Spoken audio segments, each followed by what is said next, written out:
All right, welcome back, everyone. 皆さん、おかえりなさい。今日は152日目です。It's day 152.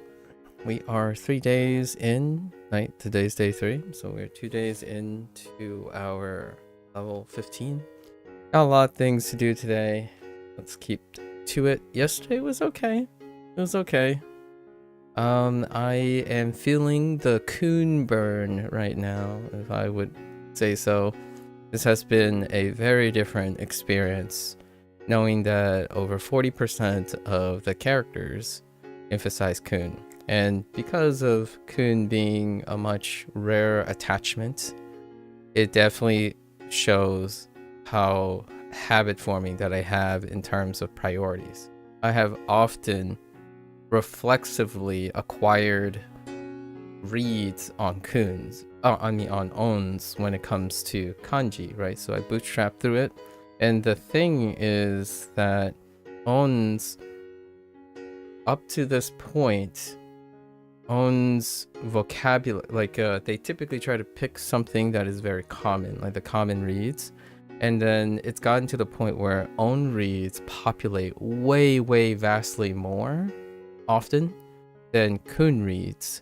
So that type of grouping and association in my head is a lot more robust, and it definitely shows that at least I understand how I make connections. So it's been a little tough road. I actually think if the rest of the experience is kind of like this, I might slow down on the lessons. Largely because I like reducing the amount of novel input if it's exceeding my retention, right? We'll see. Otherwise, I could lower the number of objects or lessons in HanziHero, because HanziHero is like 20 novel things a day, but it's sustainable because then technically the unique number of information is iterative. So coons are abstractions a lot of times, like when you get used to hearing something, saying something to yourself. Often these reads are pure abstractions in the sense of the literal syllable, right? Like, when was the last time you made the sound po, right? Or bo? And coon kind of fits into that category. So it's been a little bit dicey, this one. We'll see. Obviously, you could upfront go for it, and then it'll normalize itself out, which is what we're gonna do for now. I'm gonna hit it hard, see if those coons, but I'm liking to feel right now the way WaniKani has it laid out. I trust in the Tofugu gang that they chose coons for some of these characters because the vocabulary is very frequent. Like the frequency is higher. They typically prioritize something that they're gonna lead into for vocabulary. It's not always the idea. And what I mean by frequency, I don't mean natural frequency, like in context sentences and whatnot, because they don't do that in SRS. More how many variances of using the utility of this read. So like kaeru is, the utility is great. Kae, which is our recent one, kaeru. And maybe there was some weight on how, like, the core foundational stuff. There is a little bit of JOPT ordering and whatnot going on. There's a lot of considerations that are like nebulous here. I trust that there's a reason they used coon instead of on. And there are many times where there were enough times that I would say, oh, my prototypic word that I would use, actually favors kun over on and that kind of thing. But generally speaking, what WaniKani has basically conditioned me to optimize in my head is that on comes before kun. And this is not isolated to WaniKani. I'm using HanziHero, and a lot of times when I think about Chinese reads, it double backs on reinforcing Japanese reads. So now I'm starting to think about how do I kunify my brain, because kun is in isolation now. So kuns do not, the sound and the reads and especially the English, no, not like translational English, mnemonical English, has the technique that they use, WaniKani, which is like near rhymes and stuff. Kuns really stretch the boundaries of what is similar. Like for example, hiru. Oh, heels is used for hiru, and that's a bit of a big one. Recently there was noko for knock. So there's plenty of like kun stretching that maybe I can fill it out intuitively, but I'm very sensitive to sound differences, and it's an interesting experience. I think it's been a while. It's possibly been over a month or two. We've been in steady state for a while, and then this is a new experience, and I like new experiences. And by new experiences, I mean new challenges, right? New experiences challenge the habit well-oiled machine, and I quite like it. Yesterday was quite rewarding in that nature. Things to look for, things I can tweak. Let's go into it.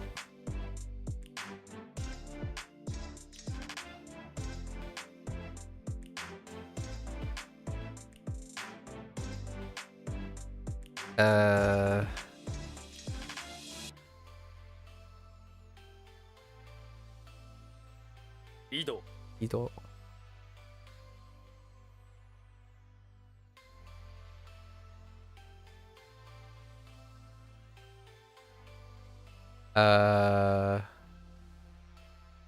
Hazusu.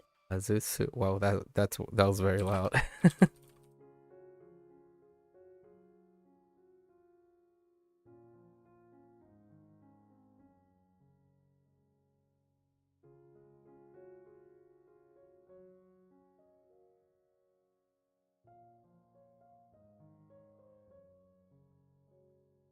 Renshu suru.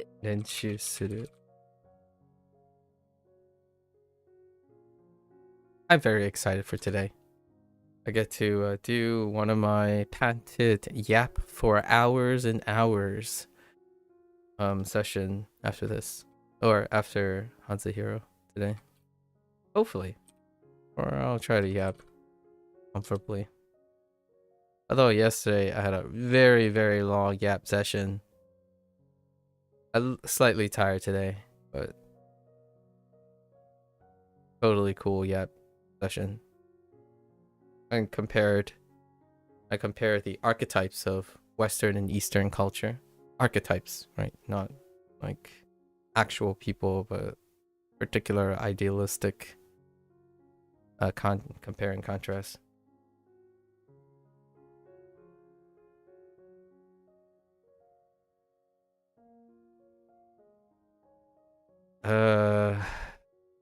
Bukio. Okay. Nihon-teki. I like just throwing teki on things. It reminds, there are so far in my like Japanese grammar-y things in the background that I pick up. I think there are 3 or 4 things that really exudes Americana equivalent, and teki is definitely one of them.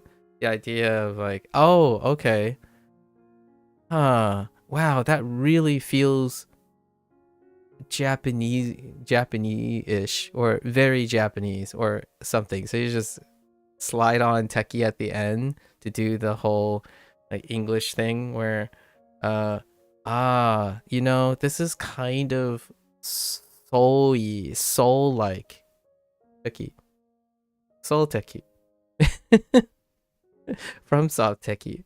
I like Techie. Techie is great. Anyways.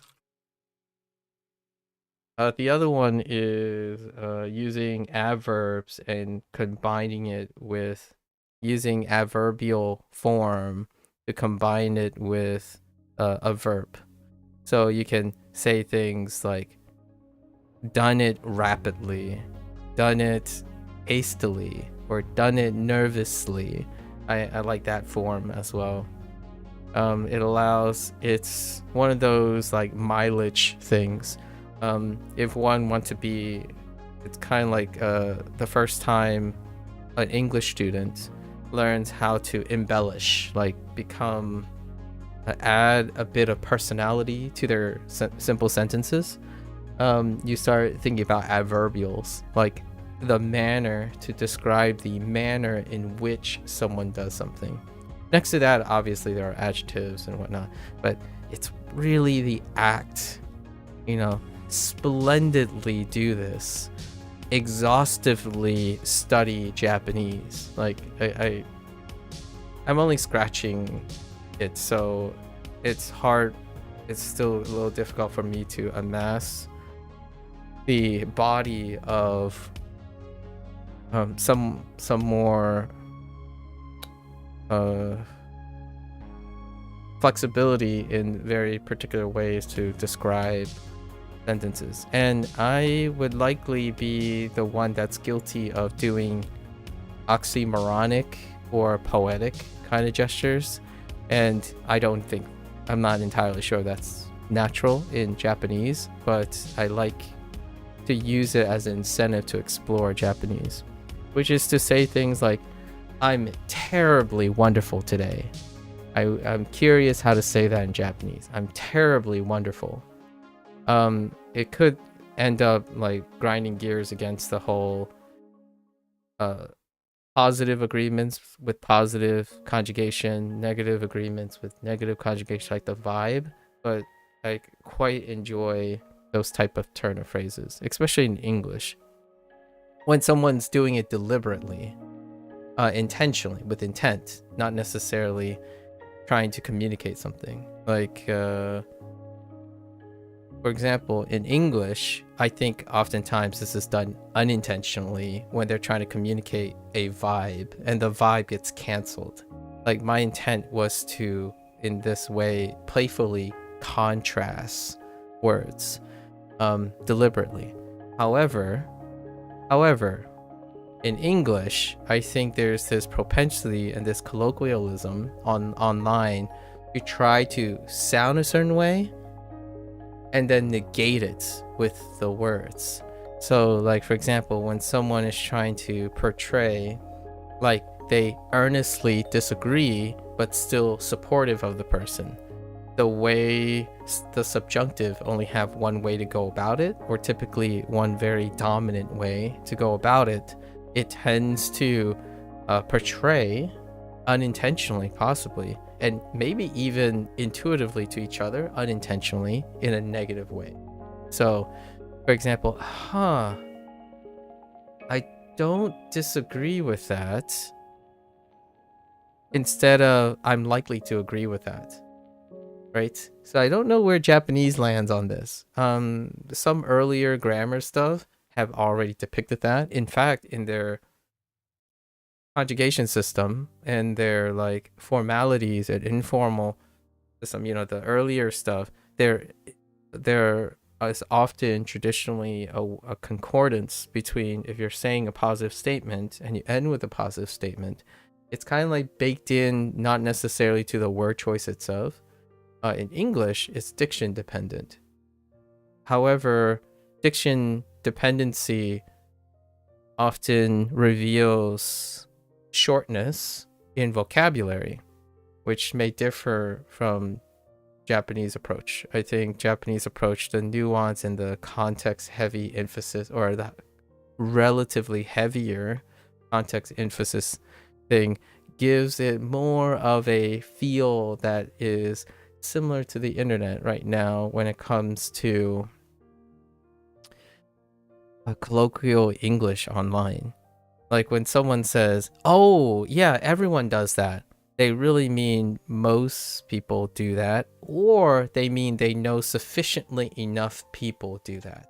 So instead of saying there's a noticeable number of people, there's a significant number of people who do that, I think 7 out of 10 people would say all people do that, which is something that requires a lot of context.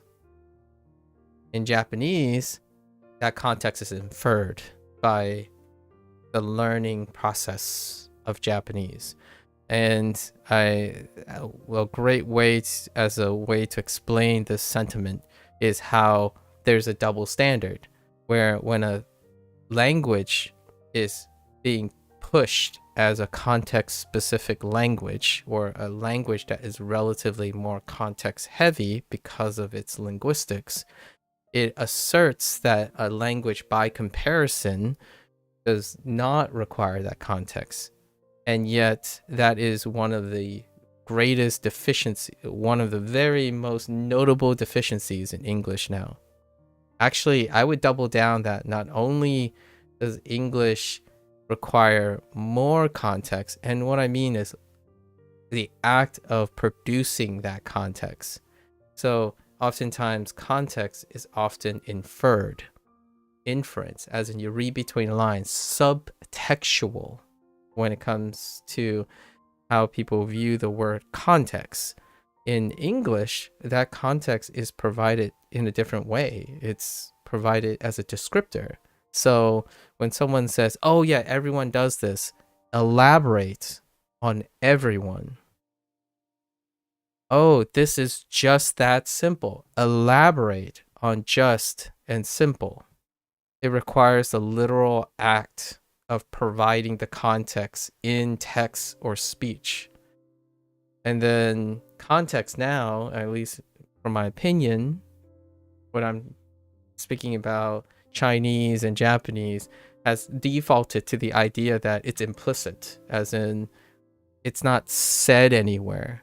So that is the word of context now.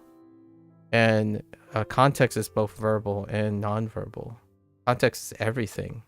Like what you say to qualify an English word is context. At least in my opinion. I don't know how it changed over the years. In fact, I thought this might be somewhat unique to Japanese and Chinese language, but after taking some heavy considerations over time, it's baked into video games and the depiction of things. Like nonverbal communication is considered context.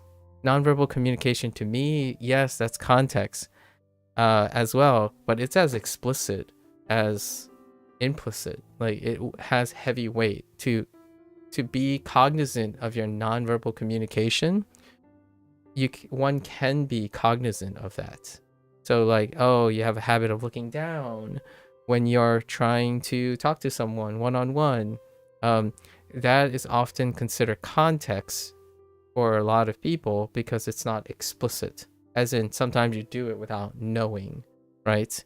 And then the irony here is in Japanese, you're doing it because you know it's happening, but it's not said directly, so it's considered context. So it's explicit versus implicit. There's something interesting there behaviorally. The reason why I mentioned this is learning Japanese can raise awareness of how English portrays context. When you say things that are often contextually ambiguous compared to Japanese, right? Like you're making comparisons to Japanese, you explicitly say them. In fact, the reason why I say that is because one of the techniques or things that require a lot of nuance, aka for a lot of people, makes English harder, it is largely because English voice only has indicative in it's viewed as an indicative language by the default, by the most use case. I think 90 to 95% of use cases online, which is my form of interaction when it comes to language learning, view English as an entirely indicative language. So there's a stigma involved in contextual use of contextual subjunctive because it's often associated with, in my opinion, an uncommon use of the English language that people like to divisively separate themselves from. I am currently using a lot of subjunctive to talk about this divisive position, which makes me, in my opinion, statistically unlikely to sound like the majority of people on the internet and the comments that they make on the internet.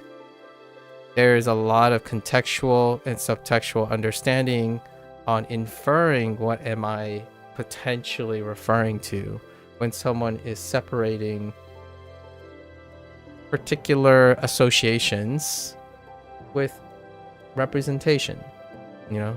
So, and then you're wondering, hey, what did you just say? It sounds like you said a bunch of things, but it said nothing.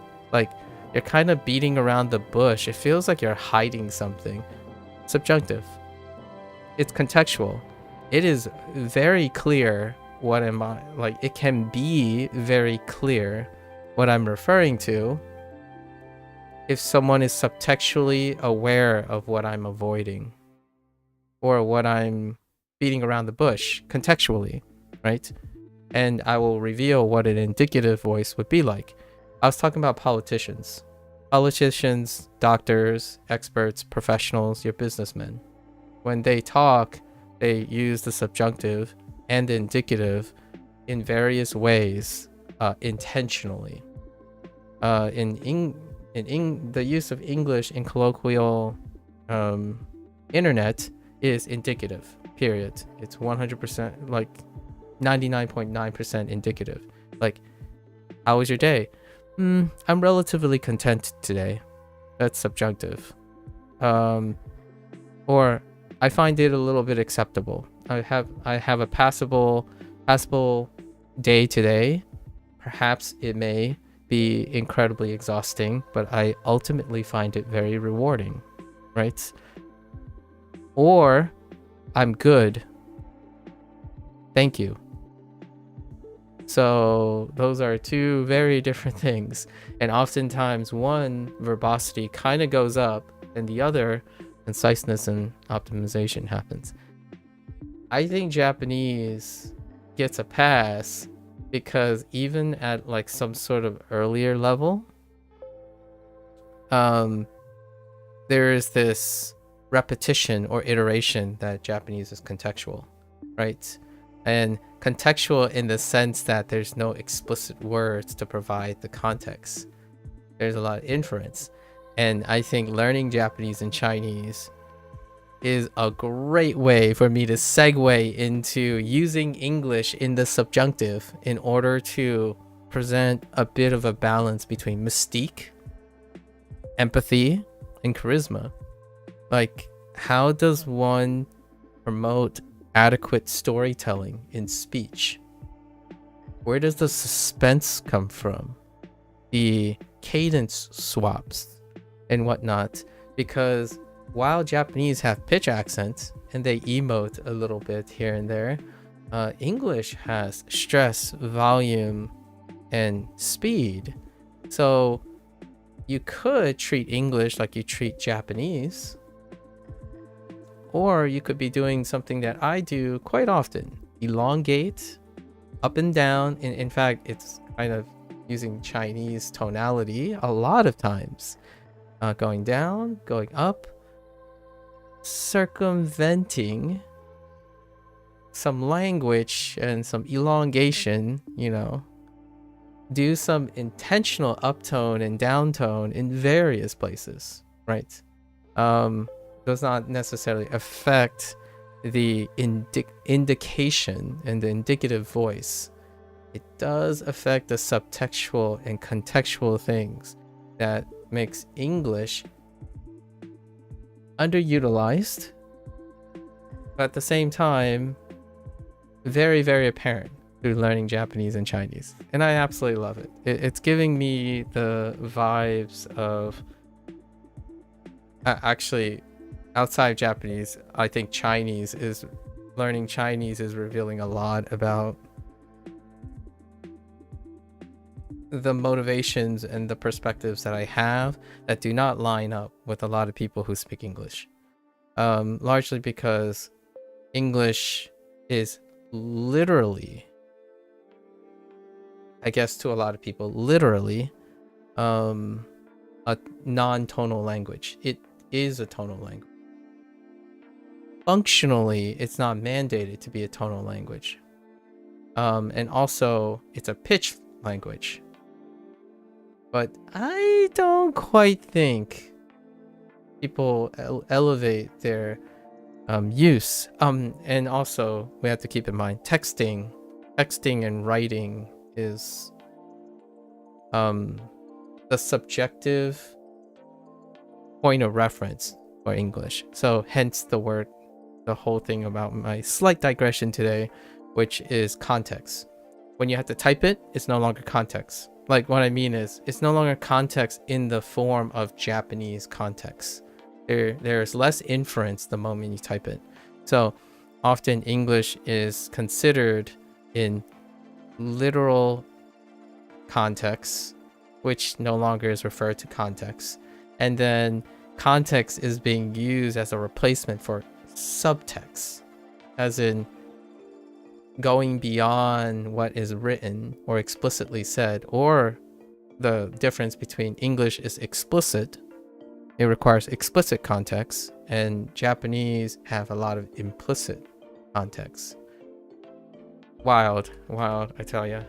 Sorry. Just speaking out a little, do stuff. Really cool. At least to me, that's really neat. It's a really neat contrast.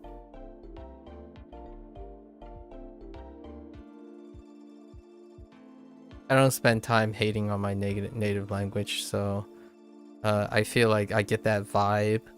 Maybe it's an unintentional, maybe not hating, apathy. Apathetic is probably a more appropriate word. Yeah, a more appropriate word. Apathy. Or maybe a disproportionate interest is a little bit more accurate. There's a disproportionate interest in between the target language, one's target language and one's native language. And I can certainly appreciate that due to intellectual exploration. Something new and novel is quite intellectually stimulating by default compared to something that you have done verbatim. I mean, the whole idea of fluency is to achieve a feeling of apathy, in my opinion. The rewards are something attached to acquiring that apathy and using it. So what I mean by that is it's kind of a different way to spin on looking at when you stop thinking about what you say as a benchmark for fluency, or you don't have to think about what the language as you say them. And I don't think I can empathize with that. I do not qualify fluency in the same way that people want to intuit the language. I mean, that's fair. I could still find a way to get to that point, but I still don't really treat it that way. For example, what I'm saying in English right now is actually quite calculated and very intentional. My whole spiel about the subjunctive requires a lot of real-time thought as I'm selectively choosing the words. Now, it has become very fast. But generally speaking, I still actively think about the things I say most of the time. In fact, sometimes it happens to the point where when I suddenly notice the increased frequency of filler words like, I tend to change it up. For instance, I decided not to use for example there in place of like. As being active in your language, I suppose.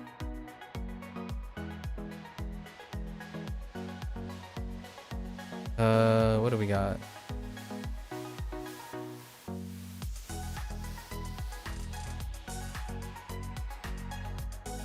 Itoteki.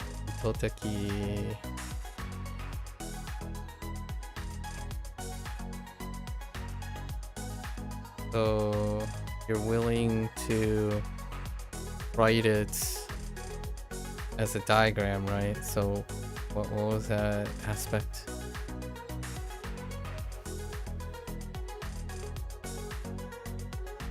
Itoteki.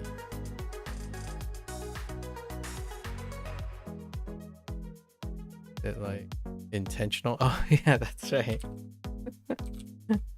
Yeah, intentional on purpose. Oops. That's not the character I'm thinking of.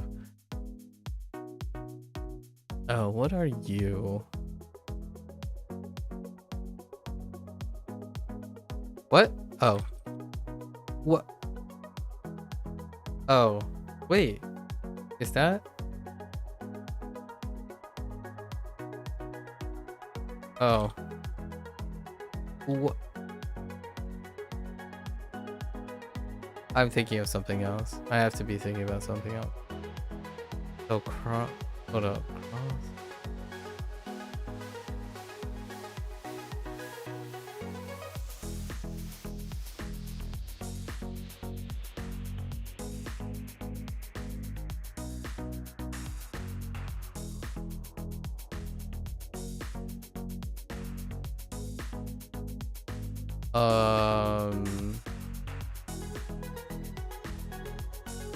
I think of Chinese for the G.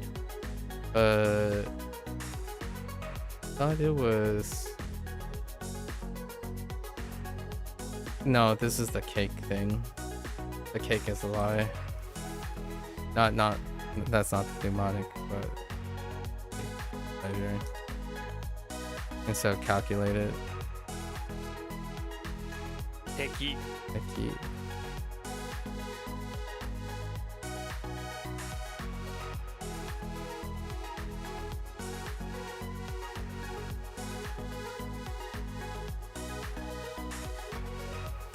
How?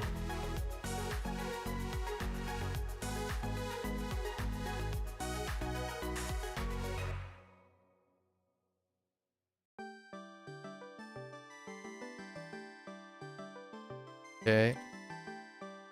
見返す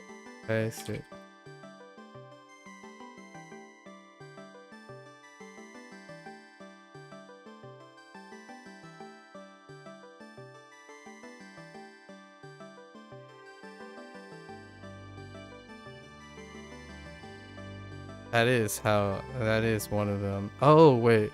Oh, this is Mikaisu. Whoops.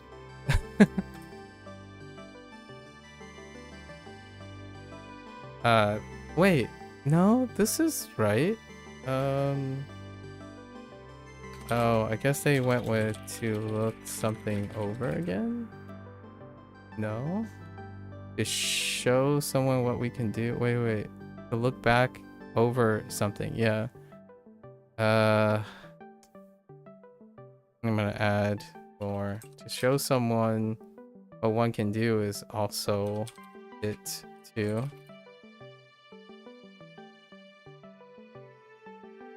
I think I'm okay with thinking about different ways to word this. Let's say, well, let's try to stick to show someone. Ugh, too long phrasing. There's so many things not great about using a lot of words.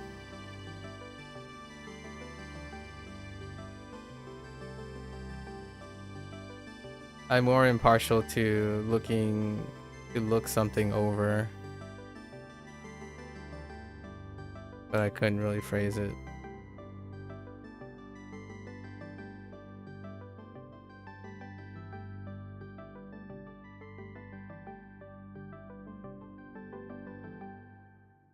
Also, I do want to complete this in the next 30 minutes.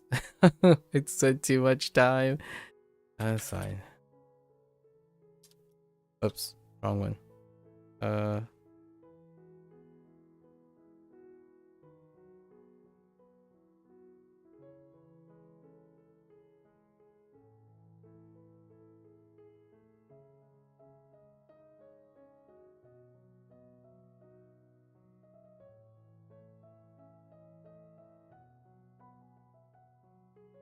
What's this? "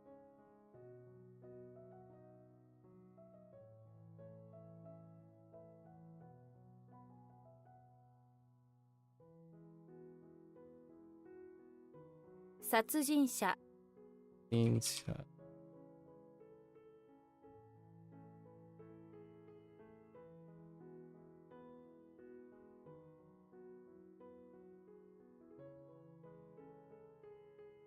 I missed the P. 受け入れる受け入れる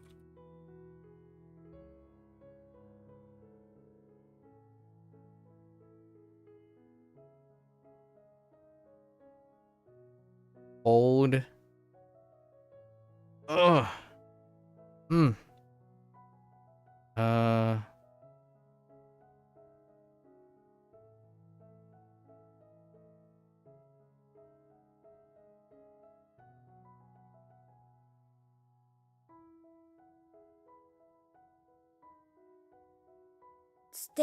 Stit. And I don't know. Oh, yeah. Stit.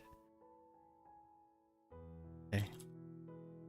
That took a lot of willing into place. 開閉 I hate. Lots of willing. おいしい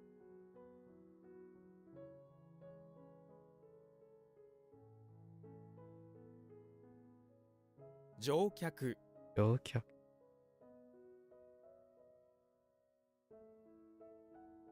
食べ放題 放題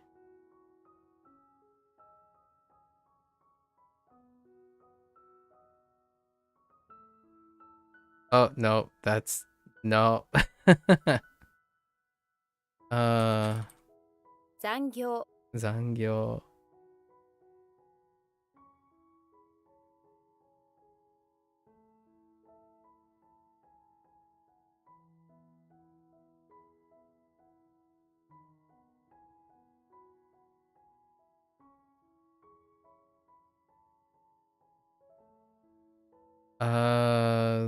Yeah,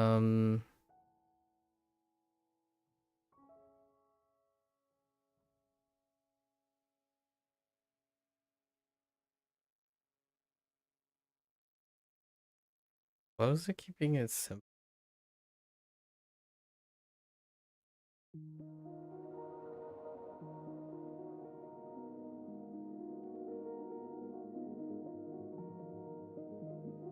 Not... Yeah. Keeping it simple.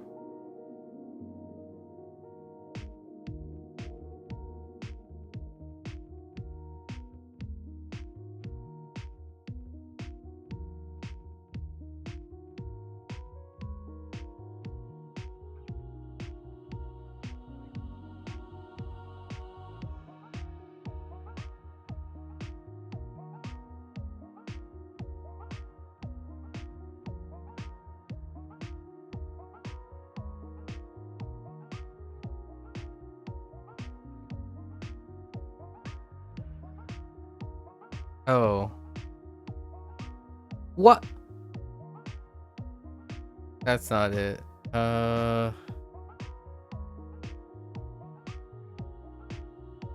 It's one of those like on any other day it would be okay. And today I'm just oh wait, I can later. Yes, we'll come back to it. One of those days, one of those times where it's usually at the tip of my tongue, but then not.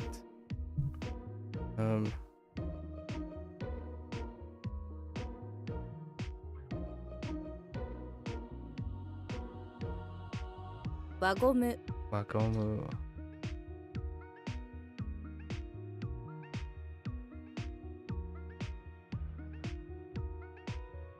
Whoops.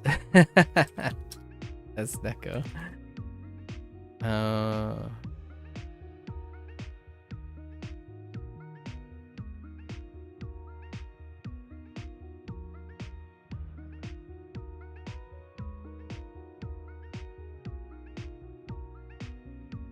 Matsu.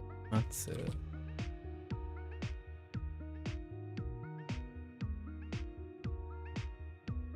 No.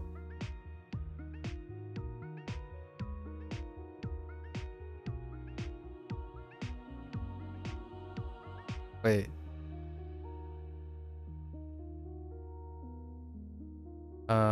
Remain. 残り Nokori.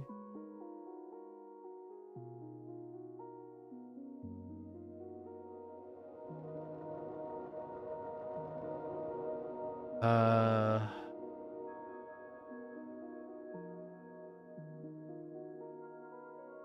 予約 Yoyaku.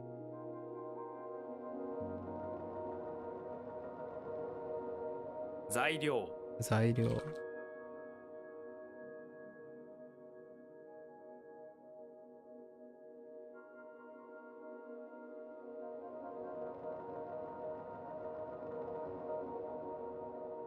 指輪 指輪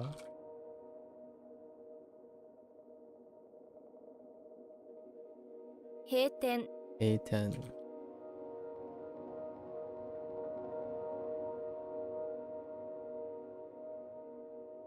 近代的 Indaiteki. This one was a little problematic, right?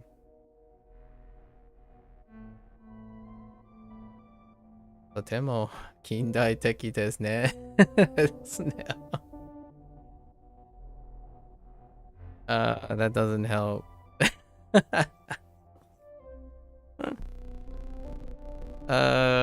Yes. Yes. Context. Kindai Teki. Like of being of the times, modern or contemporary.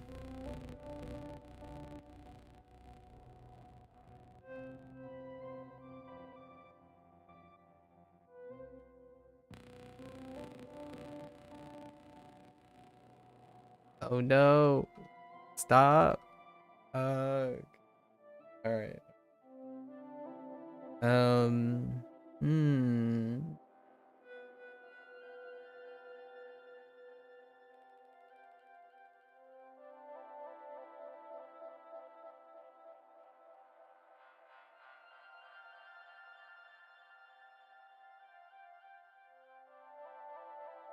Oh, right. 好む。 Nomu.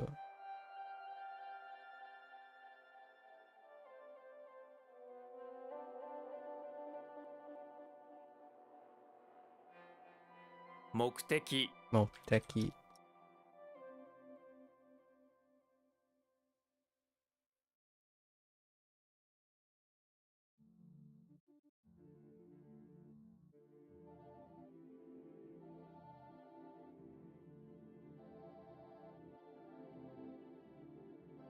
'Oops. 由来 Yurai. Yurai.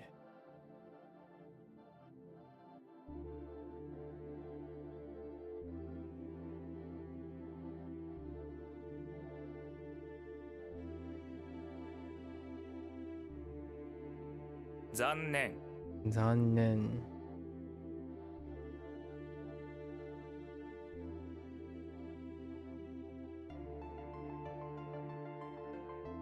Oh, disappointing. Too bad, unfortunate. Mhm.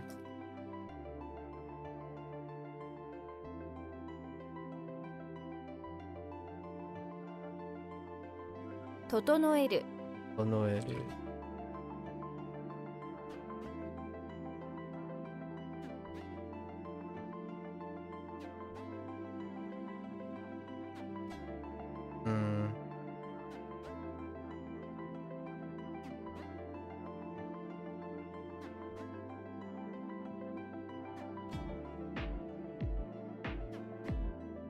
How did the temple thing work?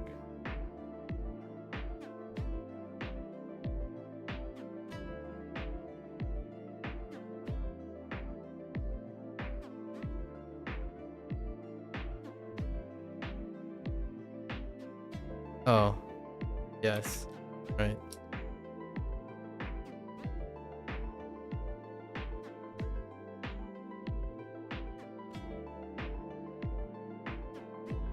Oh, you know what? Just looking at... No, that doesn't work. Oh yeah, that's right. Sooner or later. Okay. What?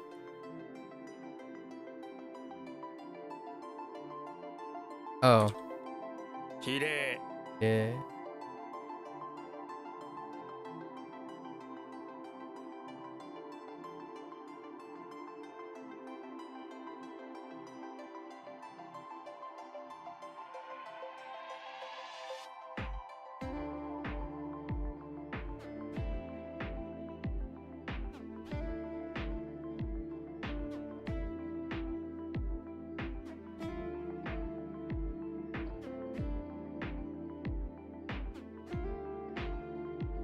Wait, I'm like, why am I drawing a blank on this?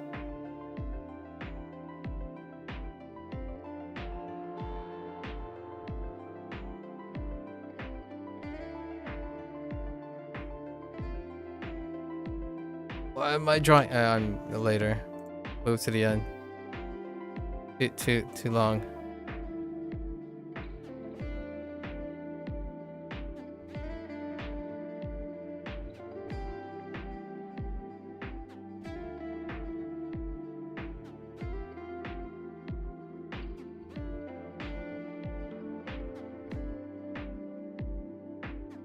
We gotta get all the other stuff.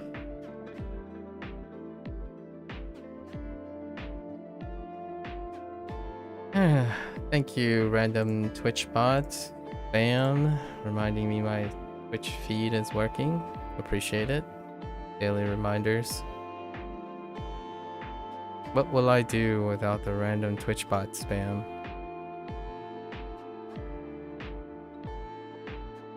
Basically can't even function. Okay.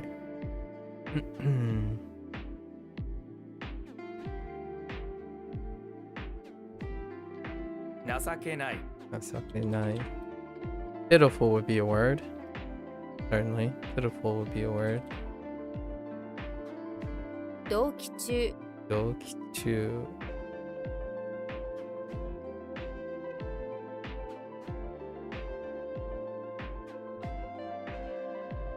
Same. How does this work? Same time. Middle of the same time.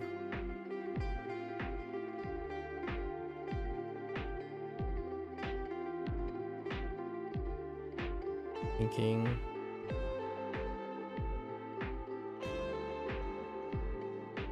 Okay.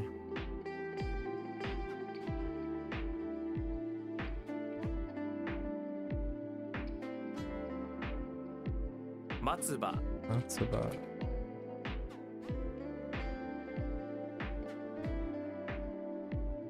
暗記する Anki suru. 飲み放題 Nomihodai. Okay.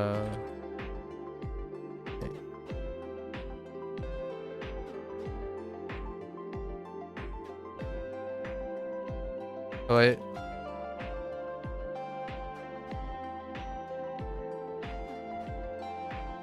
How was this?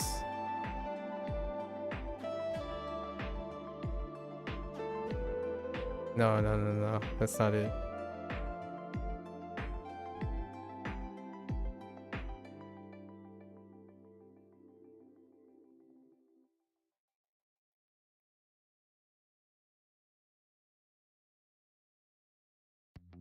What?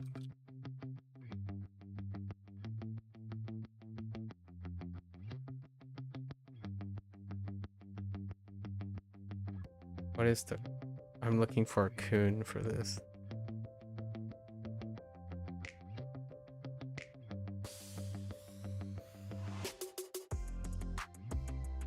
Hatsumimi. Hatsumimi.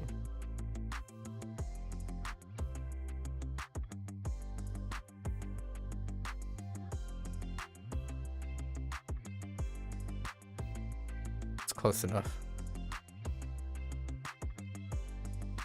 さまざま Mazama.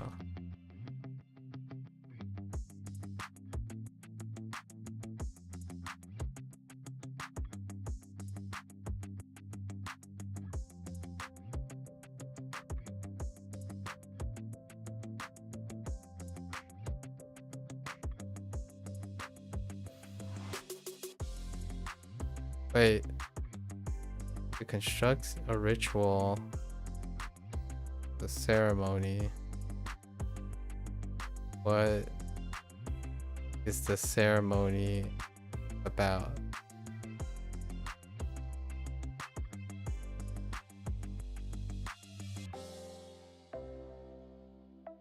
This was Shiki.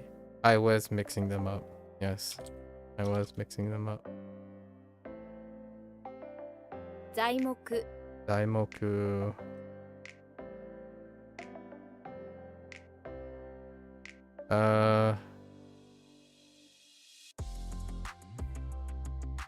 The anti-slope. It sits in my... I don't know. The anti-slope is good. Somehow that resonates with me. Anti-slope. 雰囲気 雰囲気.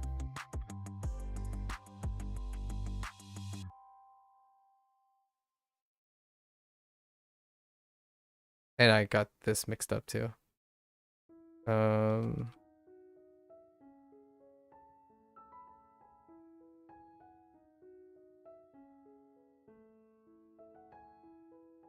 Nokoru Nokoru.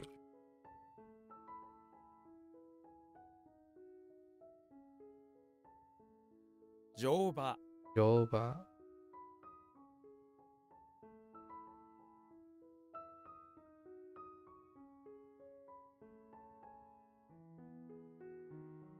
Oops.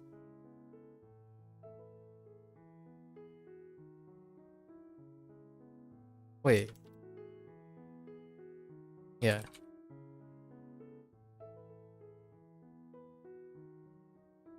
Oh.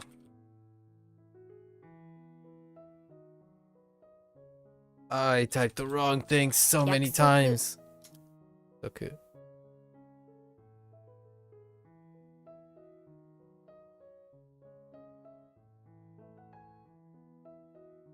放つ Natsu.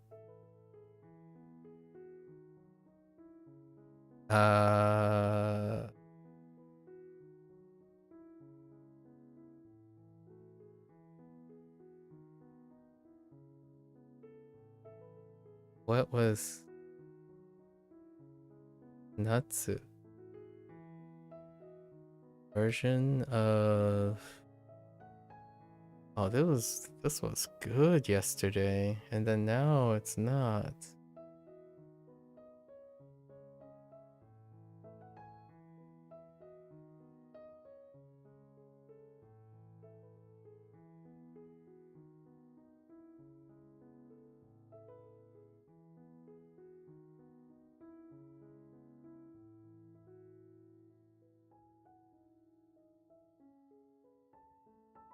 Oh, I know. The fire to hit, etc. Oh, it's because I read the context sentence.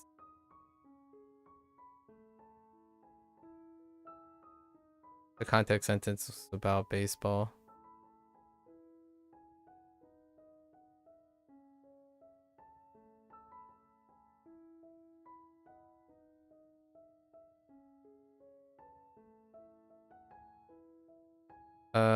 There's something different about you, yeah?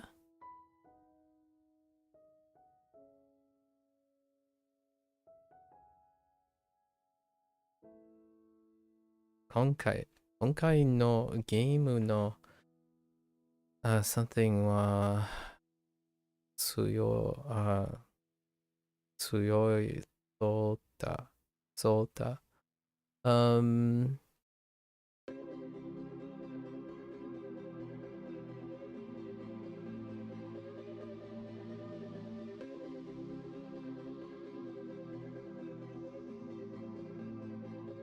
Oh,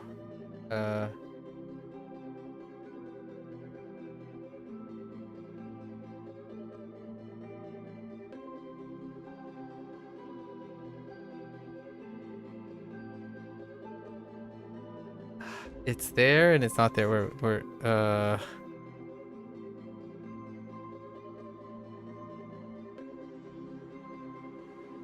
Aite. We're getting into the. Let's just. I think this one's Yaku. Oh, just kidding. I need to stop doing that. Jumping right to the.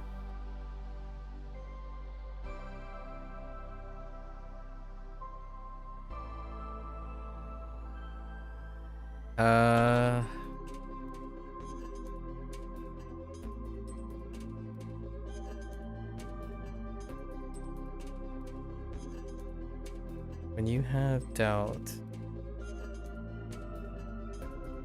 what are you doubting?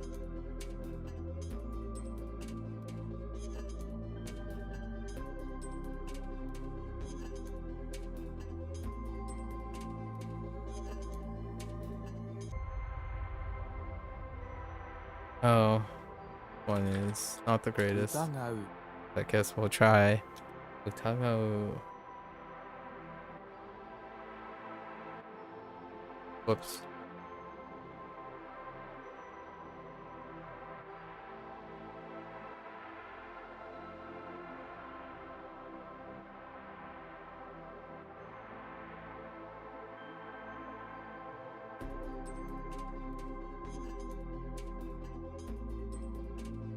This is special. Oriru.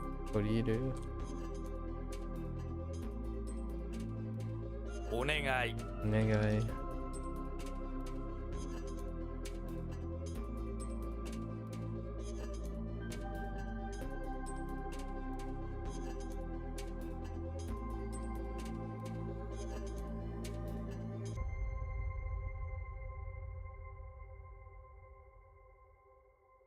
My surrounding.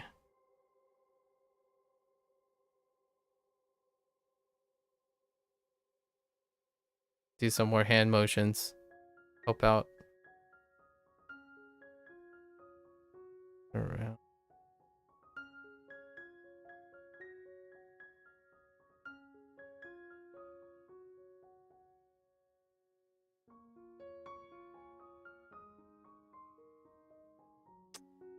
It's the bird thing. 囲む Umu. Yep.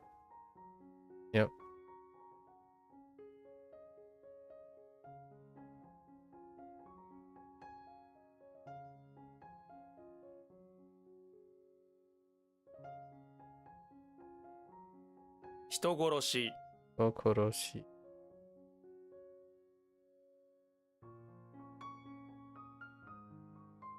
Oh, we're coming up on it, and I still didn't think about it. 周囲。 I still, it's not coming to me.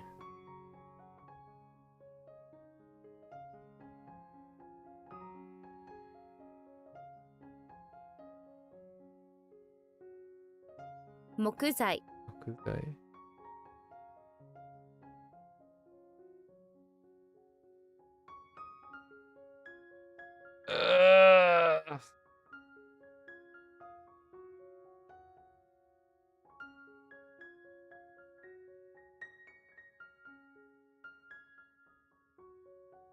Hmm.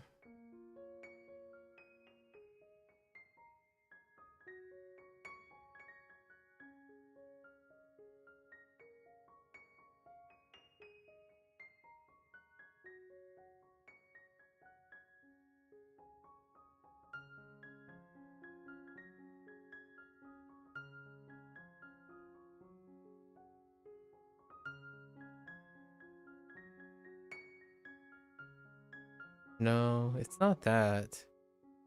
Right? No, it can't be that.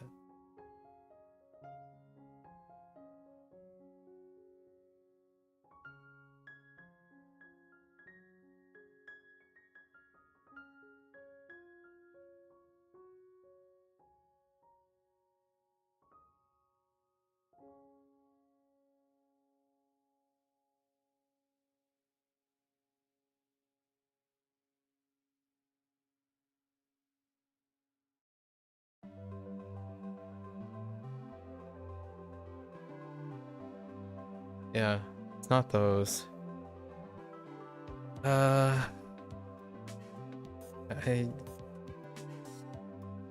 so terrible. So terrible. Kinda rubs me the wrong way. Alright. And then what the heck happened here? It's author.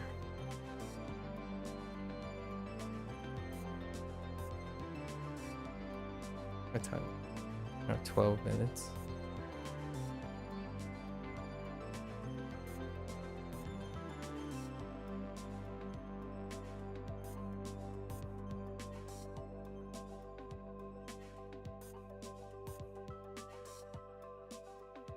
This one's new.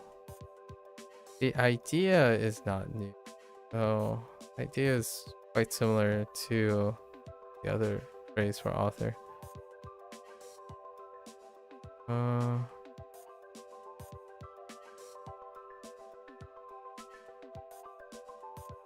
Oh.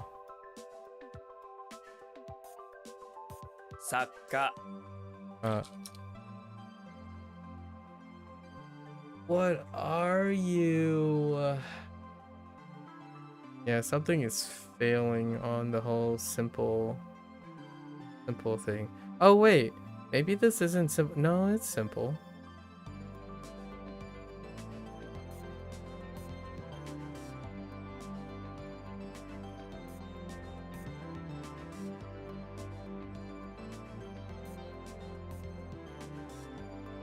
Right?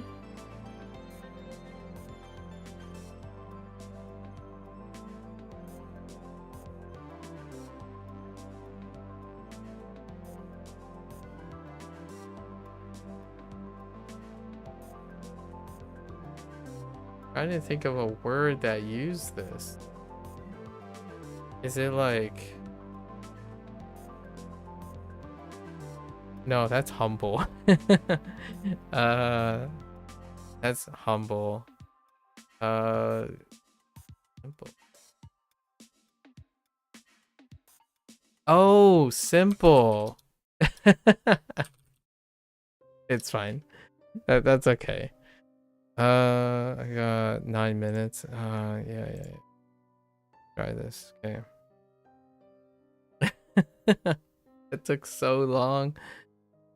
Okay. What am I looking at? What is that? I really have no idea what I'm looking at. Let's see. 2 ground picks. Oh, I almost had it. It's not that, but it's... I had it and it's gone. Ah.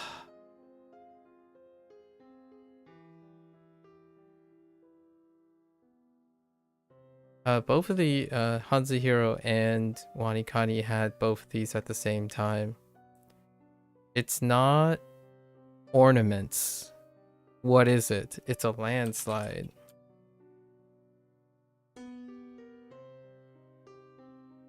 Don't ask.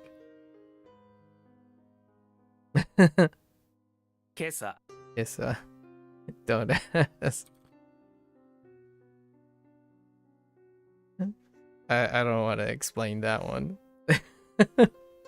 It's not a not an ornament, it's a landslide. And then in HanziHero, it's not a landslide, it's an ornament. Alright, this is day 3. We're gonna go into it per usual. So again, courage,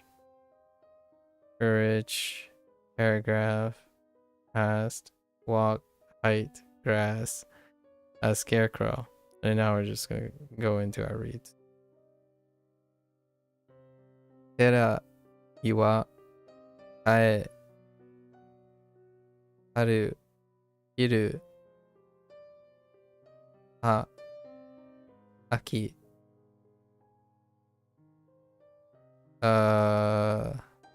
ke,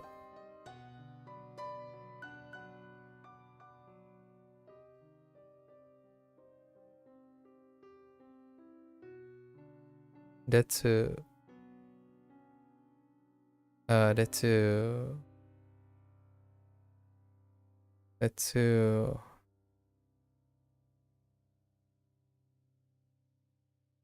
fu,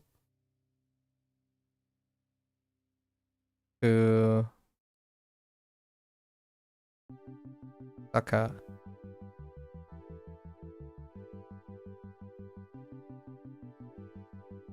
let's keep going. Shin, ki.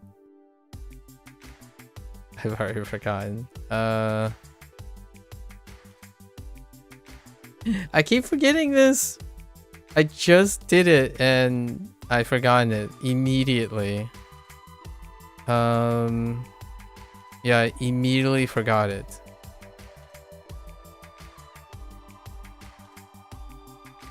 Oh, this is gonna be annoying. This is gonna take me. Okay, let's go backwards. Neko,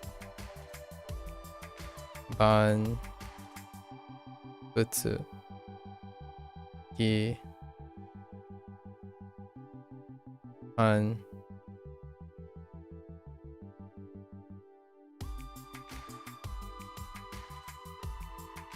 un. Actually, I gotta double check un.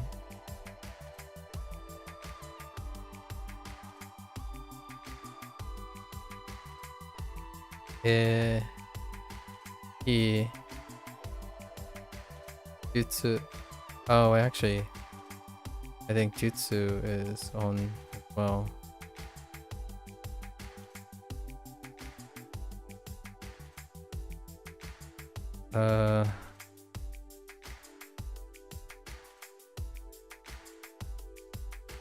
Asa is kun, right?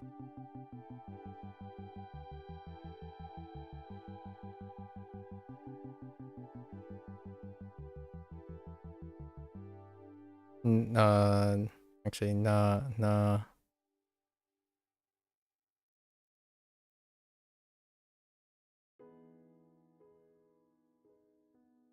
Oh, wait. I screwed up here. I'm getting these two mixed up a little bit. This is hara. This is ki. Doku. Doku's kun. No, Doku's not. Okay, that one I could get mixed. Doku. Saku. Fu. Shi. Yeah, it took me so long, and now it's just immediately gone. I don't think we're gonna belabor this. Simple is tan. That's right, tan.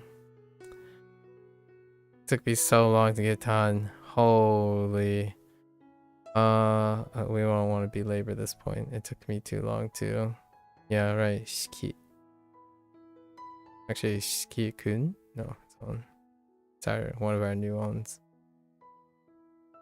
Alright. There you have it. It was okay. Still a little bit rough, but we're getting it.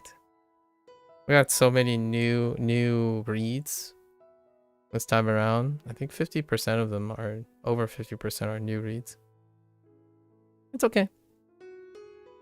Ton, man, ton. All right, that's a wrap for today for HanziHero. I mean, not HanziHero, for WaniKani.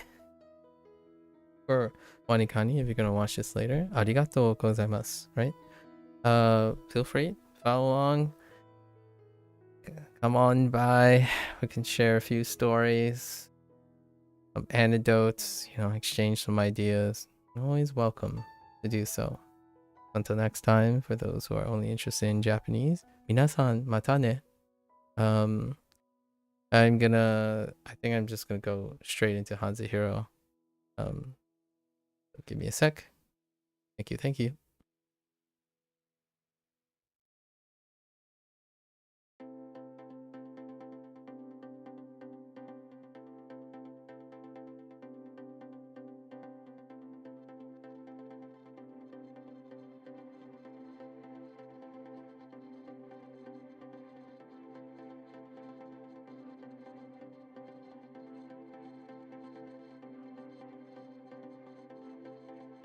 Alright, folks. Welcome back, everyone. 欢迎大家回来。今天是45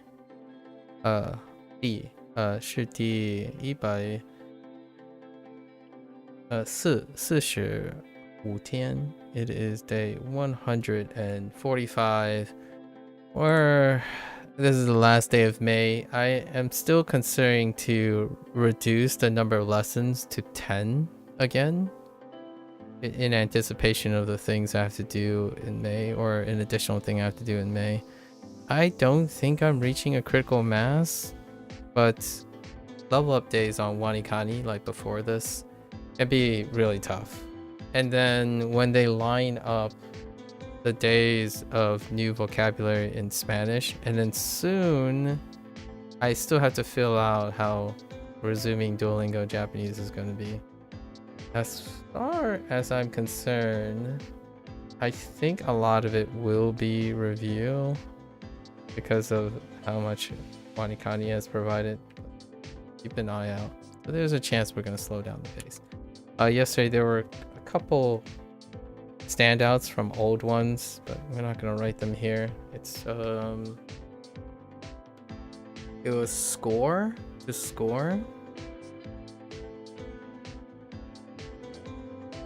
which I probably forgot. It'll come up eventually again. We'll see. And something else. Homework. Let's see if we recognize it when we see it. 吵嘴 Oh, and 吵. 吵 needs reinforcement, and here's our vocabulary for 吵, so that's fine. 吵嘴. Noisy mouth, to quarrel. Nitpicky is to be noisy with nitpicking words that came out of your mouth to yell at someone. To bicker, squabble. 吵嘴. 他们他们 what is that? 涨天. Yeah, 他们涨天吵嘴. 他们整天吵嘴。整天吵嘴.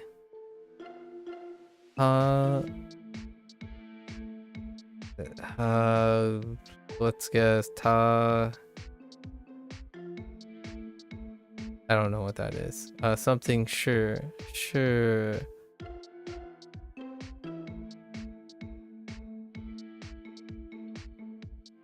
跟 wait.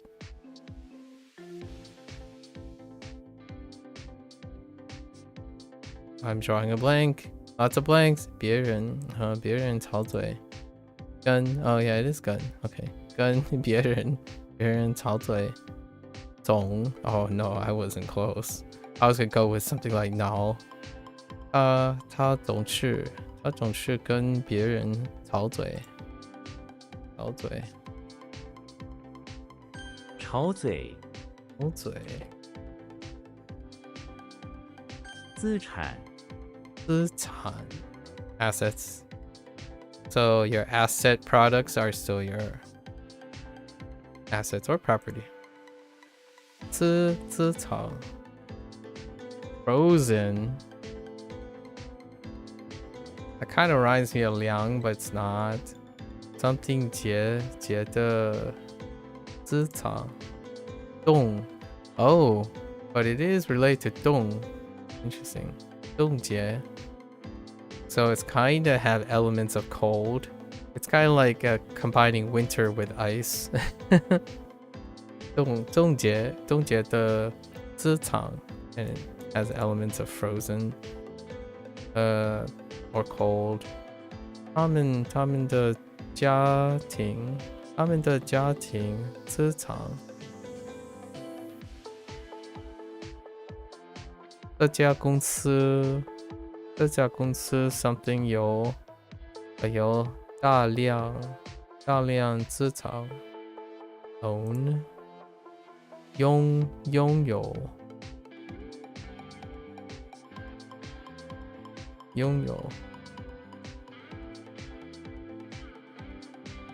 资产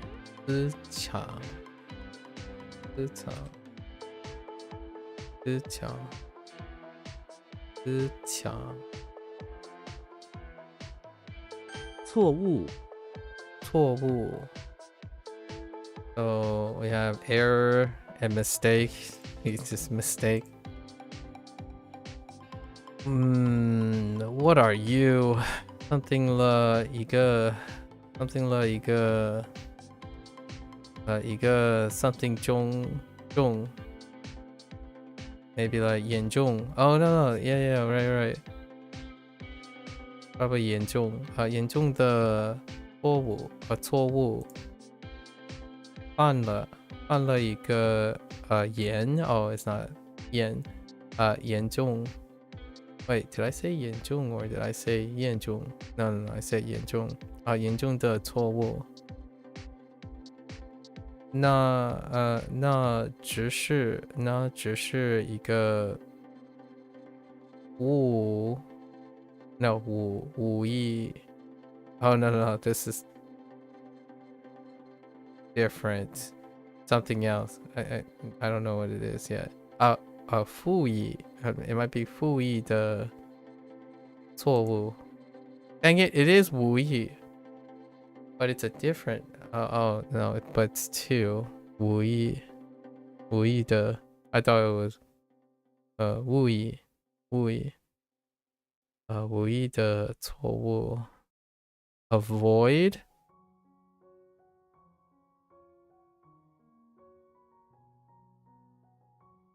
I got nothing 避免错误 really and 避免错误错误挂号 hang number I think this is more like a tag. Oh no, not really. Like what I mean is I think of registration as a way of like yeah, see number is a little bit deceptive. It's a number also refers to like title or a label. Right? You're hanging your label, or you could also think of it as to register a number, I suppose. To register at a place like a hospital is to ask them for a number that you then hang around your neck as to wait for it. Yeah, that works too. Yeah, a lot of times how is also referring to a sort of labeling or naming. Like involved in titles, like labeling something, a name-ish. Like a car is numbered by license plate. 我们可以往上挂号吗？ Interesting. Okay. 我想要挂号看医生。Ooh, these are excellent words or excellent sentences. 请问挂号处在哪里？Oh, 挂号处. That's a registration counter. The registration location. Makes sense. 挂号外币 foreign currency. 在中国美元是外币。Fair point. 我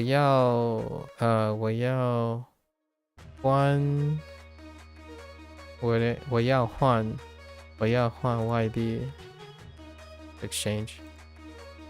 Okay. 外币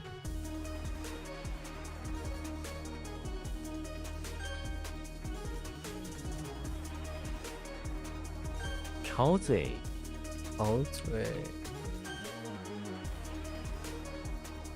资产 资产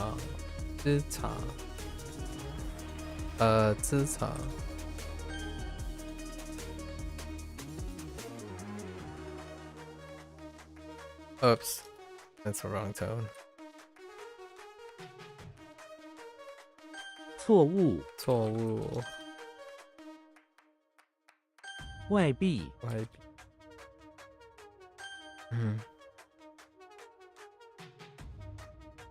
挂号 All right. Quarrel, yeah, that's a more争吵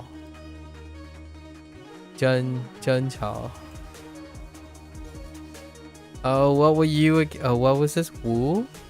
Oh, now it's paired with something else I don't know. Wu something 的争吵无谓的争吵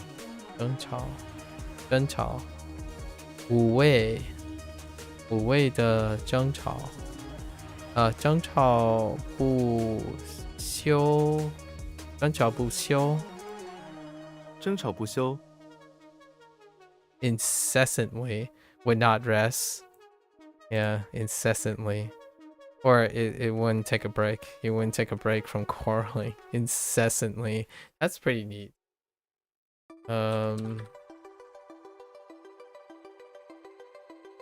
争吵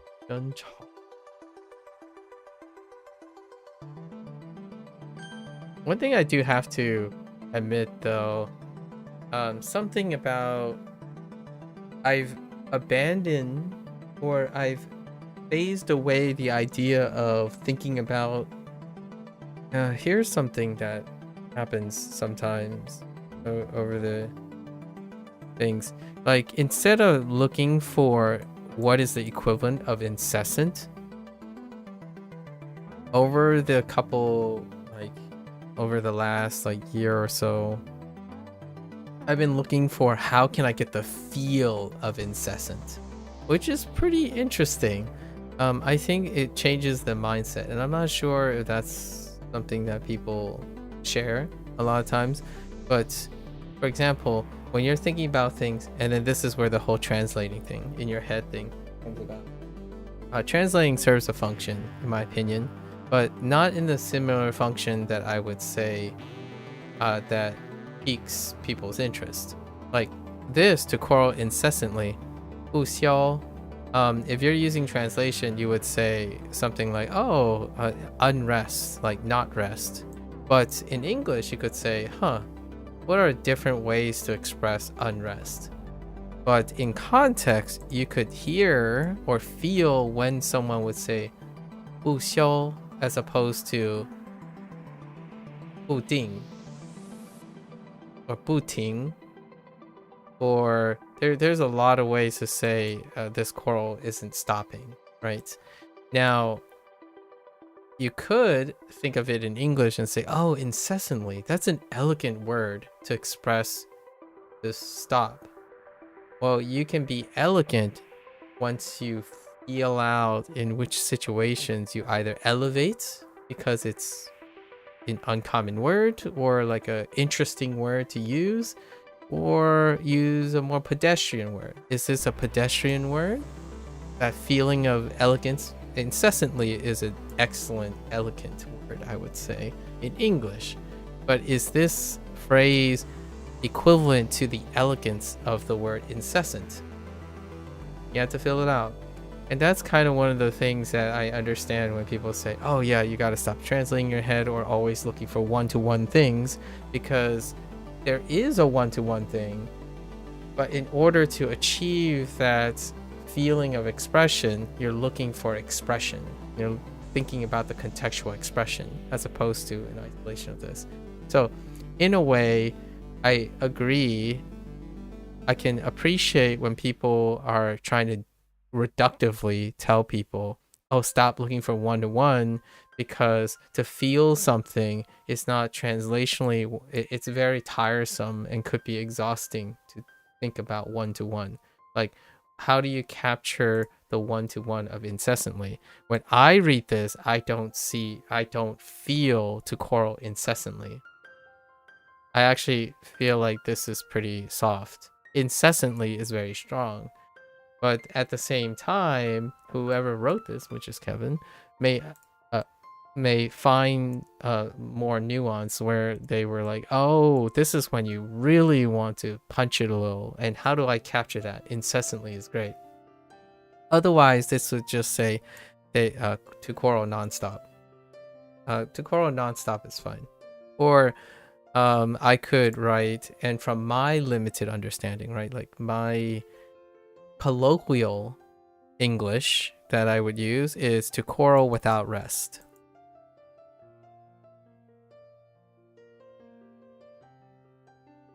Right? And this would be looking for a one-to-one. And a lot of times when I'm thinking about Chinese and when I'm talking to my parents, often I take an approach of using more common English words, but the phrasing makes it sound elegant. So to quarrel incessantly is very sophisticated, but in my opinion, to quarrel without rest is very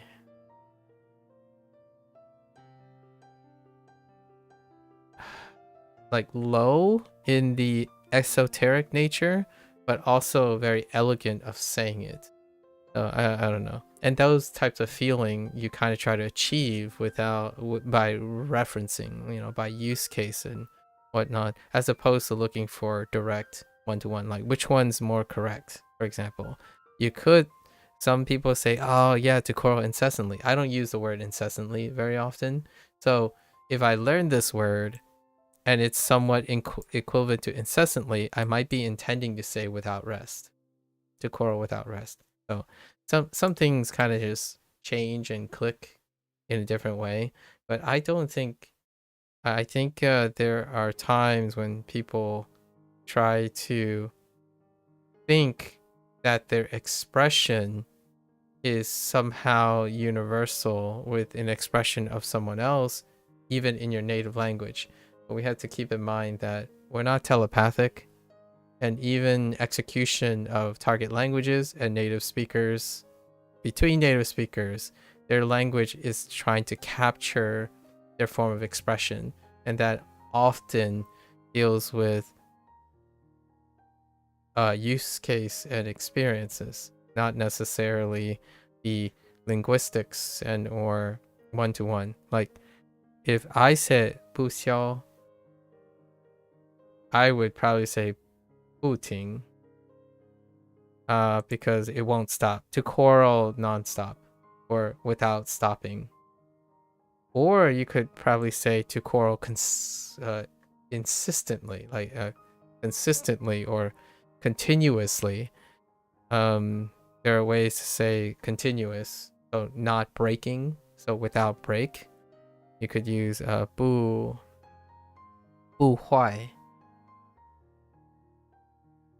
Or is that it? I don't remember what the read is. But you can say to quarrel without break. So it's continuous quarreling.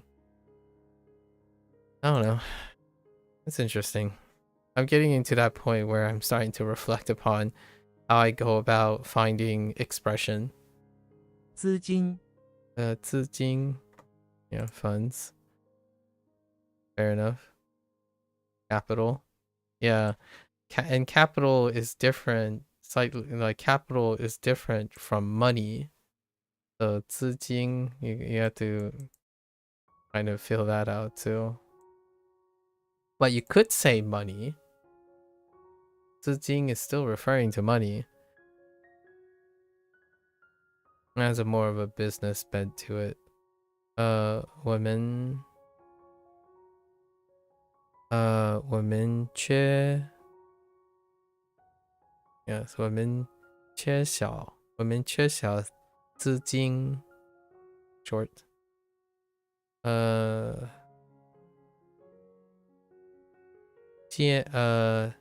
建设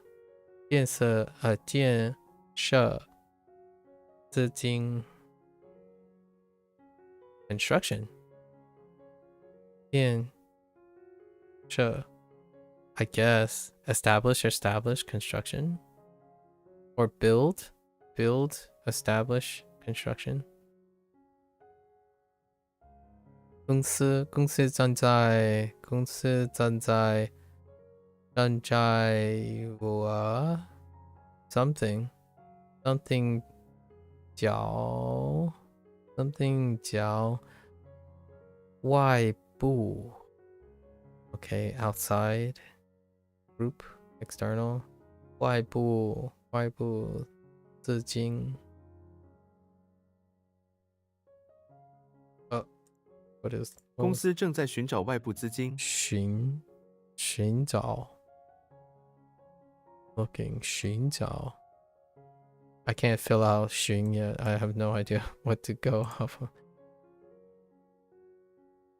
资金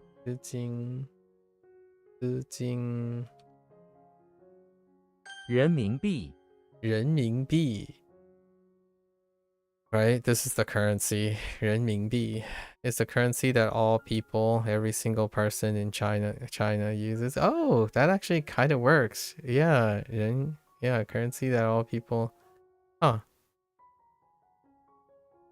Yeah, 人民币 RMB. I had no idea that's what RMB stand for. 人民币.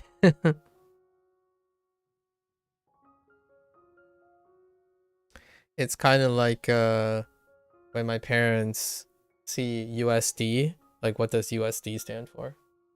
It sounds obvious to English speakers or people who are, but United States dollar is kind of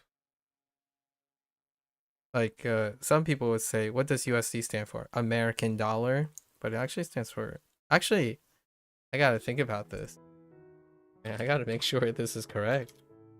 What does USD stand for? Yeah, even I would question. Yeah, no, it stands for the United States dollar. But I guess United States dollar is fine. Yeah. Like if you're asking to be pedantic, right? What does USD stand for? The American dollar. And it's like, well, it stands for the United States dollar.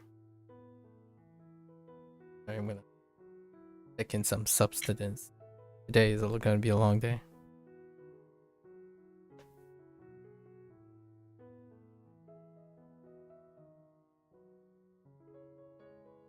I left my noodle raw for too long.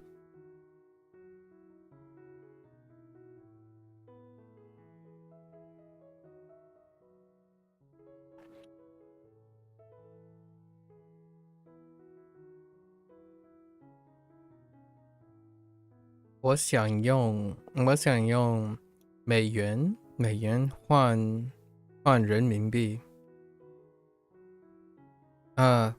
8000人民币。OK。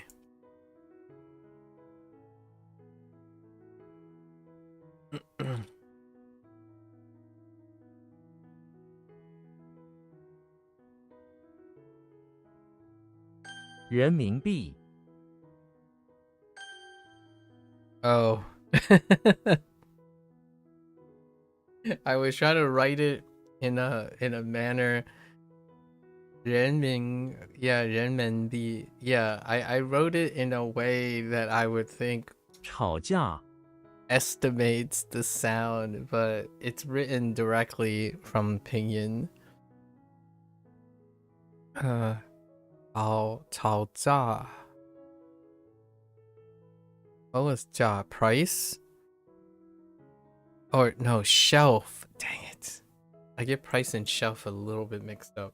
They're both 价 from listening, and they kind of end up in a similar place in sentences, but I'm not reading the characters properly. That's probably one of the bigger downsides of relying on listening. SRS is not great for this. It's a limitation. It's a trade-off of its, or the compromise of its strategy. I listen to a collection of sounds all the time. So, especially in Chinese. I'm not sure if I'm in the same place in Japanese. And Spanish as well. Both Spanish and Chinese, I'm in a place where I listen to a collection of sounds. I listen to clauses and stuff, and those clauses are next to other clauses. So it's to the point where when you're in SRS and I'm just saying ja to myself, immediately I think of whatever's on my mind. So whenever I think of ja, I think of price. Like, okay, we're talking about price here, but this is ja in shelf. Right, and then I have to take a look at the character. But when you're speaking to someone, you're thinking of all the sounds together. Yeah, like I mean, I've tried. Not that fast right now. But in English, it took me quite some time to be able to speak and type like in sync, right? One is a little undeveloped, and in Chinese, since I spend most of the time listening most of my life, and Spanish and Japanese, it takes me, whenever I need to go and type, it's way slower than listening to what the person is saying. And then those listening skills are not broken down into typing skills like literacy. So whenever I'm thinking of ja, I'm making a lot of efforts to writing and picturing the character, because writing and visualizing is something that I feel comes about from the internet age, where people prefer not to listen to people. They prefer to read. So when they're reading, their reading skills excel. I can't relate to that. Like a lot of times the first thing that I process is what I hear, not what I see, interestingly enough. Like a great example is later when I talk about Clair Obscur. When you parry something, when you dodge something in Just Frame, I hear the sound before I see it. So oftentimes when a game is designed with an audio cue, I use the audio cue before I use the visual cue. Visual has a lot of complexities and lots of things that are happening at the same time. And I'm not saying that listening is simpler than visual. In the sense, I'm using it more in its ability to just overwhelm me. So you could interpret it as visually it's complex and sound is less complex in different ways. And one of them is volume. So when I see something like this, like I see a character, that's a lot of things to think about. Like I see the muscular arm, I see the mouth, I see the tree, and immediately my mind has to like get adjusted to executing on that volume. But if I hear ja, I just hear ja. Like hear the, you know, the tone, the initial, the final, but I don't see it as ja, as in that. I hear it as ja. And the problem with that is its complexity is when the sound is in a frame of reference. So you could argue that if you're comparing a singular sound to a whole picture, that's not quite apples to apples, even though it's apples to oranges. It's a collection of sounds that create the complexity. But when you're speaking a language, it's actually very not complex. And that's probably why I favor listening over visuals. I think this is a far more complex or condensed way of representing something compared to choral. And to choral, as an English, you know, speaker, it is closer to sound, and not because it's phonetical or whatever, like however people say, like phonetic and like related to sound. It's how many things are occurring at the same time. So choral is one track sound, and then when you add two choral, it's two sounds in series. So you could have three people talking at the same time, and that is how that's what happens to me when I see visual stuff. I get overwhelmed a lot of times. I don't know, this might be something that people are very younger people are able to empathize when it comes to maybe attention issues or what they see as attention issues. If you go out, right, if you go out into a wild crowd and you hear like 10 times the volume of people talking around you, I get overwhelmed too. However, when you're learning a language, you're on one track most of the time. And it's comparable in volume to being in a crowd, while reading English is comparable to listening to one person. Right? Listening to one person, maybe some white noise in the background. That's the interfering thing. So I've pretty much confirmed this after starting to learn Japanese and Chinese and listening to them for comprehension. Despite all the normal background noises, all my wandering thoughts, listening to someone say something does not overwhelm me from a lack of practice. So overwhelm, now it's pretty okay. It's a lot of practice, your daily practice, to look at a character and not have my mind explode with thoughts.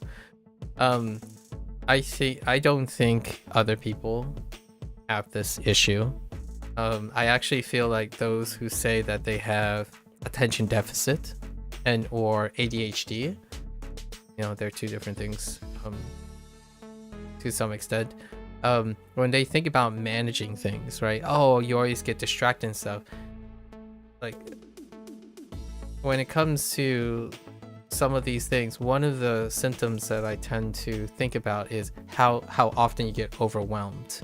And these characters, when I look at this, I don't have enough time to verbally express how many thoughts I have immediately. I've been trying. I do it in video games where, I could explain a more complex, dense idea using subtext, using textual, contextual, and subtext and nonverbal communication, like now that I'm using my hands and whatnot. But that condenses a lot of things into a respective time. So a lot of things are going on at the same time that I practice with my hands and my tone and emphasis, pausing, and all that. However, when you try to break it down to a new thing that you have to do again, like looking at characters, this is far more complicated than hearing jia. And I don't think it's necessarily because sound is less complicated than visuals. It's typically the volume in which I'm exposed. If I hear jia, it's one track. It has a lot of nuances and complexities. But when I see this, I see like 6 things going on. There are 6 things going on immediately when I'm looking at this. And it's been great lately. It has taught me a little bit more about where my limits are. So whenever someone says like, you see a whole screen, right? A whole screen of this character, it's like listening to a classical piece of music. It's like, what is going on? Do you hear the alto saxophone playing the second accompaniment to the trumpet and the third melody on the trumpet while while the percussionist is playing 3 separate instruments all at the same time? No, you try to focus and break it down, or you try to, because if you get overwhelmed, a skilled person that is practiced and whatnot, they might be able to discern like 4 different tracks at once. A great example of this is a beatboxer. There are quite a lot of beatboxers where when they listen in real time and they try to break down a melody, they can listen to like 3 or 4 different layers at the same time with regularity, right? In classical music, there could be like 6 to 7 complex rhythms and scalar modulation all at the same time. And you try to then break them up into clusters. And clusters represent paragraphs or sentences. And then sentences create paragraphs, which creates like a verse in music. So I often love to do the parallelisms between an appreciation for music, art, and language. Largely because a lot of things that make art very complicated as a whole are composed of manageable pieces when looked at as parts, right? And then music is similar.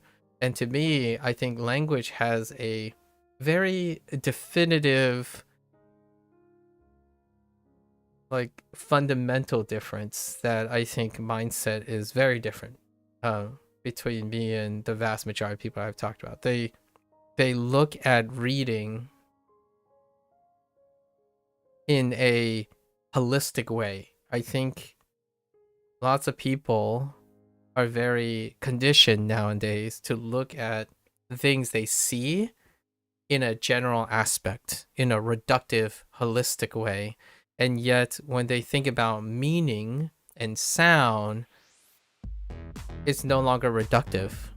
And I don't think it's largely because you have some sort of like learning disability or some styling or something. I think it's under practice of conscious thinking, which is often required to practice something actively, right?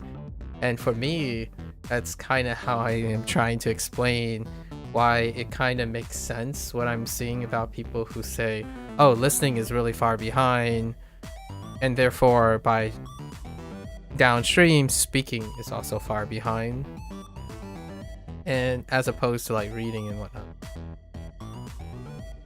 It's interesting. Like my interest, I still think that overall, I think listening is something less appreciated. Not that people are actively not appreciating music, but more how music is represented is much different in how visuals are. Like, for example, if you're thinking about which, I'm thinking about this because I'm also gonna be talking about Clair Obscur in a bit. Which one holds more weight right now in the internet world? A good-looking game or a good sounding game? And you might be thinking, well, if you had to pick, or if you didn't have to pick, you would pick both, right? And me too. Good music and good visuals. But typically it's visuals that ends up being deal breakers and not.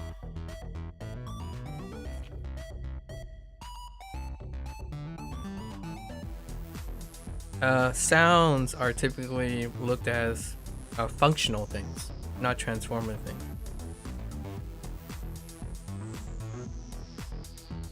So when someone says, oh, I like games with good sound and music. Sound is important, music is important, or good visuals is important. But there's a double standard here. What they think of as good music is emergent, is incredibly layered and overall complex in a way of themes and condensedness. When people think about good sound, they often think about, sometimes they think about music accompanying complex concepts like darkness, doom, and whatnot, and sad and stuff. That's a way to reductively create condensed feelings to the music.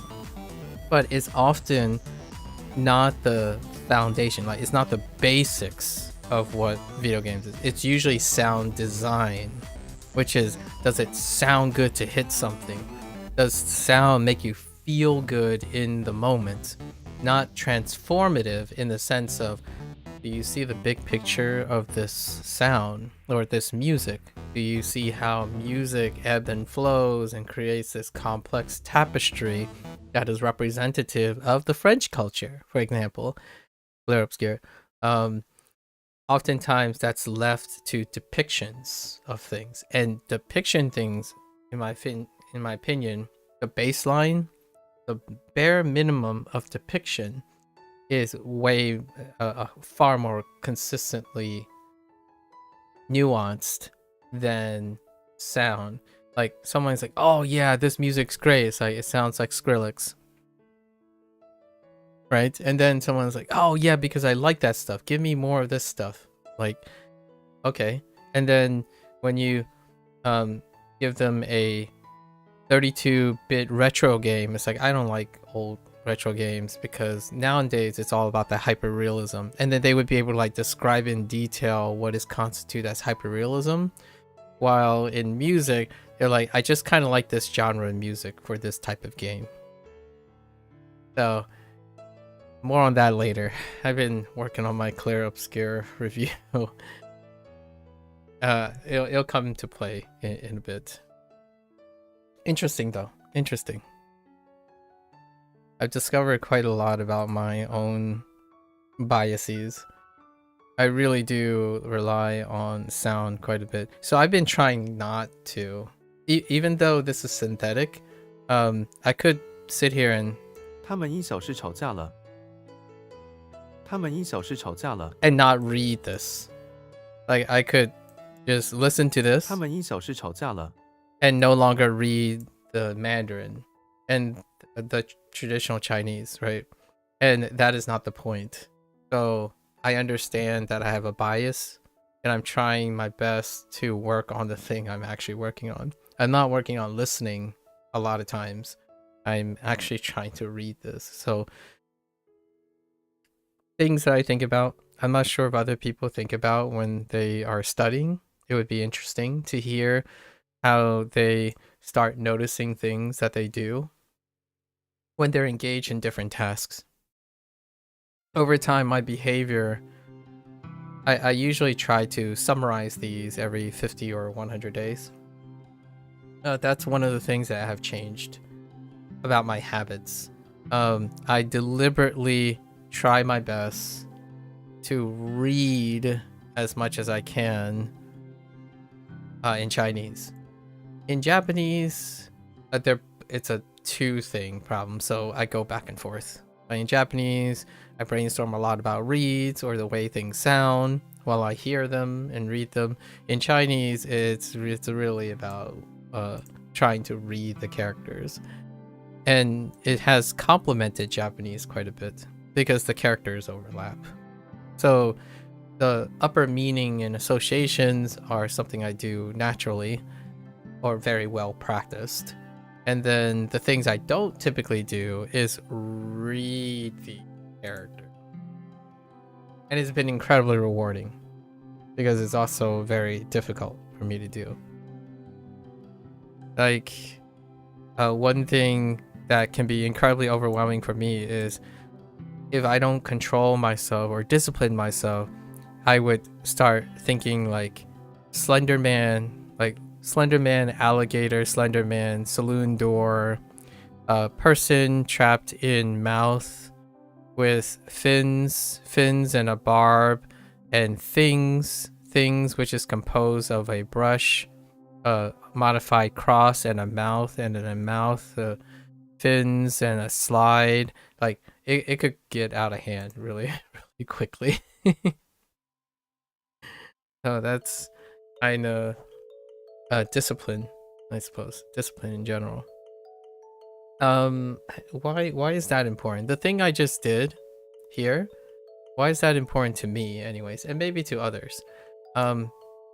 Being able to do all the different steps, in my opinion, that works for you. You can skip certain steps, you can not skip certain steps. It changes the perspective of what is considered overly complicated versus what is oversimplified, right?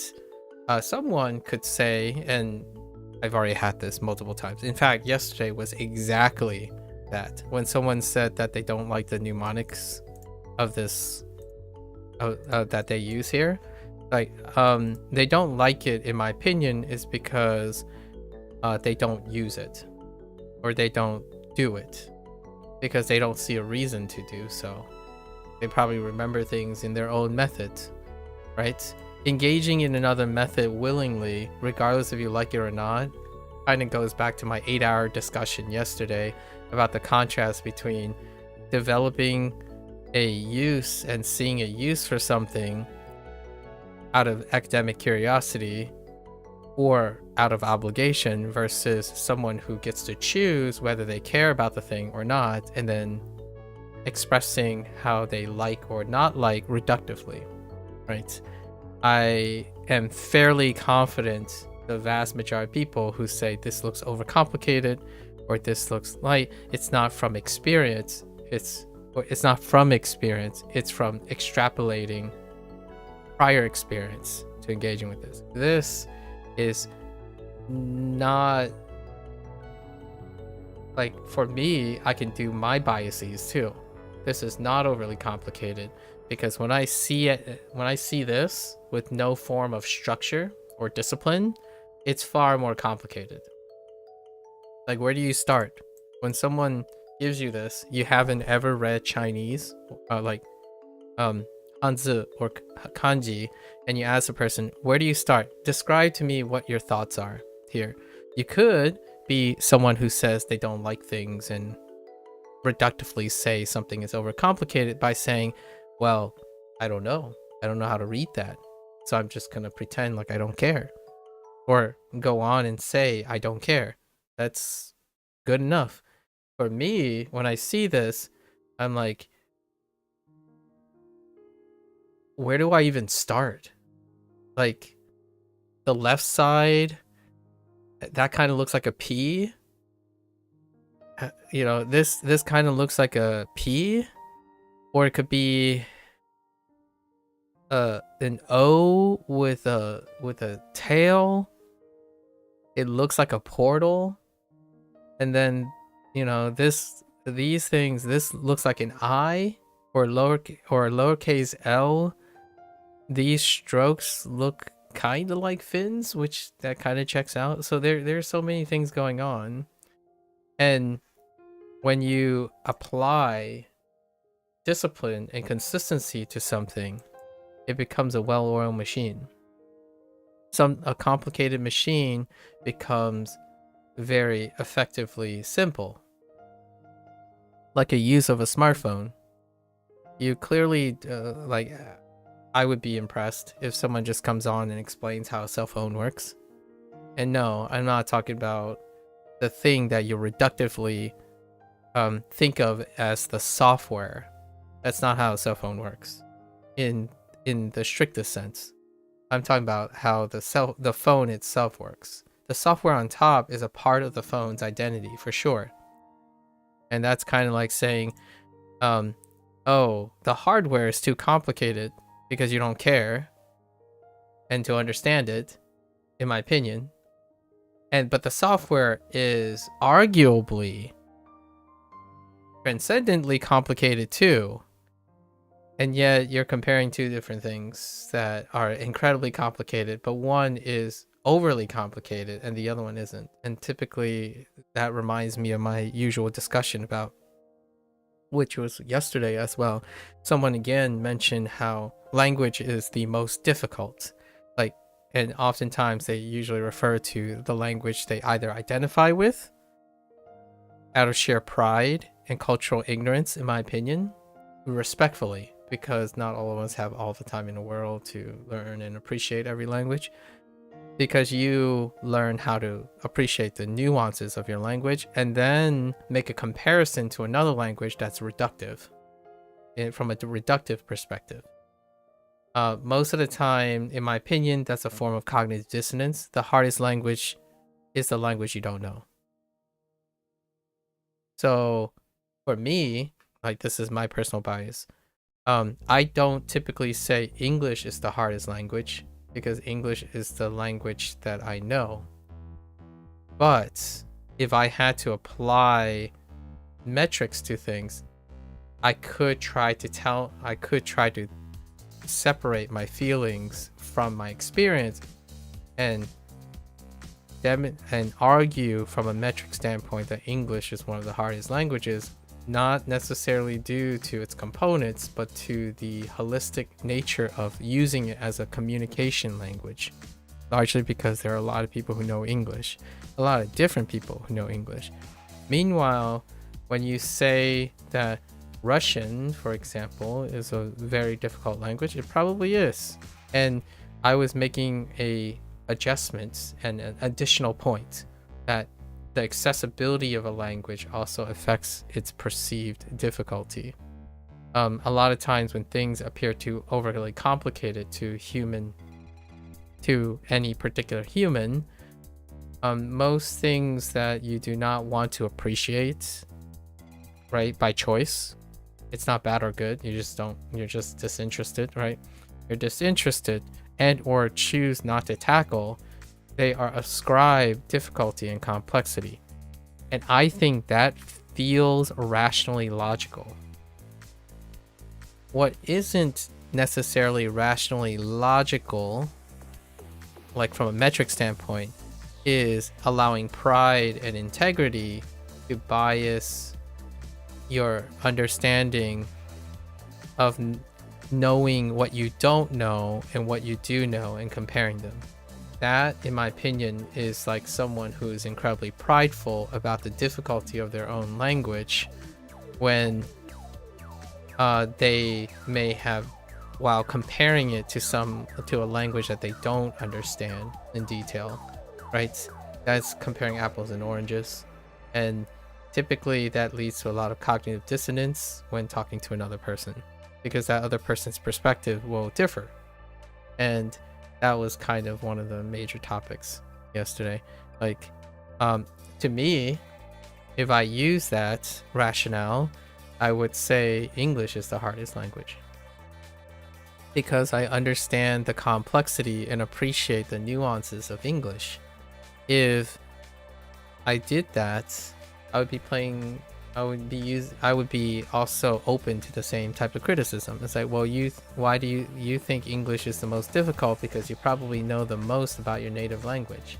Alternatively, this is to analyze the person I was talking to. Alternatively, if they said, oh, this is the hardest language, but I always want to learn it, that is a different form of attachment and expression of difficulty, is the desire but inability to circumvent the motivation to do so. And circumventing motivation to do something or to start something is very difficult.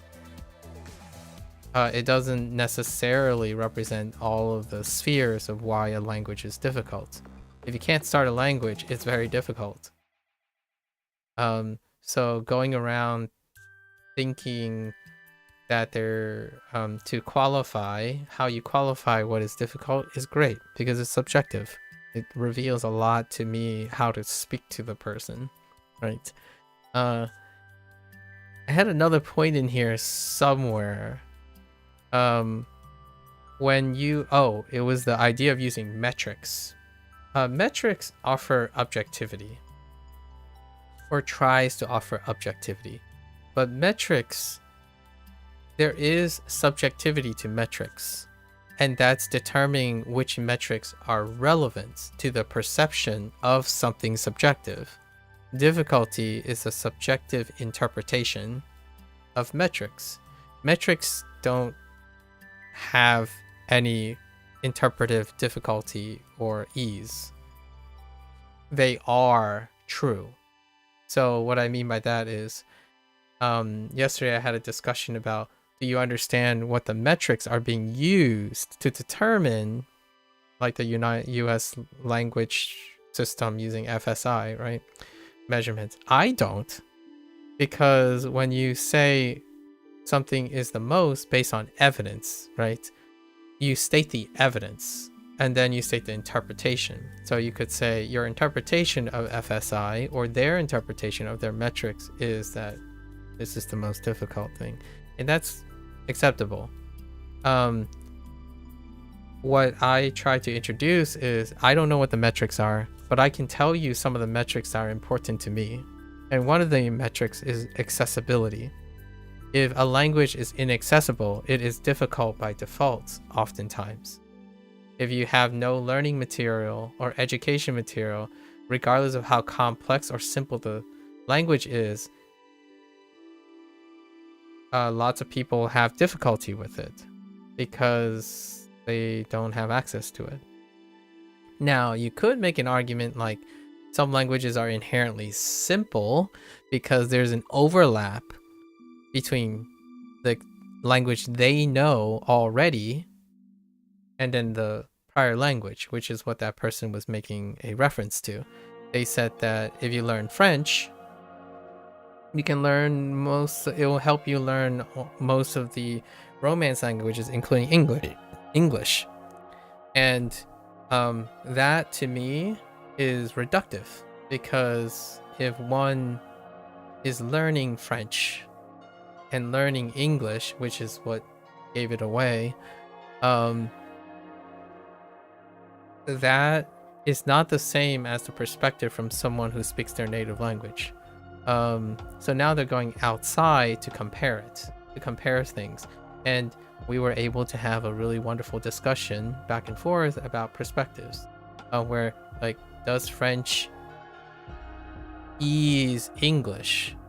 And then my thought that I presented was something that humans often have to rely on, which is comparing similarities and differences.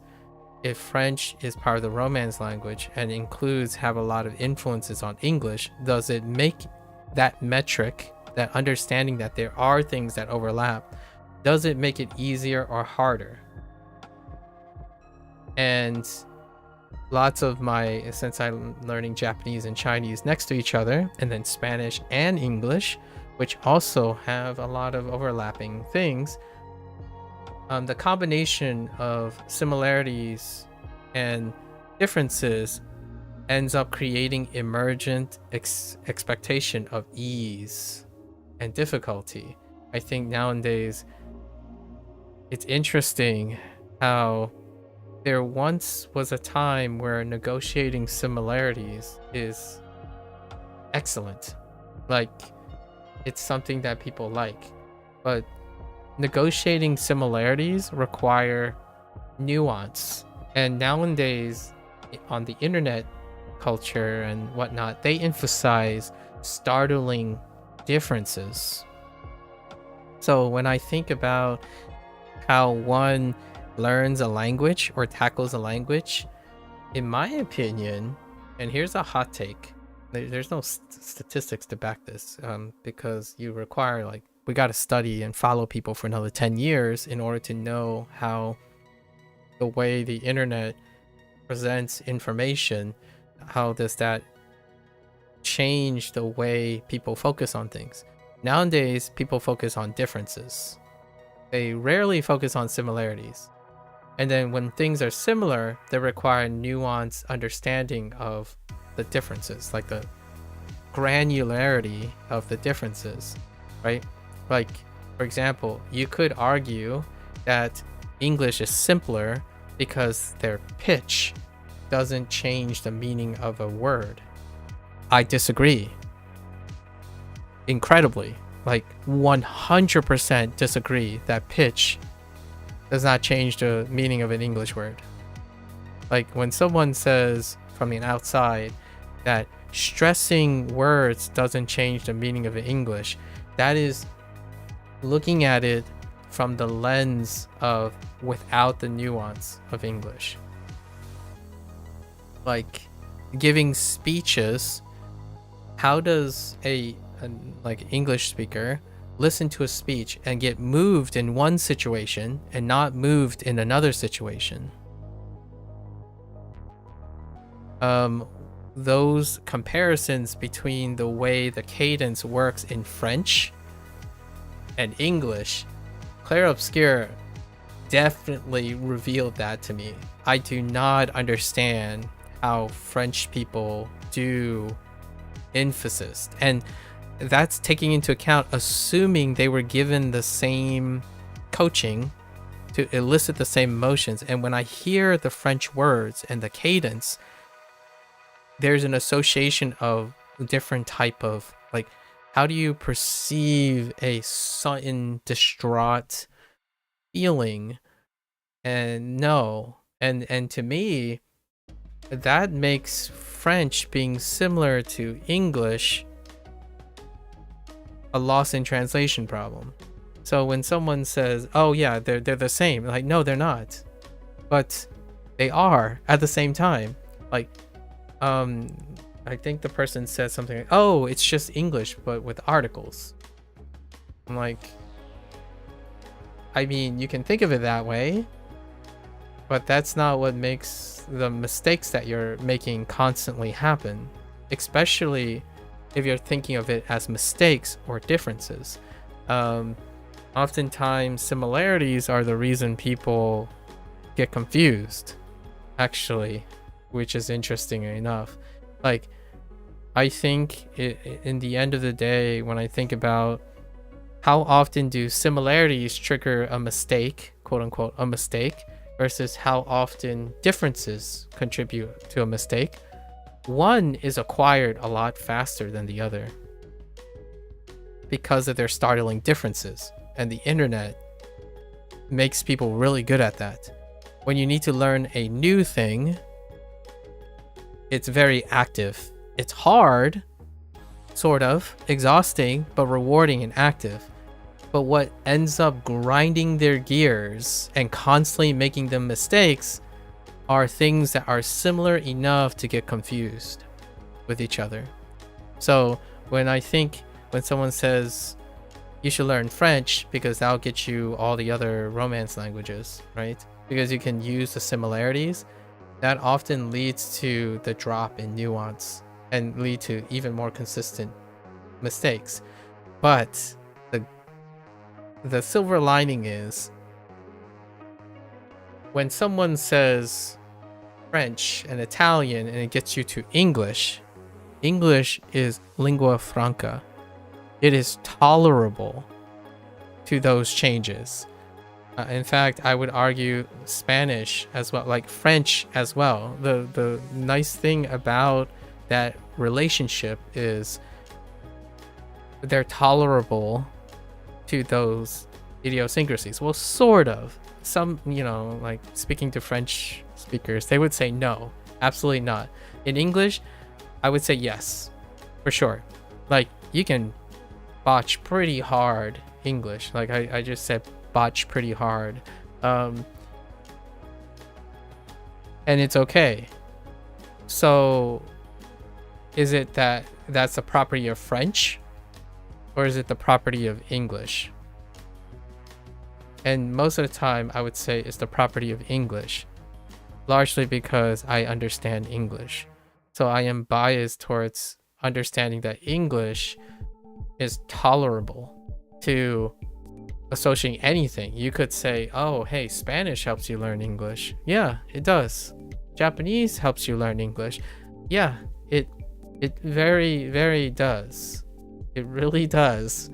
In a very strange way, you know, ego. So I don't think it's something, in my opinion, I would argue that it's not unique to French. So I was trying to add, like, well, not particularly in French and Italian. Pick your language of choice. And then the contention point that I had with the previous statement yesterday was the idea that it was somehow restricted to Roman languages and then plus English. And my thought is, it's a lot of times when you think of macro languages, you have prior knowledge. It's very difficult to distinguish from that. So it's often whatever group of language plus English. Whatever language plus English, maybe Spanish and French. Japanese plus Spanish plus English. I'm not sure about French actually. But oftentimes when you're thinking about macro language plus, and then it's influence language plus, like it's body and influence language. But this person mentioned also that Germanic and Slavic don't work that way. Yeah, because one of the arguments is that cultural exchange do not happen between them. But we weren't talking about Germanic, Slavic languages in relation to each other.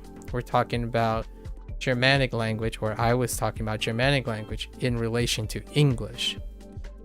Germanic language plus English. I mean, I wouldn't be surprised if there's an argument made for Slavic language plus English. But the language that's engaging in cultural exchange or exchange is English. Not the other way around. It doesn't work both ways, right? English doesn't go out of its way, in my opinion, to insert itself. But it's tough. I would say other native speakers will have to chime in on this because I speak English. So it feels like there's no necessity to inject English into other languages. They are adopted by exchange. So the English exchange is what happens, and what it makes it feel like. Yeah, most languages will help you understand English to some extent. Like most of the macro languages, the languages that are engaging in cultural exchange, right? And then if I end up becoming a native speaker of another language, which I don't yet, I could even talk about Fujianese a little bit. Fujianese have English words in them.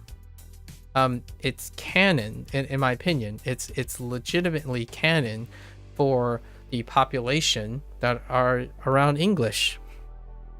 Easy is a word that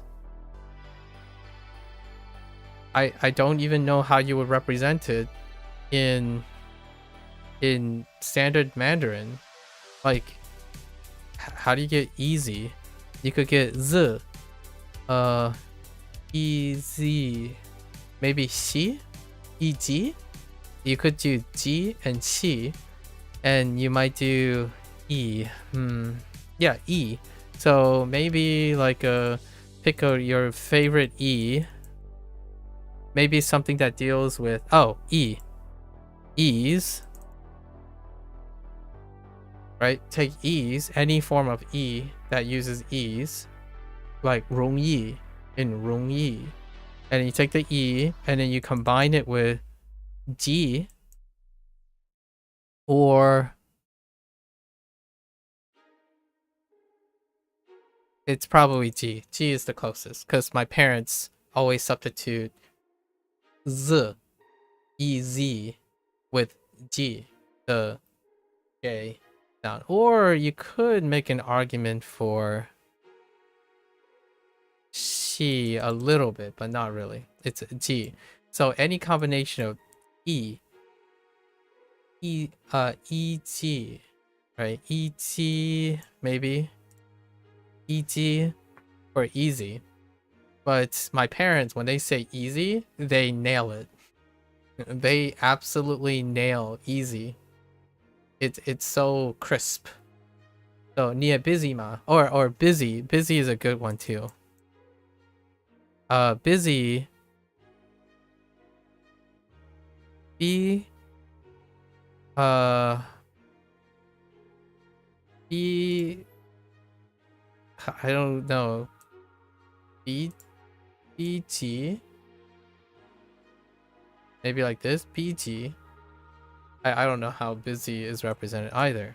And it's so underrepresented that I can't ascribe a character to it.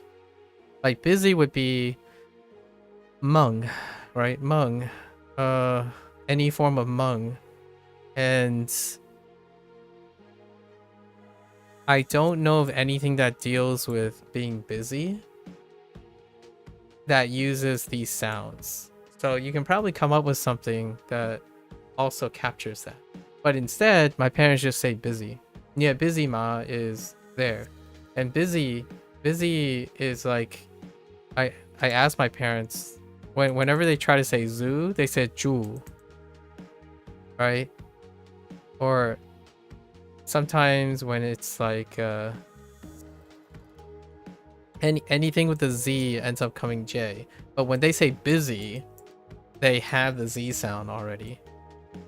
So it's interesting. It's incredibly interesting. Nia busy ma is very, very prominent that they can make the Z sound, the Z sound very, very well. But whenever they are given a sound that prolongs the Z, it becomes Z, zhu, like zhu. Just like this, Z, Z. And so Z, Z versus Z. Which I don't do either because, well, I do for zoo, but I would say ju. Ju. Whenever my parents say zoo, they would say ju. And so zoo. It's interesting. I don't know. So many little things. Alright, anyways. The Carl. 吵架，吵架，他们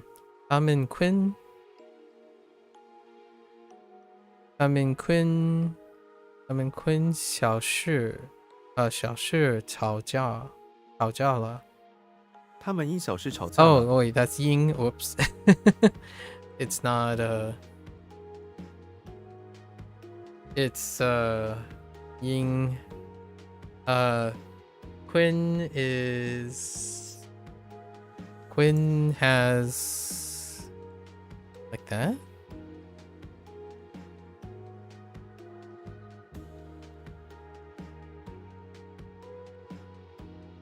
Uh-oh.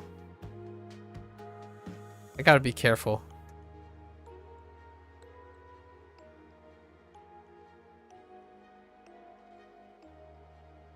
Yeah, Quinn is tree, not person. Ying. 我不想再吵架了。我不想再吵架了。再吵架了。为什么为了为什么为了一个 I'm gonna go with two. 为什么为了一个 Oh no, but it's an action. So it's probably 为什么为了一个一个架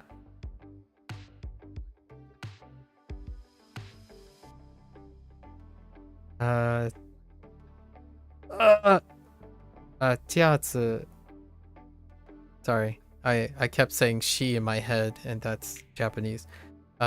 架势架子架子吵架吗？吵架吧。为什么呀？为了一个架子吵架吗？吵架呢？Oh, I forgot totally about呢。Okay, that's weird. I actually don't. Huh. Interesting.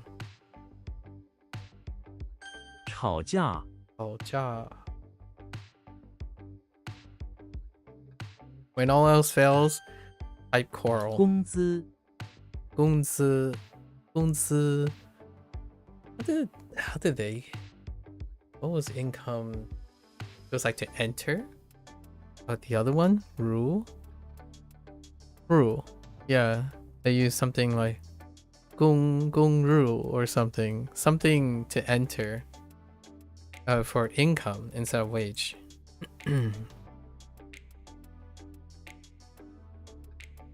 工资，工人的工资很低，很低，yeah, 很低。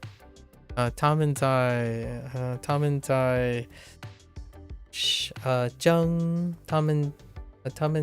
争取 ，yeah, 争取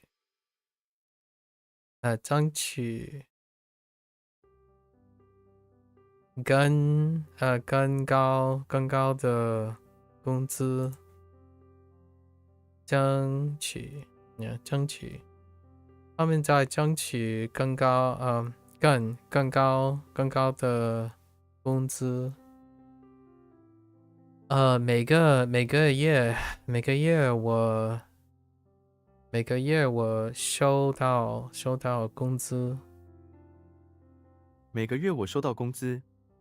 对，工资， OK。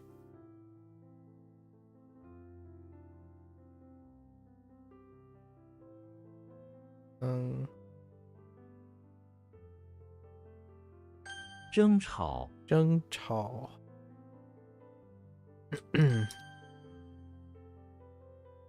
资金， Whoops. 吵架。 When all else fails, type quarrel. 人民 eventually that's gonna fail. 人民币 no 人民币 人民币， 人民币 ah man 人民币 I'm saying that in not the correct order. 工资 工资，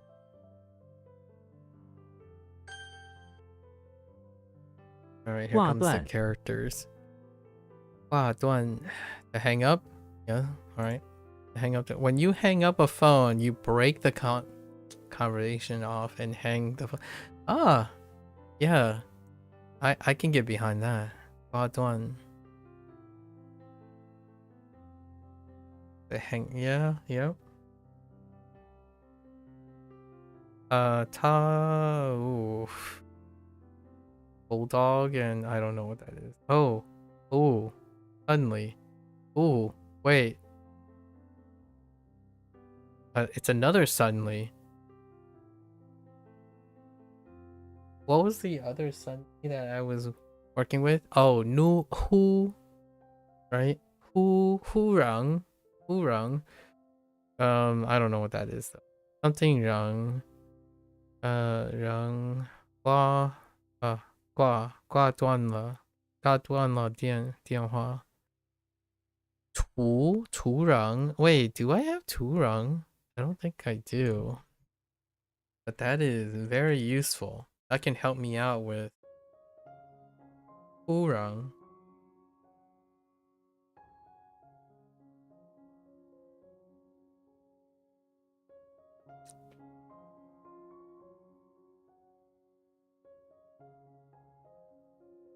Don't mind me. Substance.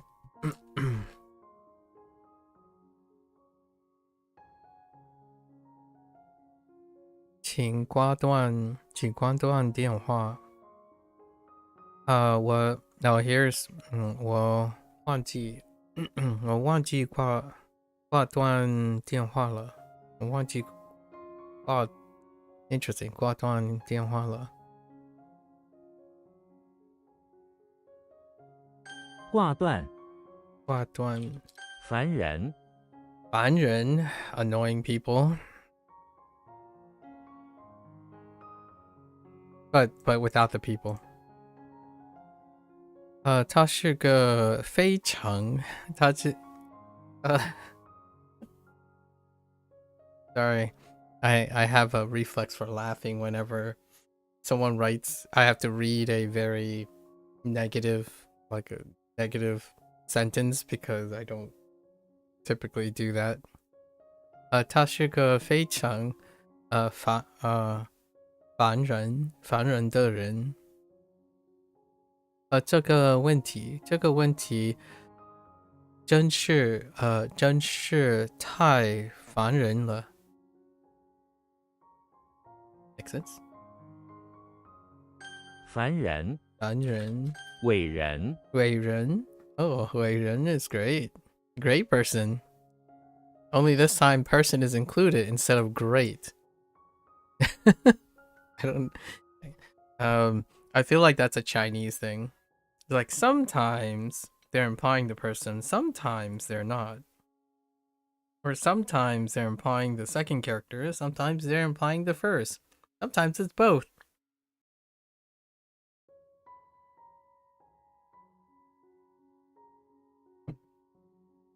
When we're talking about translations.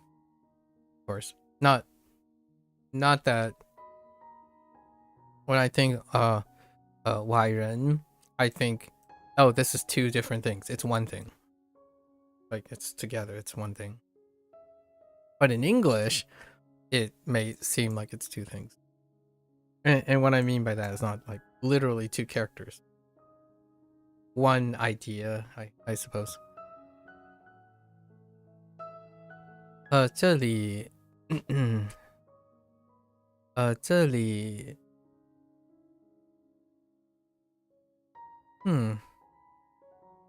I'm not sure about this term. 这一位伟人。这里埋葬着一位伟人。伟人 oh right half tone 伟人。这里埋葬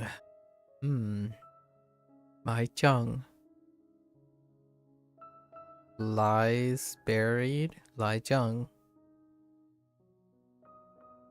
这里埋葬着一位伟人。当代的伟人。Our times? Interesting. 当代。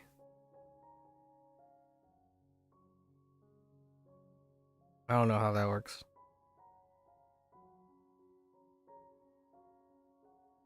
伟人，步， Maybe in the future. 步 footsteps.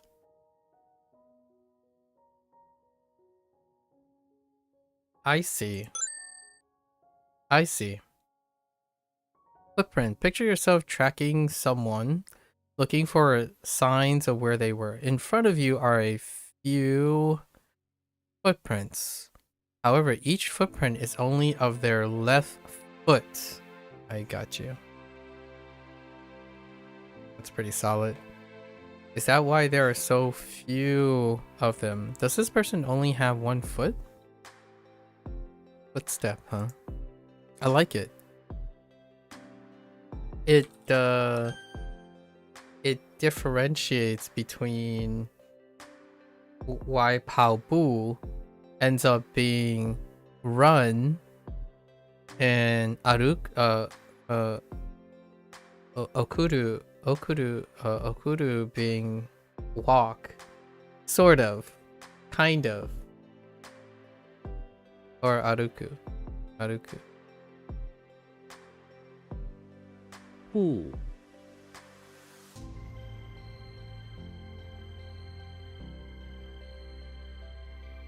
Yeah, Aruku. So then you can think of it as footsteps, and then Ashiru just it's run. I guess because it's close to. I don't know. I still think it's funny that the characters are backwards associated. Alright, boo. Bugs Bunny is in the bathroom of the house, tricking Elmer Fudd, of course. Once again, playing pranks and stuff. He has a fake bunny foot, rabbit's foot, and uses that to make some fake bunny footprints. Then hides behind the shower curtain. He hears the footsteps of Elmer Fudd enter the bathroom. Once the footsteps stops, as Elmer quickly looks at the fake footprints, Bug jumps out and hits Elmer over the head with a plunger. That is very Looney Tunes. I got you. The grass, ooh, Jingbu. Yeah, Pao Bu to run. Zu Bu, step by step. Initial. I get that. First step. Initial. Chu Bu.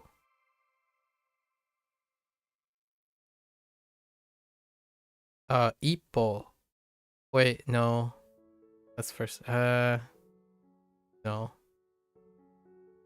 Sanbu. Yeah. Sanbu. To stroll or to go for a walk. Sampo.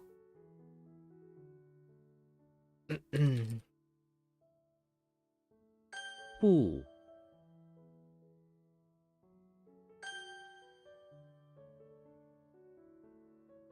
Interesting. Sampo.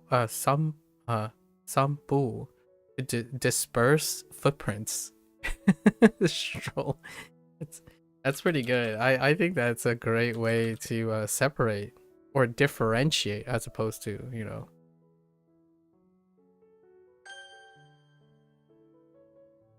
Just negotiating that they're backwards. Yeah, walking is running and running is walking. Between Japanese and Chinese. At least that's how I remember it. Oh, whoops. I typed the wrong initial there.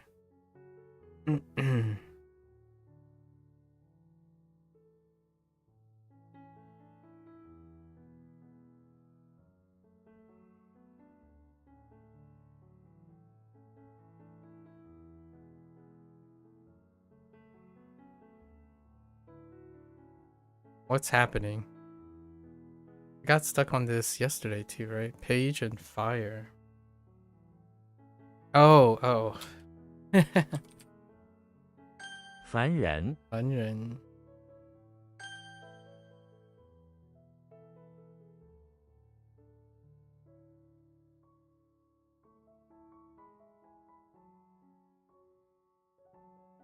Oh, no, wait. Just kidding.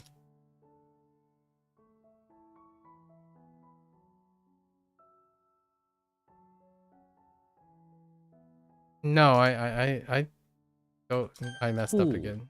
Fine.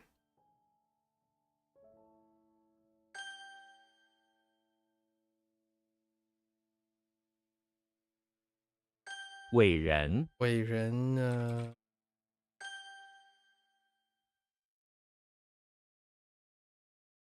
挂断 I'm not entirely sure what I typed the first time.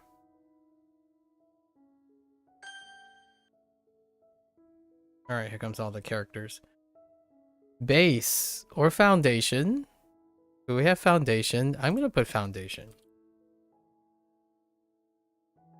G makes sense. G. Jimmy Neutron is in front of the house. Okay. Where he's creating a new base. Okay, base. He has a bunch of clothes hampers all stacked together with soil. For such a genius, his base looks pretty primitive. Soil can... Oh, mud. Yeah, foundation. Jichu, Japanese. GD for foundation. Christianity. Ji 主教，基督教。奠基 to lay a foundation. Okay. 鸡 Okay. 井 Jing. Oh, hey, the left side. Is that... Yeah, that's the left side, right? Yeah, that's the left side of scenery. Without the things. Is this like...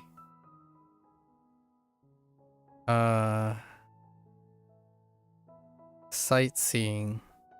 I think sightseeing have Jing in it. Jimmy Neutron is in the basement of the English Manor.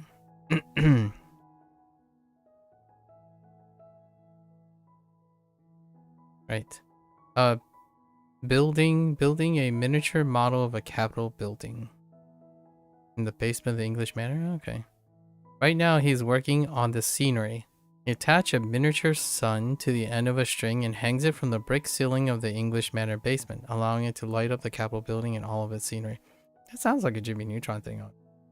A miniature recreation of a fancy Capitol building with scenery all included.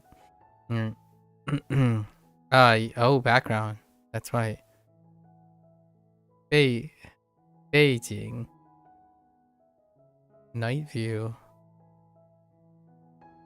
Oh, it's not the same. It's not the one that... Or maybe they didn't include it. Oh. Yeah, Jing.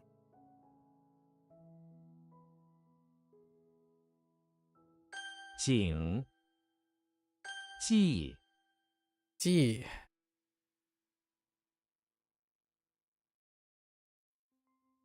I feel like I just got you. Is this one of the kanji characters? Is this one of the kanji? No, it's words. No. One is words. What is the other one?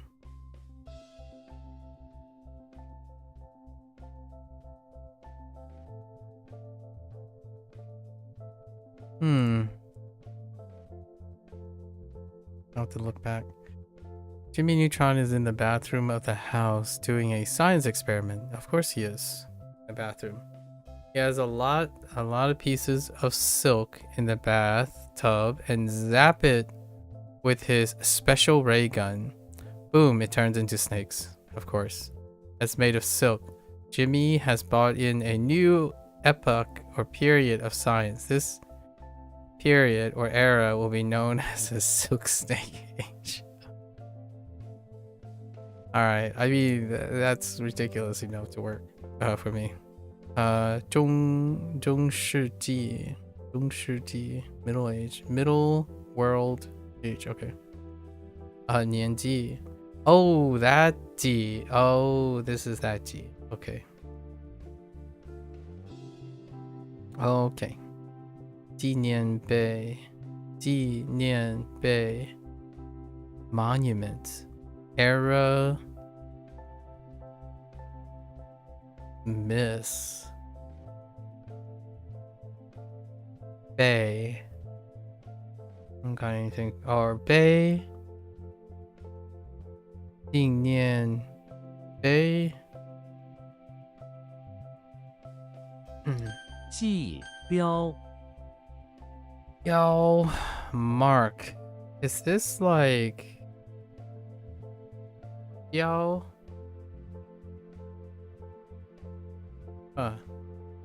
Guess we'll find out. Bigfoot is in front of the barn on a pilgrimage to the cowboy altar, which is right in front of the red barn. Yeah, there is a cowboy and an altar a lot of times in front of a barn. It is made of a tree trunk and has a mark on it that says cowboy altar. He gets on his knees and rubs the sacred mark as a cowboy lines up behind him waiting for his turn. Alright, I mean, otherwise it just changes into a cowboy making a wooden altar. Oh, it could be a wood altar. Or making the altar float. What was the floating altar one? Piao.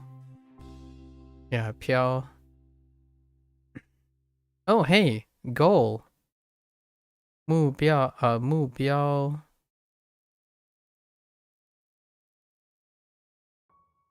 Huh. Mok. Yeah. Mokyo.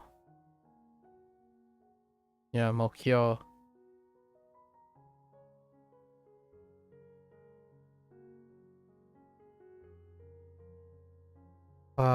Piao Ti. Idle. Computer mouse? What the? Oh, that's mouse. And Piao, really? Piao. The benchmark? Mark? Piao. That second one better be bench. I'm kidding. Piao Gang. Piao Gang. 标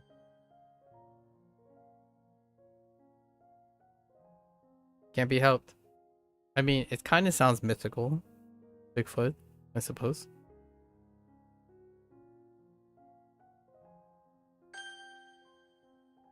Oh, mark it can get lost though. Okay, mark on the altar, right? Mark on the altar. 增 Zeng, I am not good with this. Zeng,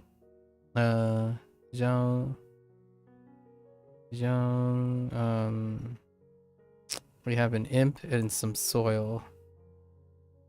Zeldas are rough. Zelda is in front of the English manor, battling an imp. That kind of checks out. That has popped out of the soil. This English manor is actually her birthright, as she is a princess after all. Okay.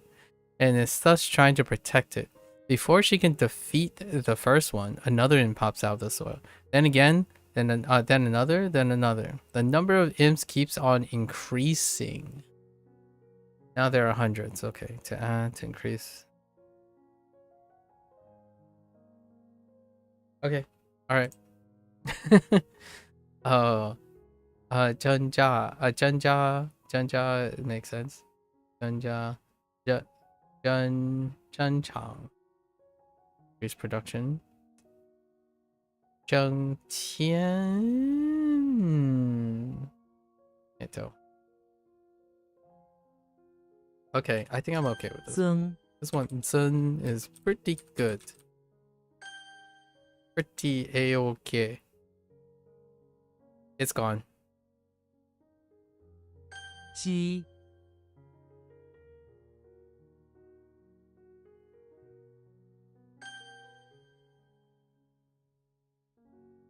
增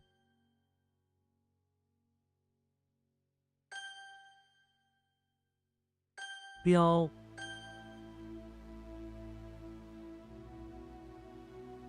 景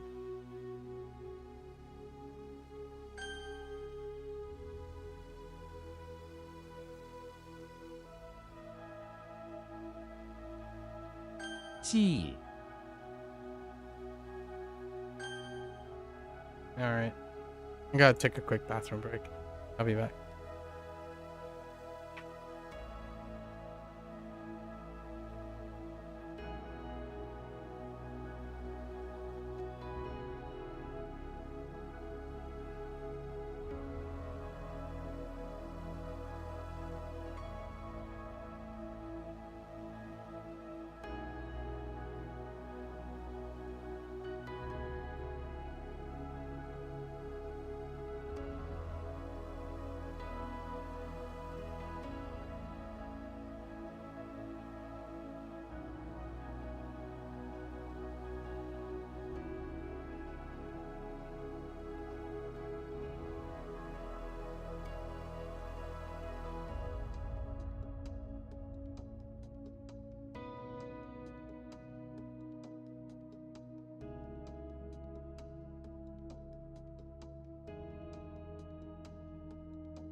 All right.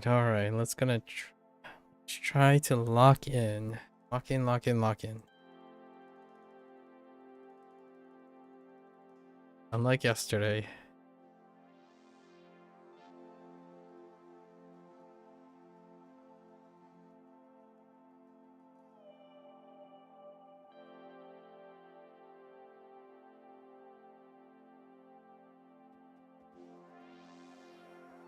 左派，这个组织被认为左派的，说话，他不常说话，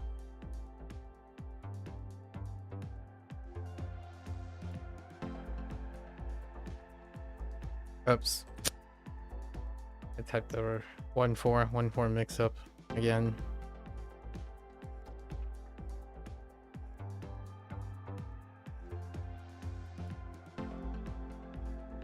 银色，他开着一辆银色的车， Good time to rest my voice while doing this.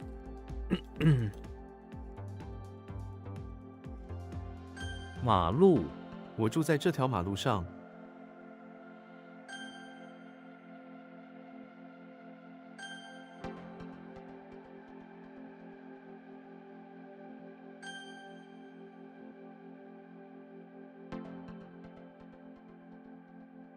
买单，服务员，买单，乐队，乐队演奏得很出色， Oh yeah, an orchestra. 留学，留学生，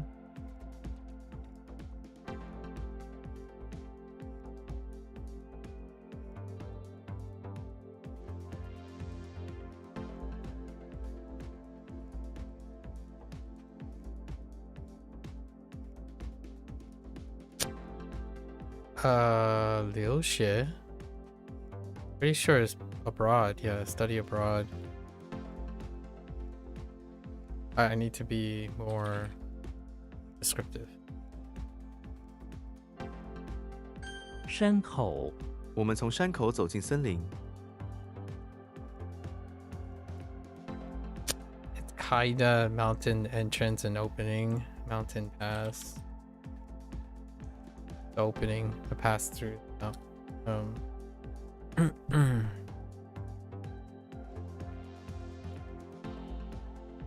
Wait, whoops. I guess night is work. Night will work, I think. Oh, I 1-4 mix up again. 正确，他的答案是正确的，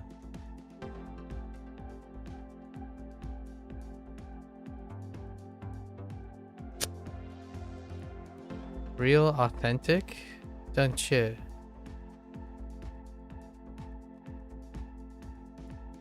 Accurate? I guess they can maybe accurate. 路段，这个路段经常塞车，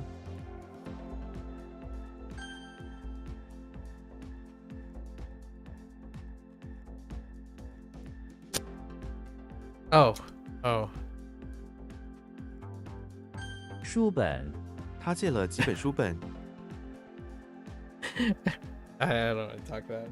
I thought a book in my head. In my head, I thought book and I typed Ben. A Ben.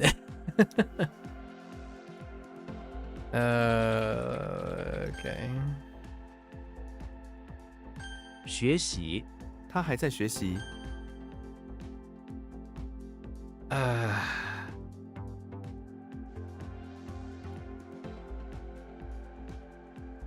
麻烦， Oh, 对不 right. 起，给你添麻烦了， Silenced.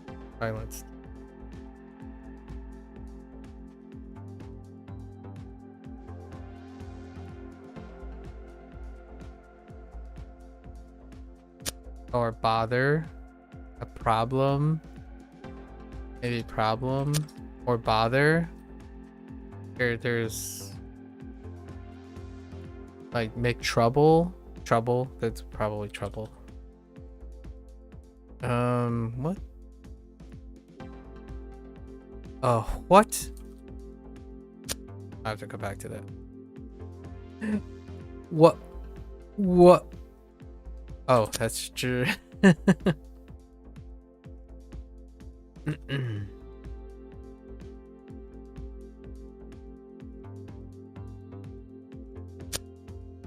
Oh, 腿。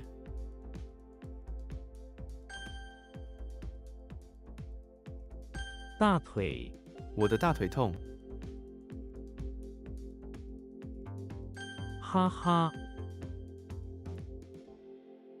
What are you?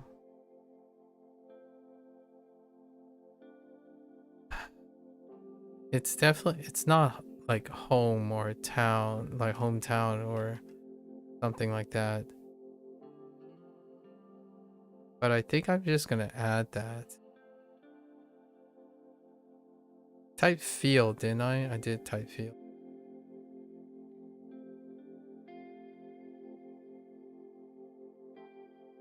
Soil and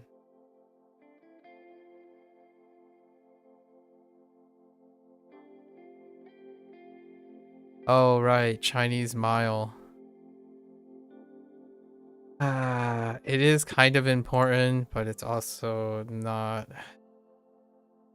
going to work in terms of meaning.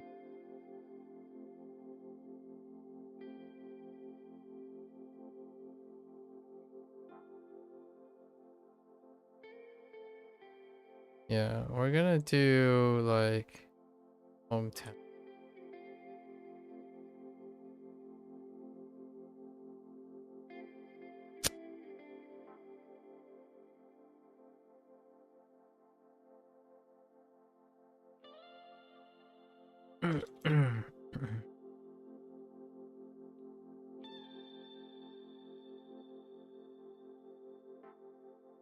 幸福，幸福是每个人都追求的目标。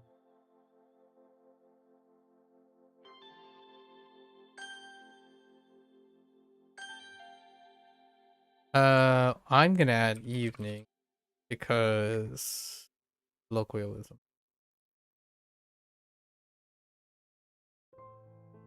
I'll try to remember that. It only gets one, it has one vocabulary. 藏，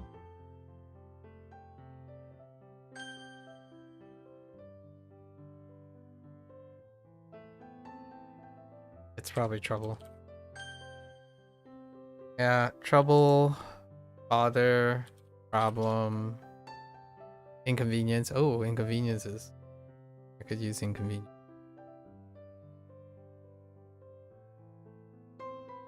集体，集体财产，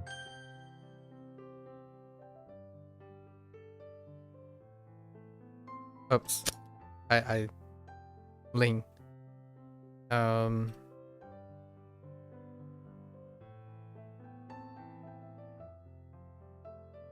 Gut feeling. What does my soul tell me? "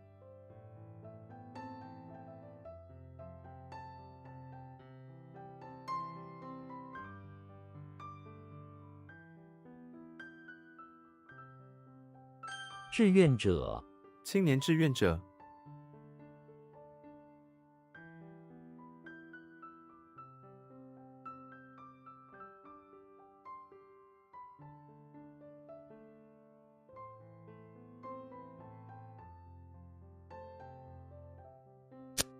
I have to think about that. I don't know at the moment. Oh, which cat was this? This was a very specific cat. 令，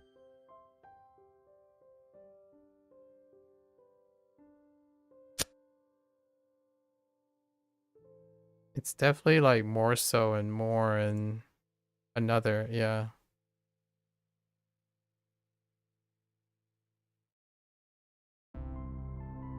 In this way.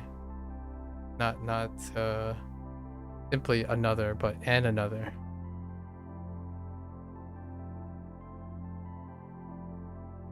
Oh, 采访，他他采访了一位专家。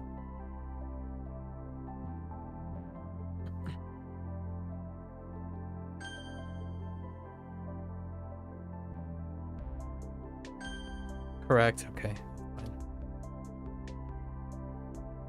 I should have had proper or something.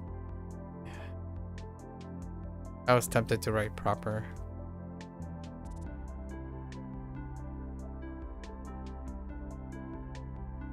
轻易，他不轻易饶人。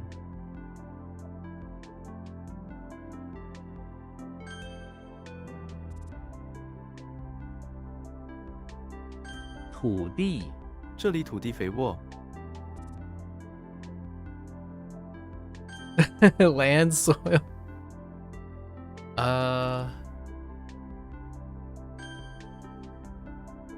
像， Oh, whoops. That's the wrong xiang. I wasn't looking at this. I wasn't looking at the character. Yep, that happens. It's fine. 现任，现任主任。现任主任。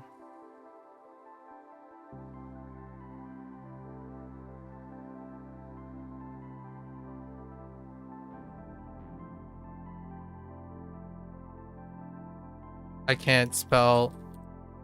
Oh wait, 现任.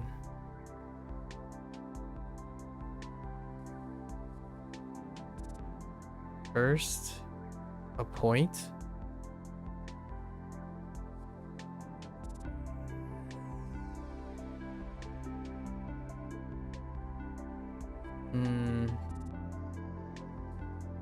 So what is this? Wish. Hope. Expect.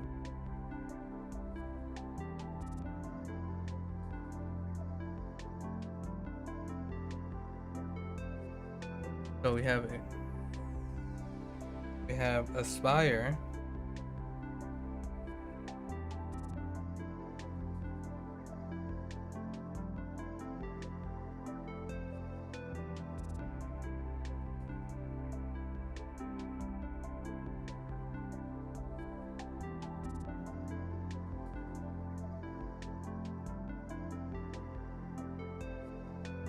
To act as so young youth.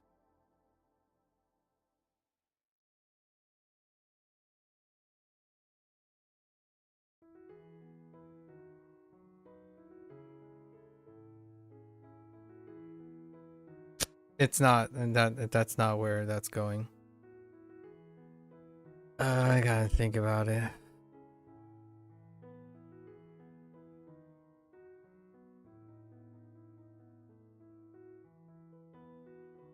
阴阳，阴阳是中国哲学中重要的概念。 First appoint. Or present appoint. Oh.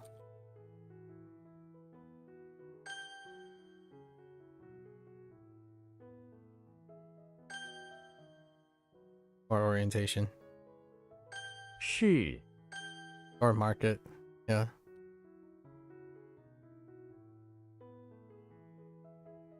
6万， 3万加3万等于6万。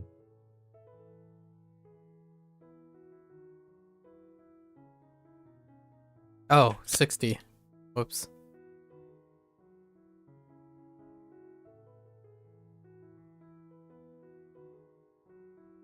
庆祝，庆祝大会。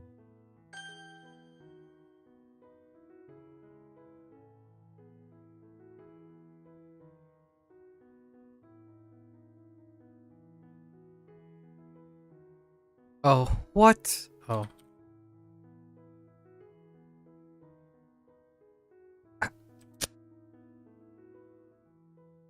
Oh, I typed the wrong thing. Youth something. It has person, like to act as, a role.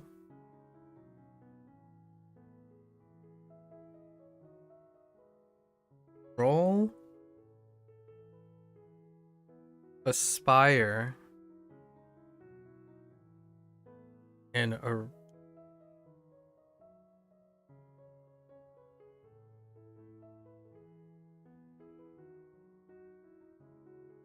I'm losing the thing in the middle.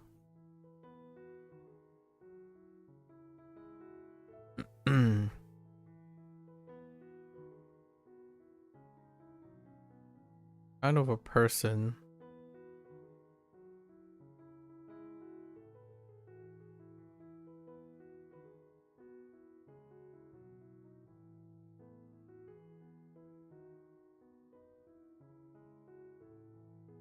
So you take a page.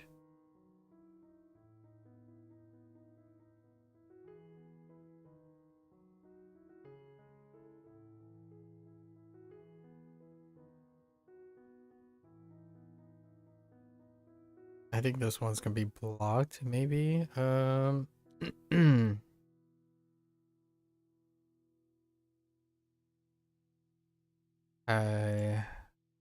A volunteer. Yeah, this is gonna be blocked. Volunteer is blocked. Actually, what was the middle thing? Wish, yeah. One who wish aspire, yeah. Yeah, we're gonna block that. It's fine. It's gonna be with the other volunteer point. We'll see if it comes back around.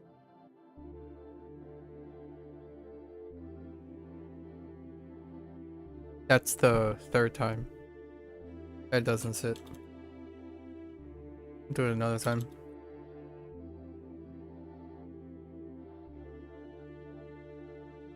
母亲，他对母亲很尊敬。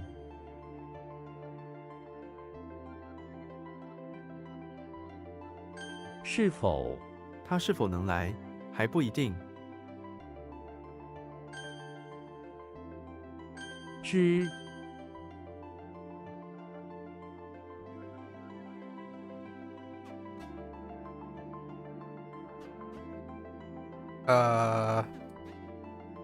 正义，正义在我们这边。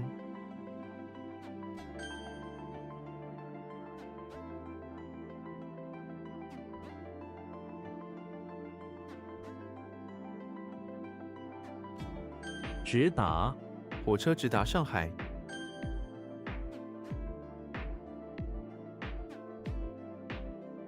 急于，急于求成。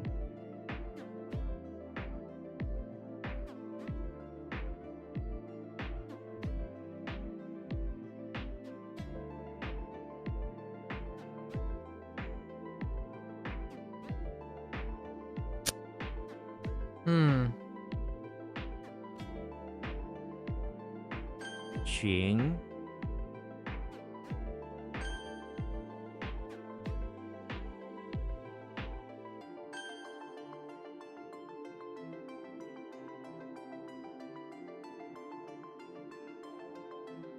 Maybe aspire acting as oneself. I don't know how I'm gonna go about that one. 管道，工人们正在修理城市下水道的管道。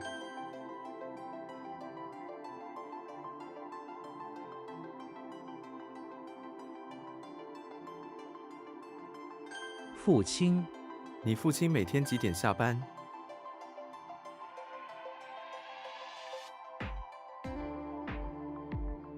快速，快速跑。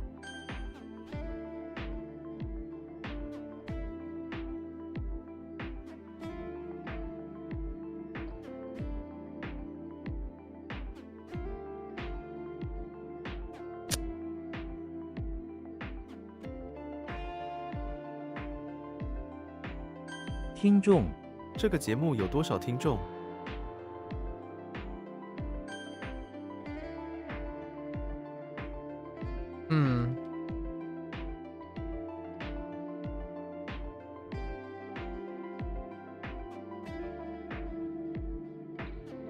规范，这个行为不符合社会规范。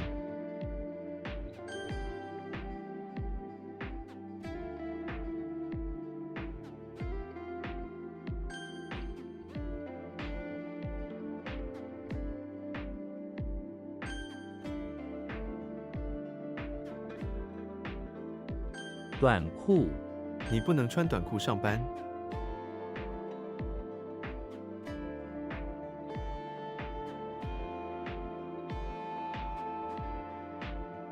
碰见，我碰见他了。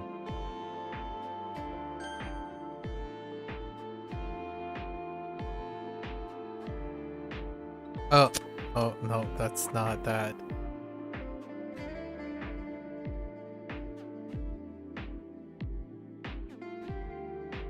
泳衣，这条泳衣很漂亮。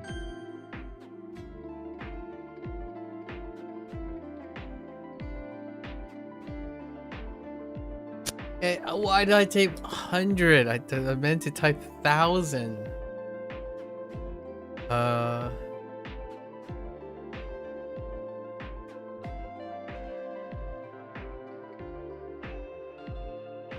no. Oh no. Oh wait, I'm fine. Is it? Huh.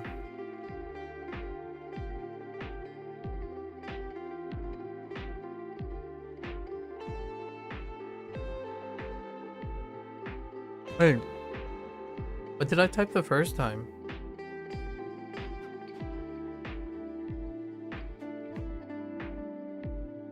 Wait, what's happening here?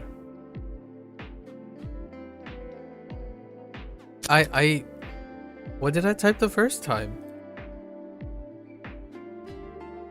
If it wasn't that, I don't understand.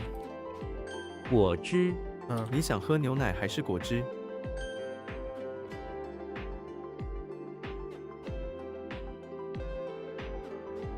Requests turn into within in, so in like hurried, impatient. Okay, that's fine.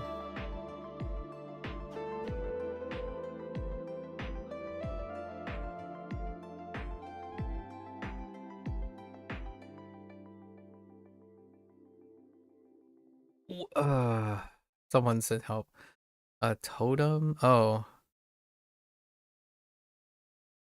日报，北京日报。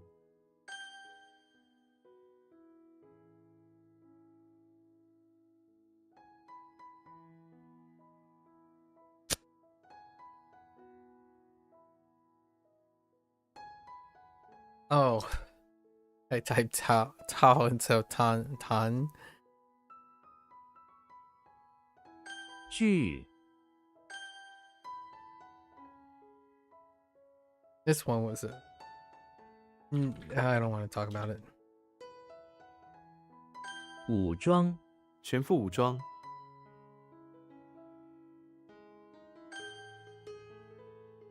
谈，赢，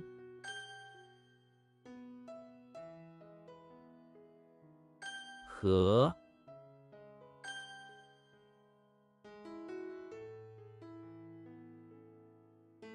体积，容器的体积。 We practiced that. And it's gone. “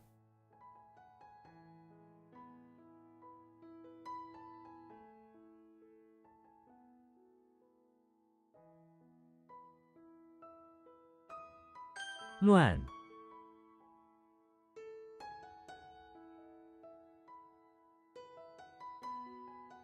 I don't understand this. How is it this? I use my gut feeling on this one. I only know chaos and Luan. I no longer know anything else.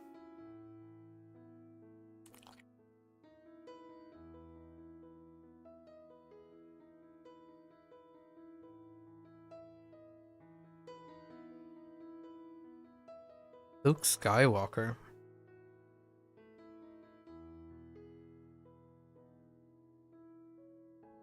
Oh, he was throwing a fit. Yeah, he was just trashing everything. I see.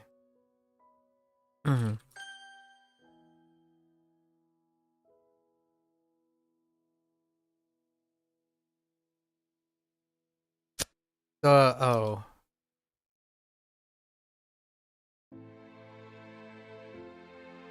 Whoops. That's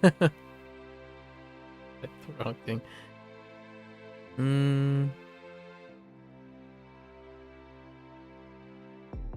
缺，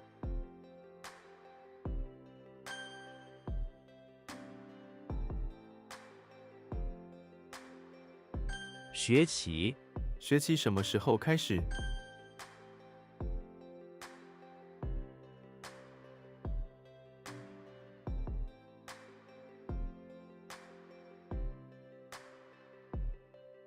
夫， What did I type the first time? Did I type foo?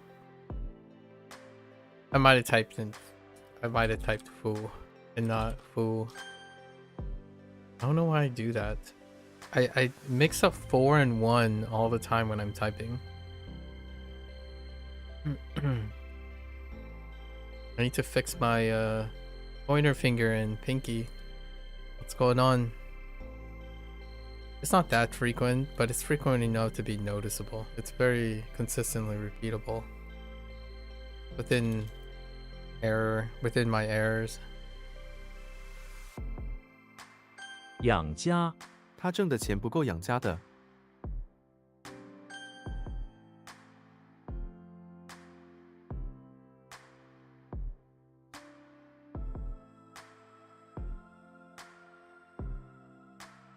Oh, I typed the wrong thing there.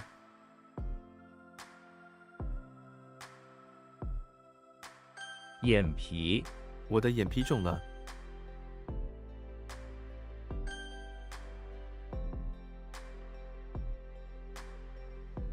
What?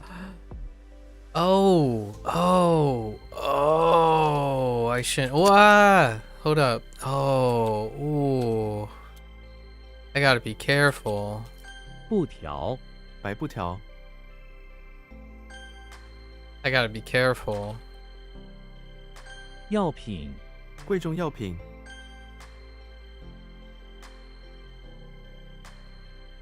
配送，我们公司负责配送。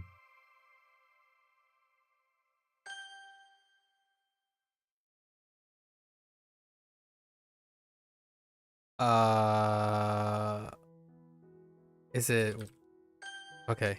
I didn't know which one. 美，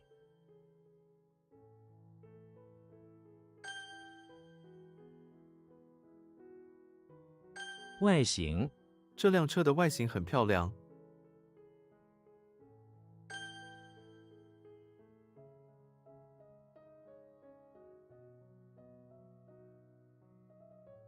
争取，我们争取提前完成计划。 It's to seize, to like to take away by like victory and, but yes, 铺， I don't know what they're looking for though.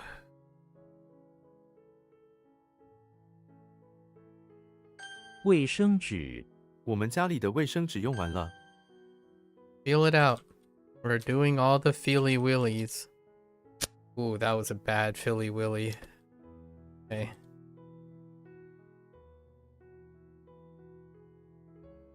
巧克力，巧克力在哪里？ 鞋，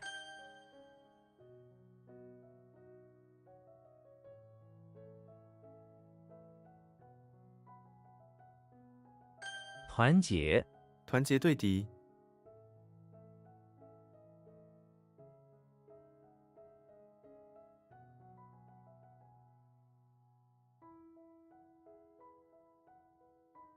Join, establish, combine their form. It's probably unite. Form is fine. Mhm.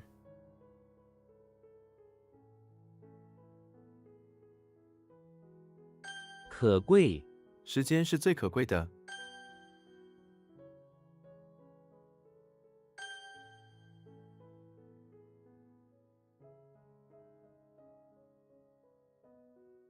鸡汤，我喜欢吃鸡汤。 Tongue was a weak one for. I kind of had a mental block on tongue as well. 搬运，他们正在搬运家具到新公寓里。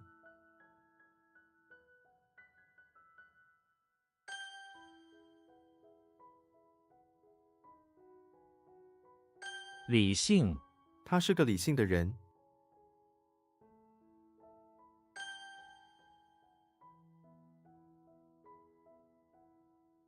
It's like to take by victory, but what is another way to do that? To obtain? Just to like strive for. Oh yeah, to contend for. Yeah. That's fine. Okay, that's fine. We'll try to remember strive. Strive is good. I don't use that word too often.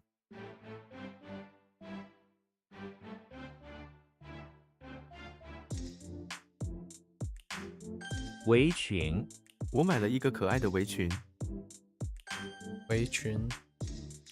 And I totally 散， then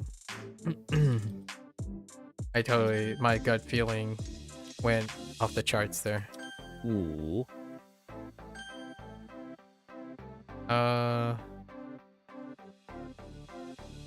伤，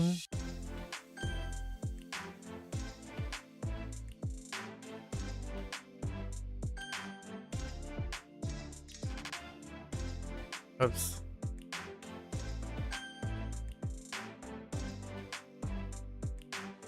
个性，他的个性很强。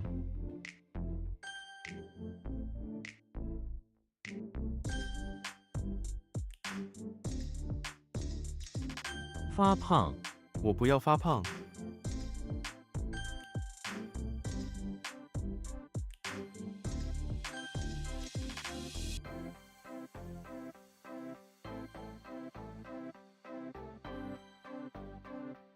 强烈，他强烈的否认了指控。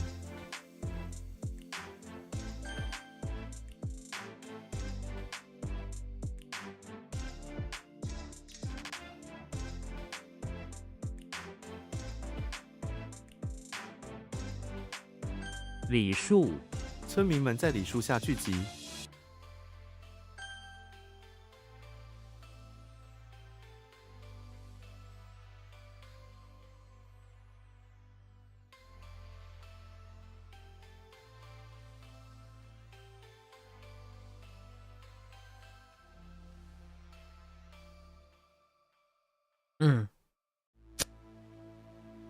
I typed the wrong thing.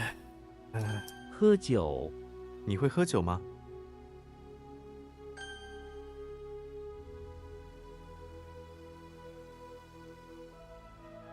幸运，我感到很幸运能够拥有这份工作。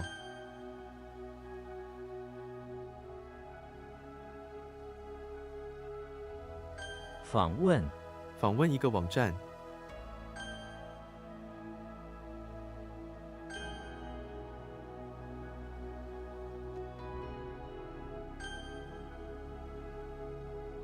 急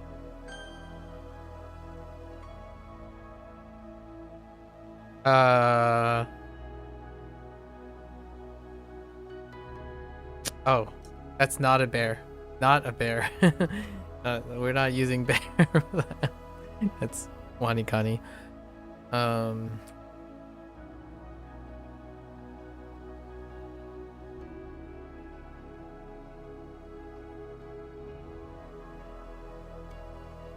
补救，我们需要补救这个情况。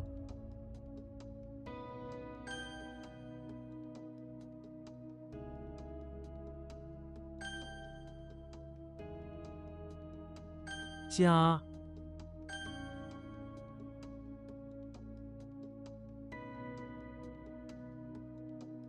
喜庆，婚礼的气氛非常喜庆。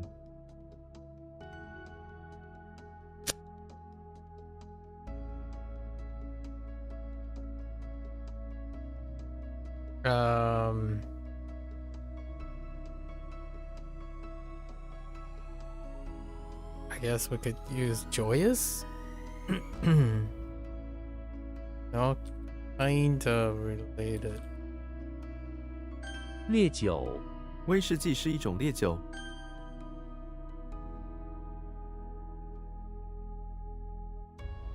房价、房价一直在上升。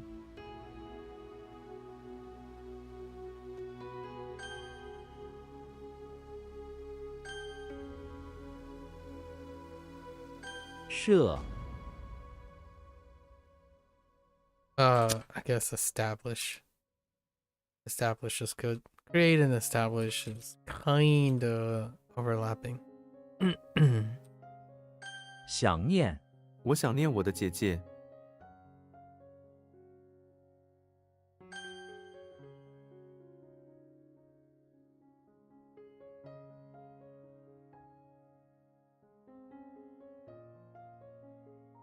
深刻、给我留下了深刻的印象。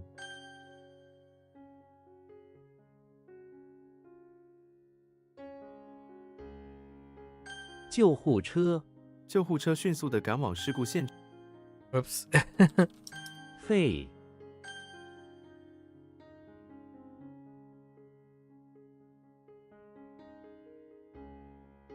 创、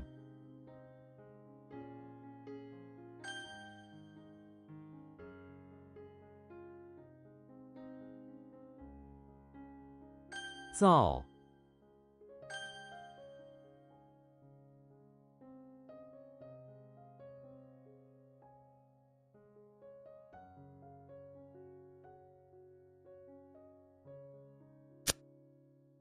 It's joyous, happy, happiness. .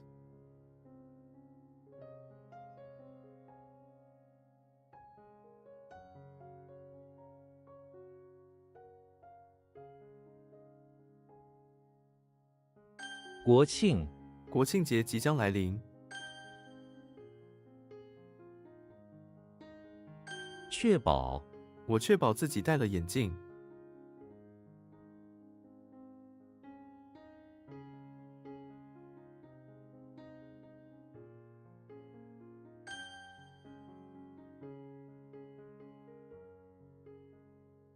整、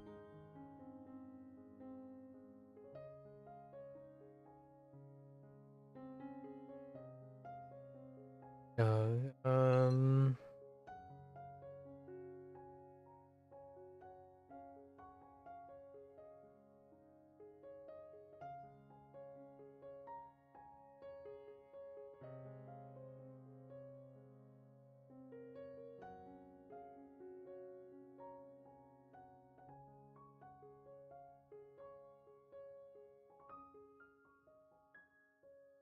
Hmm.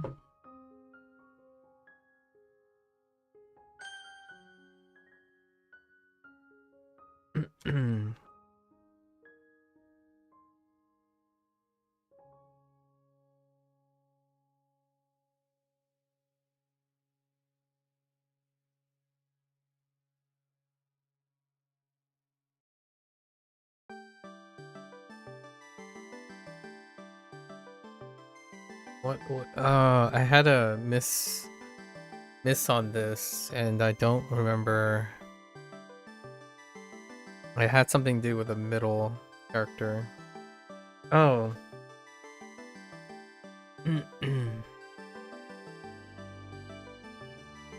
Oh no! Wait, that's Hanji.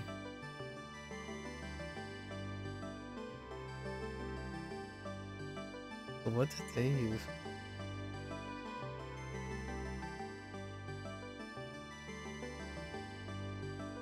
I'm drawing a blank. I 学 gut 术 feeling. Okay. 这是一个学术会议。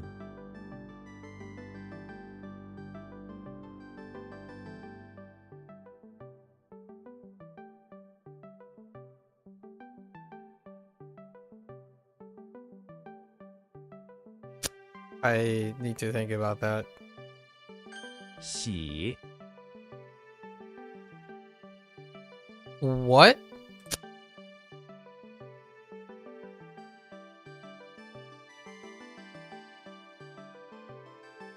Okay.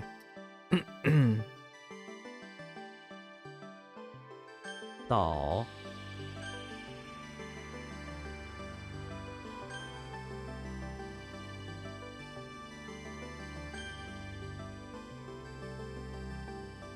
Oh, yesterday I was buffoonery. 切断 切断电源， Buffoonery on that one. Kept typing something else. Oh.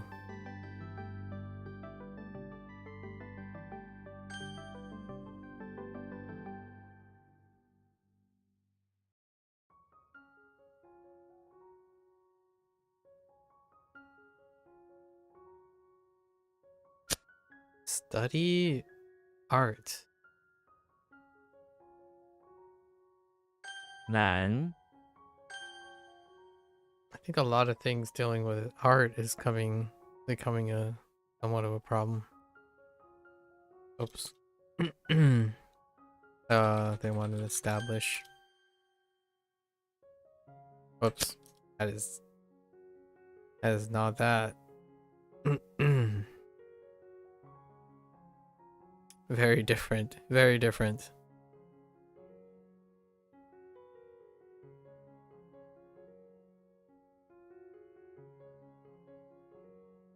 观众观众近5万人，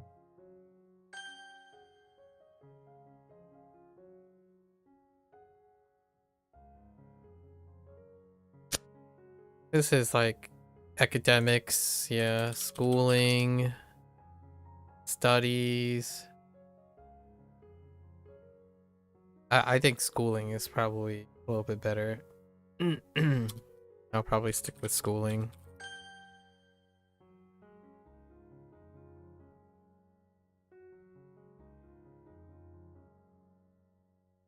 What happened here? What makes me type I right away? Tree. We have tree.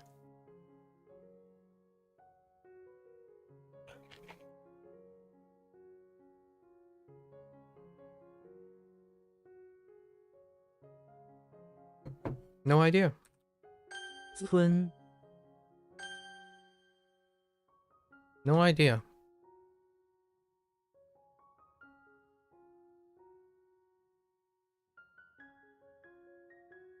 What happened?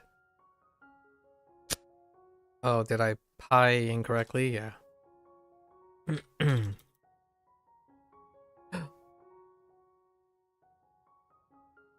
Oh, that's tennis racket.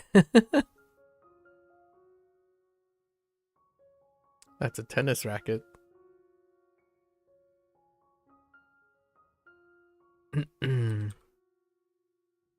Oh, yesterday I dropped Wu pretty hard. Oh no, not Wu. 展示这 Jianshi 幅 and 画作 Wu. 将在画廊展示1周。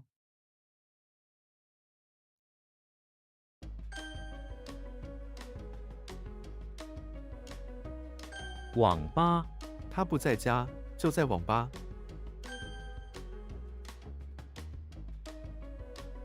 反对 我反对这个提议。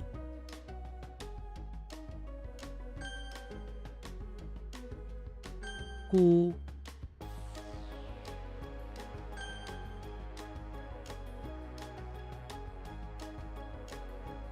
深处 内心深处，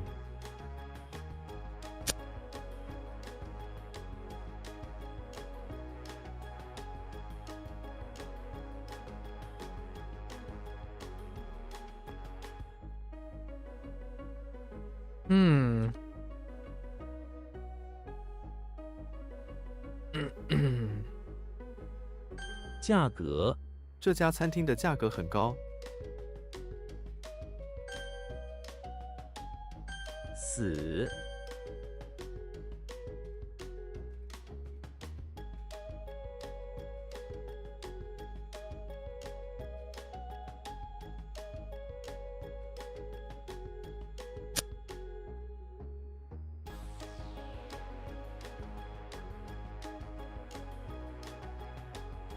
Oh, I added a G. I'm like, what the heck did I type incorrect? I added a G.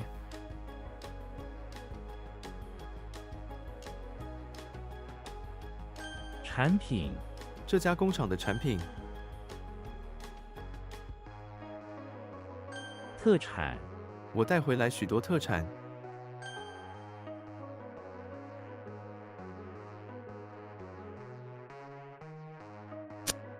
1-4.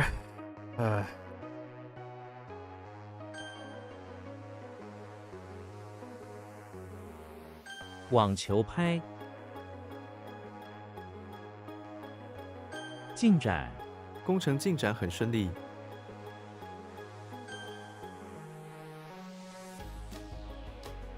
Oh, I almost did it again.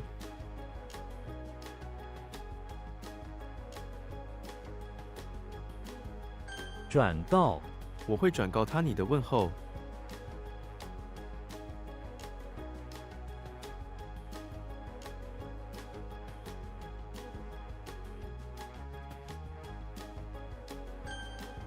Or, yeah, to pass on.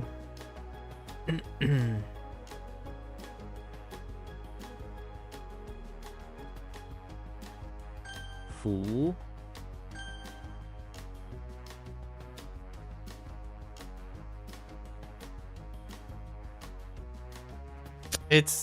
It's deep as well.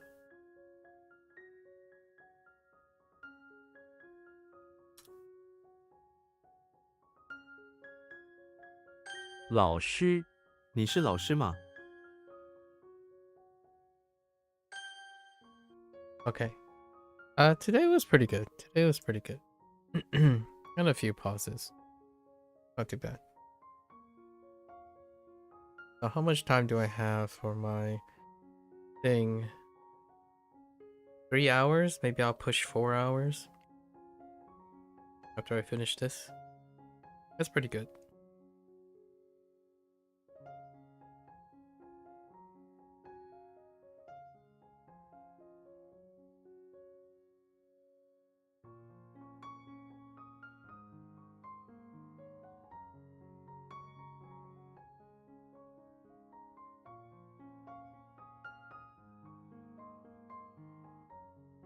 All right.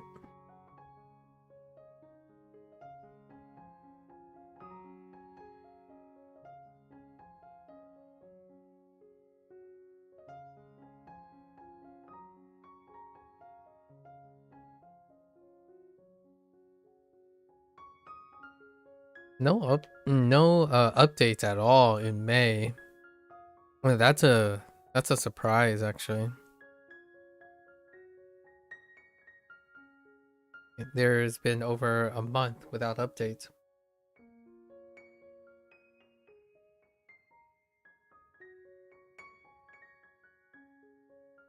Okay.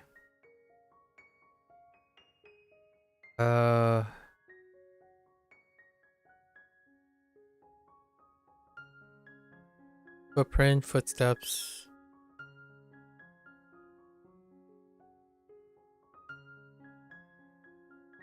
Footstep.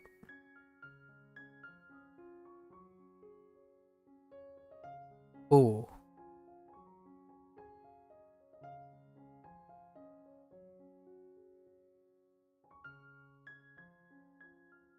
G.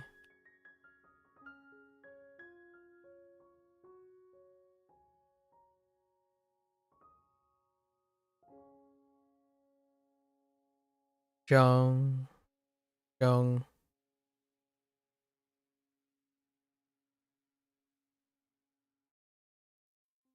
Yao.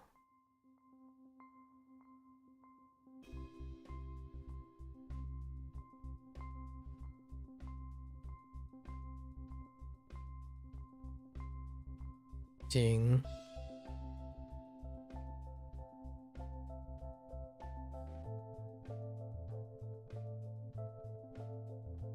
G.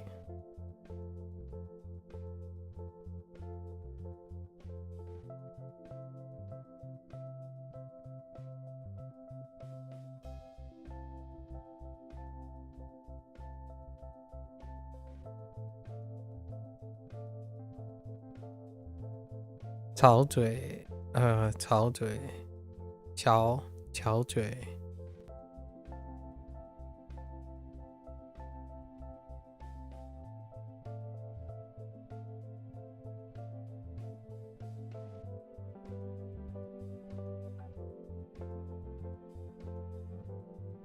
Um.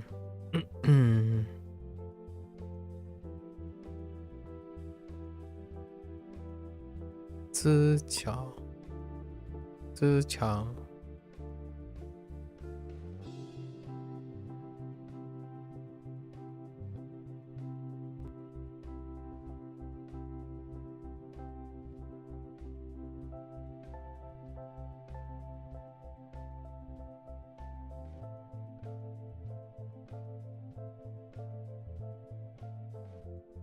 错误。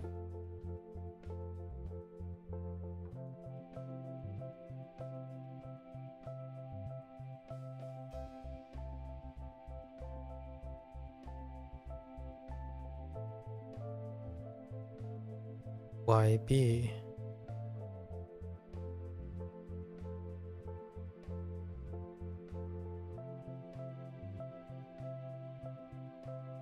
挂号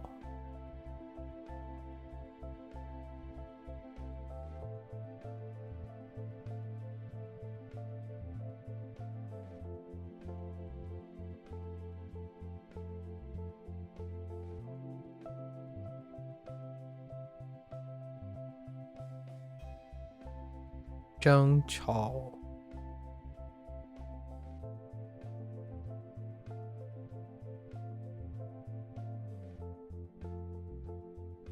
资金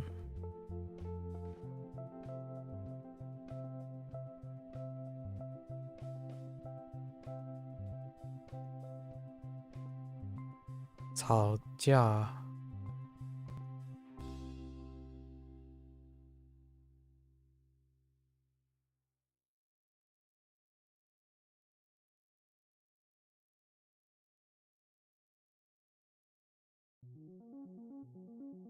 Wait. How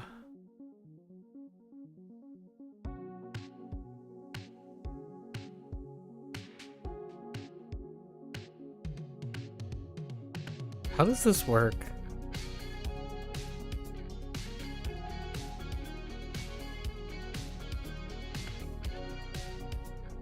Oh, there's...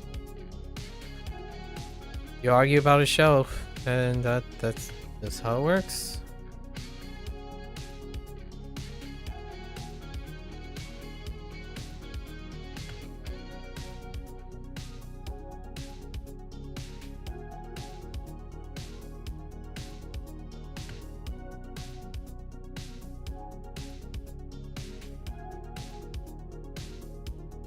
人民币人民币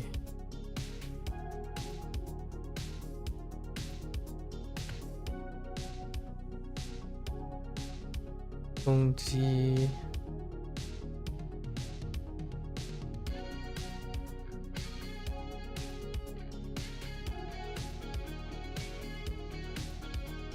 唐人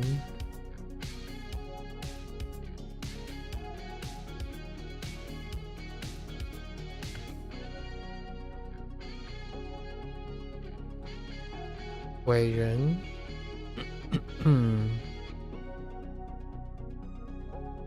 伟人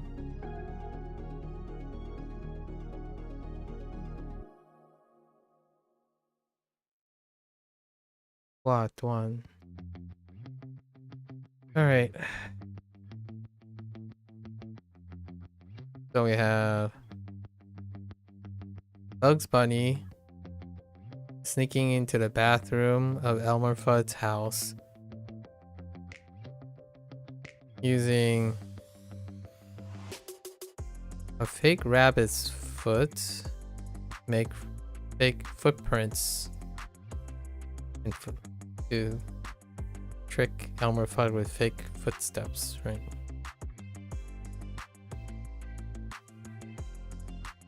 Okay. That one checks out really well. I don't have to do too much.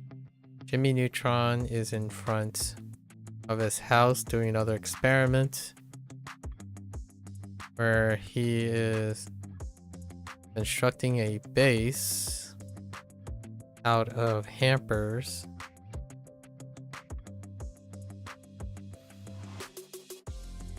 and soil. That one's okay. Zelda is in front of her English manor. And a bunch of imps. Increasing imp spawns. She's fighting off increasing imp spawns from the soil.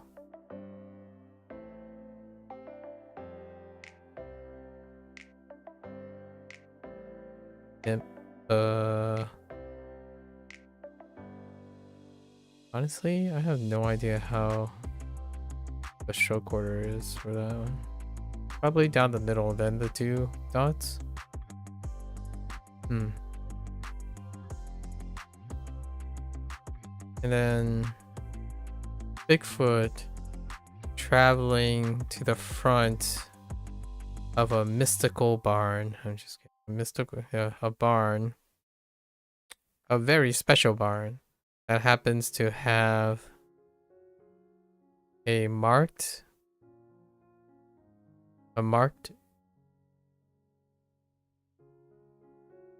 tree, let's say, pointing to the cowboy altar. That works pretty okay.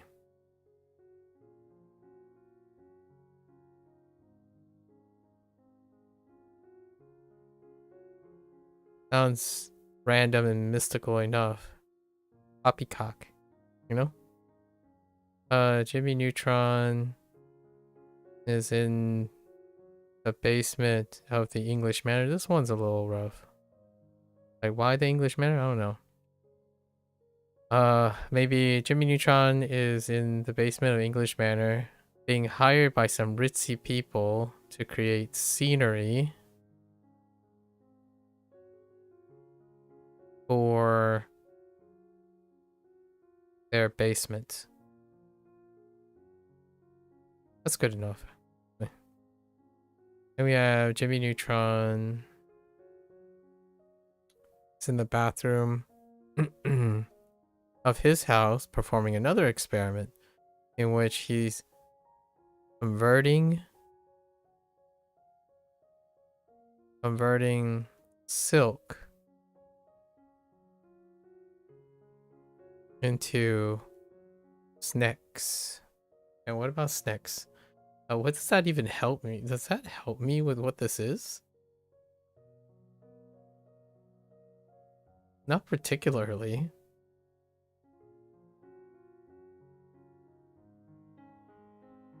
Oh yeah, because it's dawning a new era, so he was successful. A new era of silk snacks. That's gonna be tough. I think era and epoch is gonna be tough.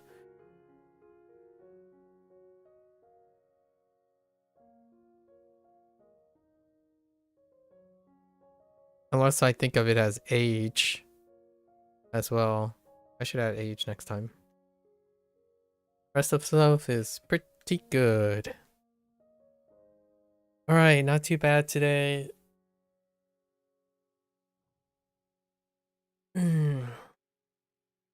So I have a good solid, we're gonna go for 4 hours for this next thing.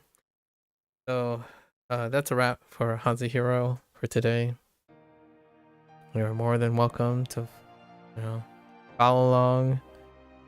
Come on by, share your hot takes, some of your exchange. We can exchange some anecdotes, strategies, experiences, ideas. If you're gonna watch this later, yeah. For those who are only interested in Chinese, 大家下次见. See you next time, everyone. I am gonna transition. I'm gonna take a quick bathroom break, walk around, and we're gonna transition to the thing that I want to do to wrap up May, and that is to have some candid conclusions about my experience with Clair Obscur. More on that in a little bit. I'll be right back. Thank you.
Alright, folks. Welcome back, everyone.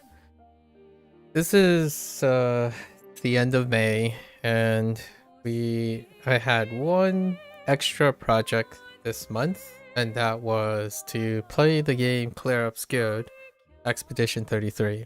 Right. Spent a great amount of time playing the game, squeezing in as much time as we can to play it. Interlaced with all the language learning that I've been focused on. We spent 2 weeks, 2 weeks on the game. And usually at the end of a game, like the game, I would do these segments called Candid Conclusions. And I'll try to do the usual routine of going over what what it's about, but generally it's my way of recording something for my own posterity and for anyone who's interested. I had many thoughts about this game, so we're gonna hop right in and go over the details. Typical routine. So to start, I want to fill in on what exactly I do during these segments. So I usually unofficially refer to them as candid conclusions. And there are a lot of things dealing with my current thoughts at this very point, and thoughts are meant to change, right? They change over time, and all the experiences wrap around. So candid conclusions is a way for me to provide some sort of summary. The summaries are a thing. People like to enjoy summaries, maybe a form of review, right? And that's one of the major motivations are doing a this is as a companion piece for the day one opening opinions, right? Opening opinions. So much like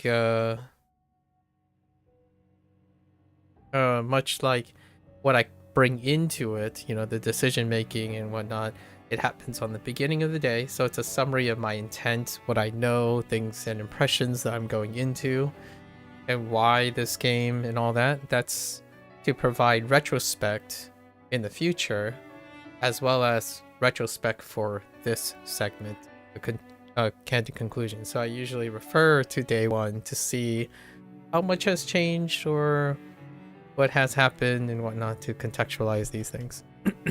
So to break up candid conclusions, I typically start with by the numbers. I call it the by the numbers piece, which is talking about the facts. The facts tend to be what there is. Attempting not to spoil too many things, but spoilers will happen. But facts, what there is in the game or the product, the thing that I'm reviewing, right? Right. And this is where it's my compromise. We start with the most quote-unquote objective things that are, hey, this game has levels in them, this game has weapons, and it has turn-based stuff, that kind of thing. So non-disputable facts, right? And we typically go from the most objective to the most subjective that I'm comfortable to go into. This provides a framework because typically some people are only interested in the facts, and then when they're invested in the facts, they might want to hear the interpretations of those facts, and then so on. So the next area would be, I'm starting to get a better idea of what I want to call this segment, and we're gonna say it's the profiling. So the second bit is profiling. This is where we take archetypes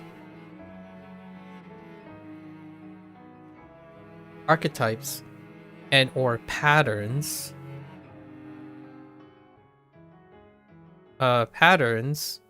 and spin them as a framework. So we take the facts and we introduce archetypes and patterns. So this is where your correlation stuff,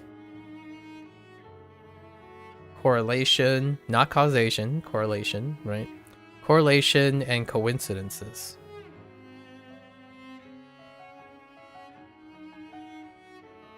So often this also takes into account anecdotes. And these archetypes and stuff are largely anecdotes based on my experiences. Or my knowledge. Based on my knowledge.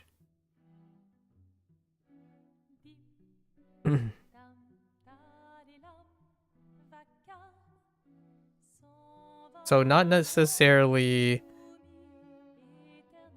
my personal experiences. It's my knowledge that I gathered from others, or by observing others.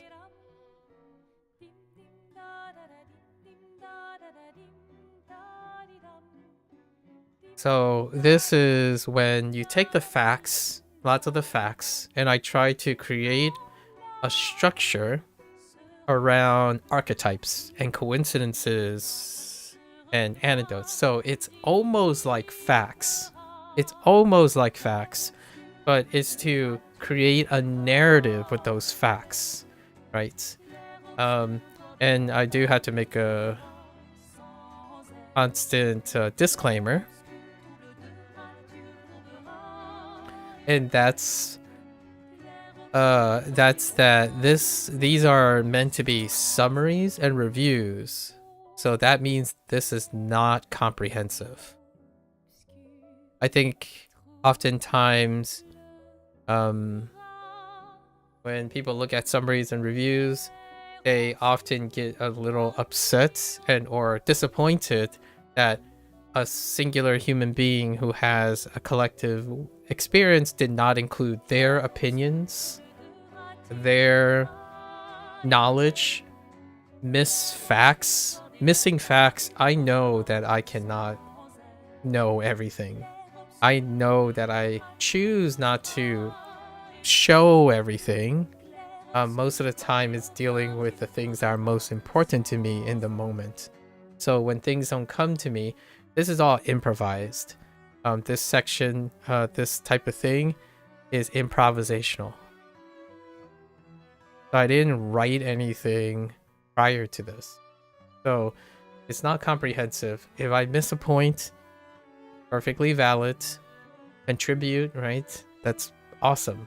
I'm trying to think of how to collectively put all my orders in. And I like doing it live. I like practicing this stuff.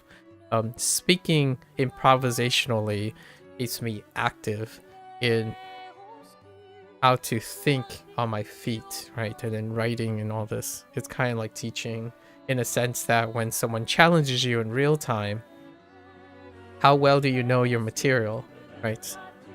So that's kind of wanting to disclose that. I might miss points because I'm human and I didn't write a reference or anything that would help me collect all the data. Right? One could say that this is why it's called a candid conclusion and not a scripted and or prepared conclusion. And there's no exhaustive research here. So pardon me for not being exhaustive about my research. Okay, and then once we get this, so we inject a bit of subjectivity, right, into our facts. This is where I feel it's the next thing that people are most interested in. They are interested in, is this game for me? Or would you recommend this game for me? Since I don't understand, I can't possibly know the details of my stranger, like any stranger, even people I've talked to for years now, if they choose not to express things and interact with me, I can't possibly ascertain for certain that the things I say about applies to them. So in order for me to frame all these facts on how I interpret things, and if you are my close friend, what I recommend and stuff, I usually leave it up to archetypes, patterns, correlations, and coincidences. With enough correlation and coincidences, you can reasonably suggest something without necessarily feeling uncomfortable in making guarantees. I do not make guarantees. Rarely do I ever say, when someone says, what do you suggest? Do you think this is the best thing? I can't answer that. Most of the time, I would say as many facts that I can show, and I can frame the facts in order to give the person an educated response, like an educated choice making, you know, like they can make the decision. If they are unable to, I think of a theoretical person, a person that in the scheme of things, right, looking at the gaming industry, looking at consumers, reading feedback and stuff, it's a wealth of knowledge on the internet. And there are many correlations and coincidences in both business practices, distribution, advertisement, game development, and behavior responses. So I take some of those archetypes and I use it as a way to highlight what the game does. And then occasionally, I don't typically spin these in negative ways, because I think there's enough negativity about expecting like all your games to be free and everything in life to be free, and yeah, so it can get really extreme. So what I take is I take an artificial, an ideal, average, and or statistical correlation and use that as my point of reference. So I'm not referring to any specific person when I'm using profiling. You can construct your own informed decision when you think, oh, this point of this archetype refers to me, but I'm more this point, but this game has both of these. Is that good enough? Right? So it's great to frame facts and then introduce a little bit of pattern recognition in order to demonstrate, like, hey, if all of the things on the left side sounds good, remember that all the things on the right side also are bonuses or maybe deal breakers. And oftentimes what I do now for this segment is I usually pick deliberately, I pick two contrasting or seemingly contrasting on appearance positions.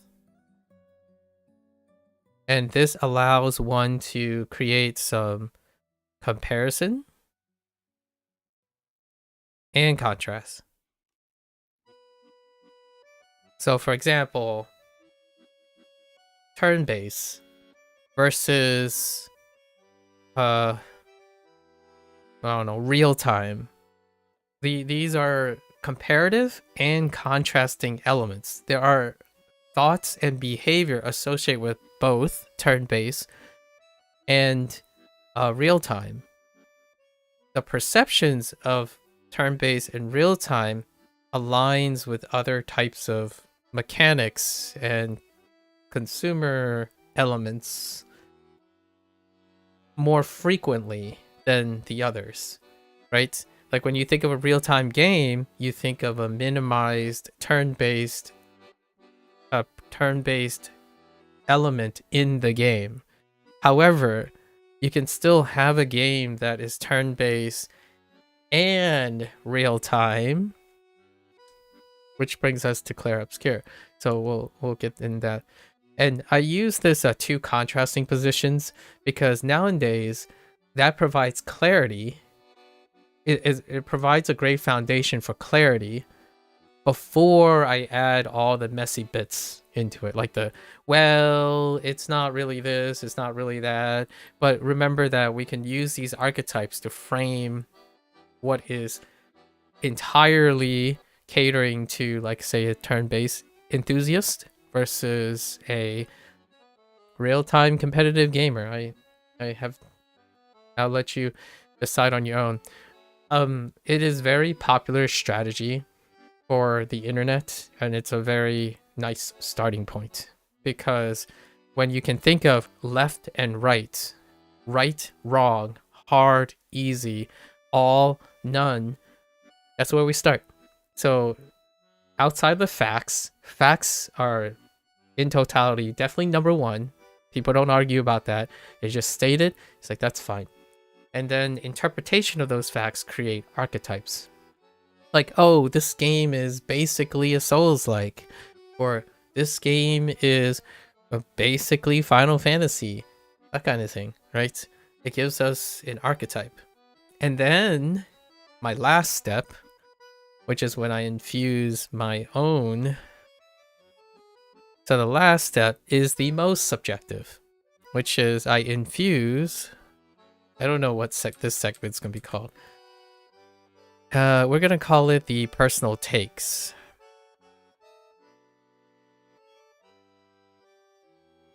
So this is where I mess up the contrast. So I interpretively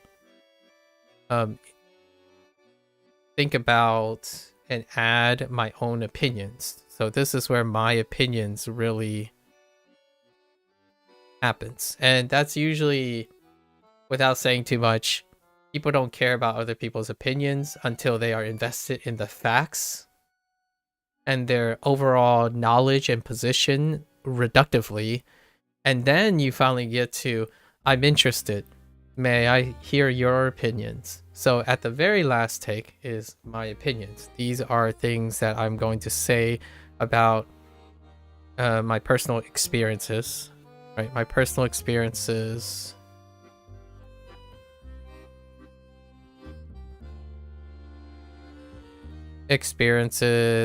Highlights I want to mention. Maybe this is where I will end up digressing.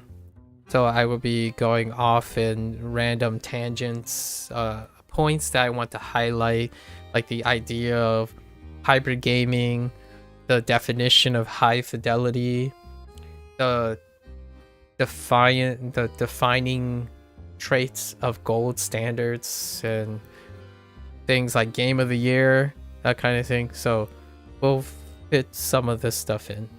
And then very lastly, which is probably the shortest segment, and to cap it all off, because a lot of people like the TLDR, so the last section is TLDR, which I'm not the biggest fan on numerical ratings, but I will try to provide a rating, right? But the rating has a twist. It combines all the things above. So there'll be a rating for the archetypes, which allows to try to say, like, if you're of this archetype and of this archetype, and if it's like together or both or a little bit half and half, where would the rating be, right? And then I would then introduce my own, right? My own rating. just as a last thing, because ratings are easy and they're less investment. If someone say it's a 9, if you went through the facts, you went through the archetype, and you understand who you're watching, then the 9 will mean something in those varying levels, right? And this is Candid Conclusion. Candid Conclusion is my attempt to summarize and review a very long investment. I invest a lot of time. I'm incredibly, I would say on average, maybe above average, invested in any one project for quite an extensive amount of time. So I like to give proportionally how much time a product has for me. And Clair Obscur is very, very high up there. I did not plan on immediately playing Clair Obscur. I did know I was going to, which go back to the day one. I explained most of that. And sure enough, most of those things came true. And we're gonna go and get into it now. We have 4 hours. So I've been trying out a new way to lay things out. So today, as always, Candid Conclusions deal with improvisation, and I like to spin it differently.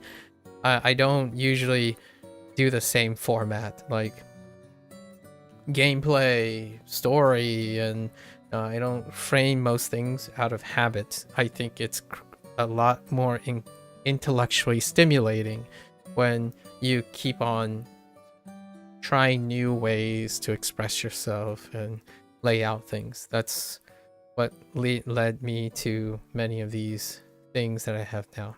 I provide a little bit of structure here. Okay, so let's get into it. This is where everything will become more of a flowy thing, because I thought about it a lot. We had about 100 hours, I think, with Clair Obscur. 100 hours to think about this, and I talked about a lot of these things throughout the game as well. So let's frame Clair Obscur. In order to do that, we're gonna mix up a few things, right? So what colors did I use? This is gonna be color coded. I tend to color code my things for organization purposes. So while we want to try to do the numbers, I think we're gonna do a little bit of introduction for profiling, and it'll sort out the numbers a little bit. So for profiling, we got to think of a couple keywords. One keyword that I want to start off with, or a key phrase, is right in the center. We're gonna start right in the center. And it's 3 letters. R, P, G. And I think this is a very excellent place to start, because I listened to a lot of interviews and whatnot. And the idea is that we must limit our scope a little bit to what is it that the statement that the developer has made about raising the standard or providing a high fidelity experience. And the one to like narrow it down a little bit. Mind you, RPG is a huge subgenre, right? Or a genre, but it's smaller than including competitive shooters, cooperative games, and live service models and whatnot. So the RPG, now they still exist in all those mediums, but we're going to talk about RPG. And when it comes to RPG, we have, at least in my opinion, so these are my opinion things. So perhaps also we're gonna switch over to,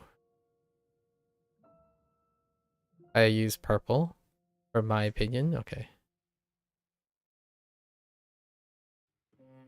So in my opinion, there are 4 big archetypes, and what we're talking about is consumer archetypes that I want to bring in, and these are in my opinion. So there are 4 archetypes that constitute a really big portion of RPG interest when it comes to types of gamers. We have, and these are the sub archetypes, right? And the sub archetypes are JRPG. I'll let you define that. I'm gonna use some of these. So we have the JRPG, personal, or no personal bias, but I do resonate with JRPG. Then we have the action RPG, right? We also have the so it's kind of hard. This one's gonna need a little bit more here. So we have the ARPG, and then we have the, I'm gonna call it the character. Oh no, then this overlaps.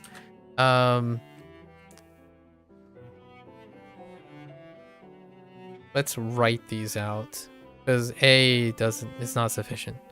We have the action RPG.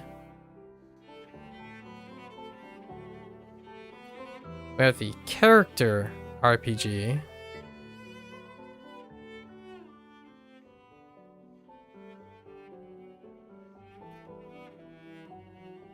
And we have the computer RPG. Or is it classic? We're gonna call it computer. I'm gonna use computer. This might not be the way people use it, but I'll describe it. So, to give a really quick summary, JRPG, we're talking about like Final Fantasy and Persona. Okay. Action RPG, we're talking about Path of Exile 2. I'm gonna name something like recent, right? Path of Exile 2, Diablo. I don't know why I said Diablo like that. Probably because I'm brushing up on my Spanish. And then we have the character RPG. Elden. Let's do Elden Ring.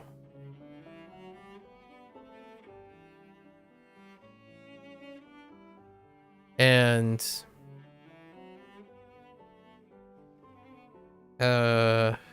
what's I need a second character RPG. Witcher. And then we have computer RPG or classic RPG. I'm not sure which one, but we're gonna say Baldur's Gate. Baldur's Gate 3. And let's do Pathfinder.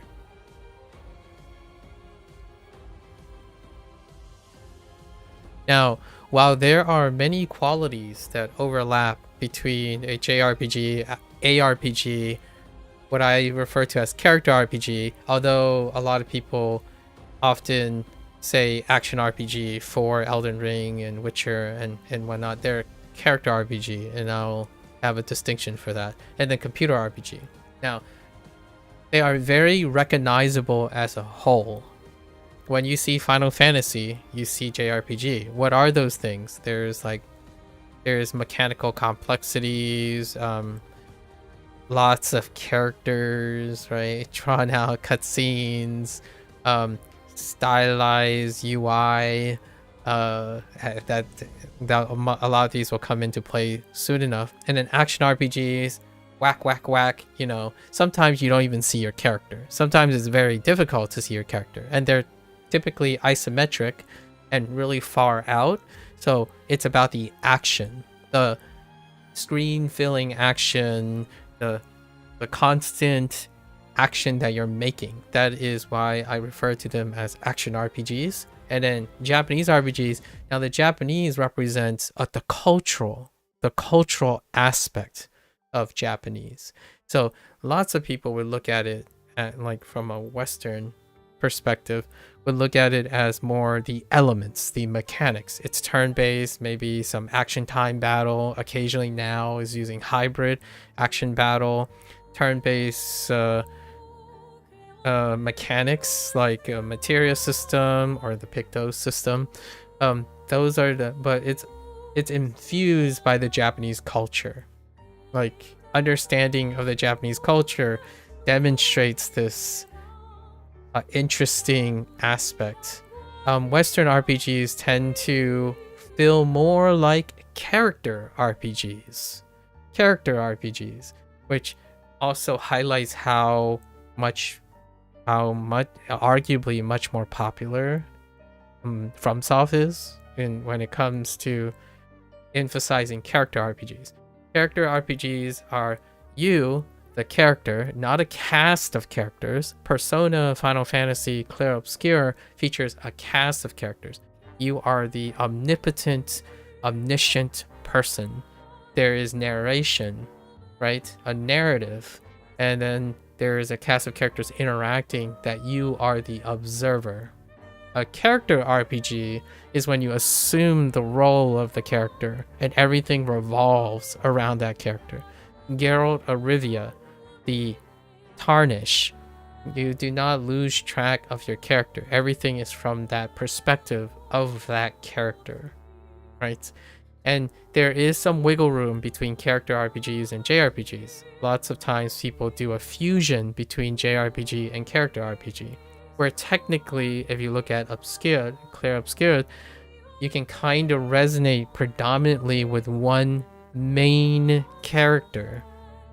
But ultimately, in the scope of things, that main character is bolstered by every other character that is playable. There are more than one playable character, archetype, and they all contribute to a whole. In a character RPG, the character is you.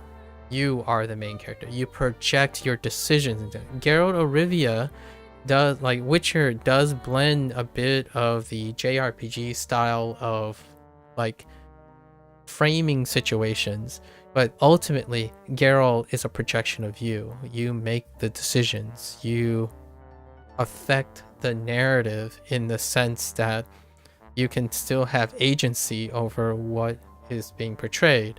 Oftentimes JRPG is emphasis on telling a story within the intent of the developer while offering some freedom of choice that is not necessarily warping or changing the outcome. Like a great example of where it gets fuzzy is like a BioWare game. You know, the reactive nature. Character RPGs are far more reactive in the manner that it allows the player's expression. JRPGs give decisions that are within the scope of the characters themselves, not the characters you want to be, the characters themselves.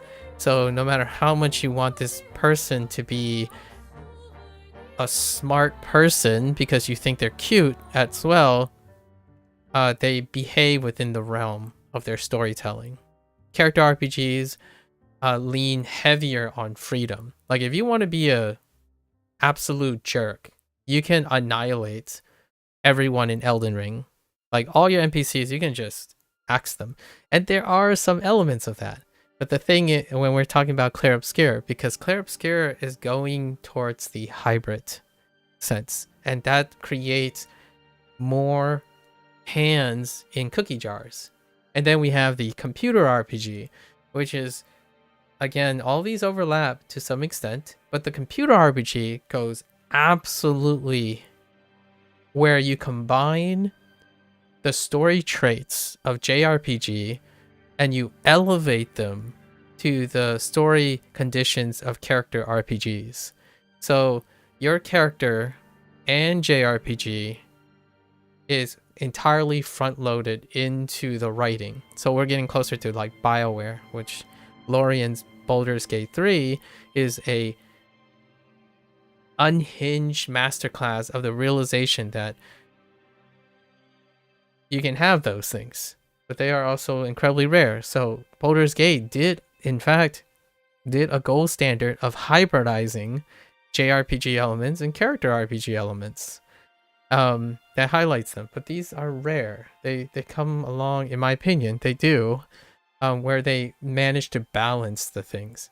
The 4 of these have contrasting points that makes them distinct from each other, right? If you're thinking about all the things I highlighted in a great way, like things that I'm confirming, there are things that do not confirm these.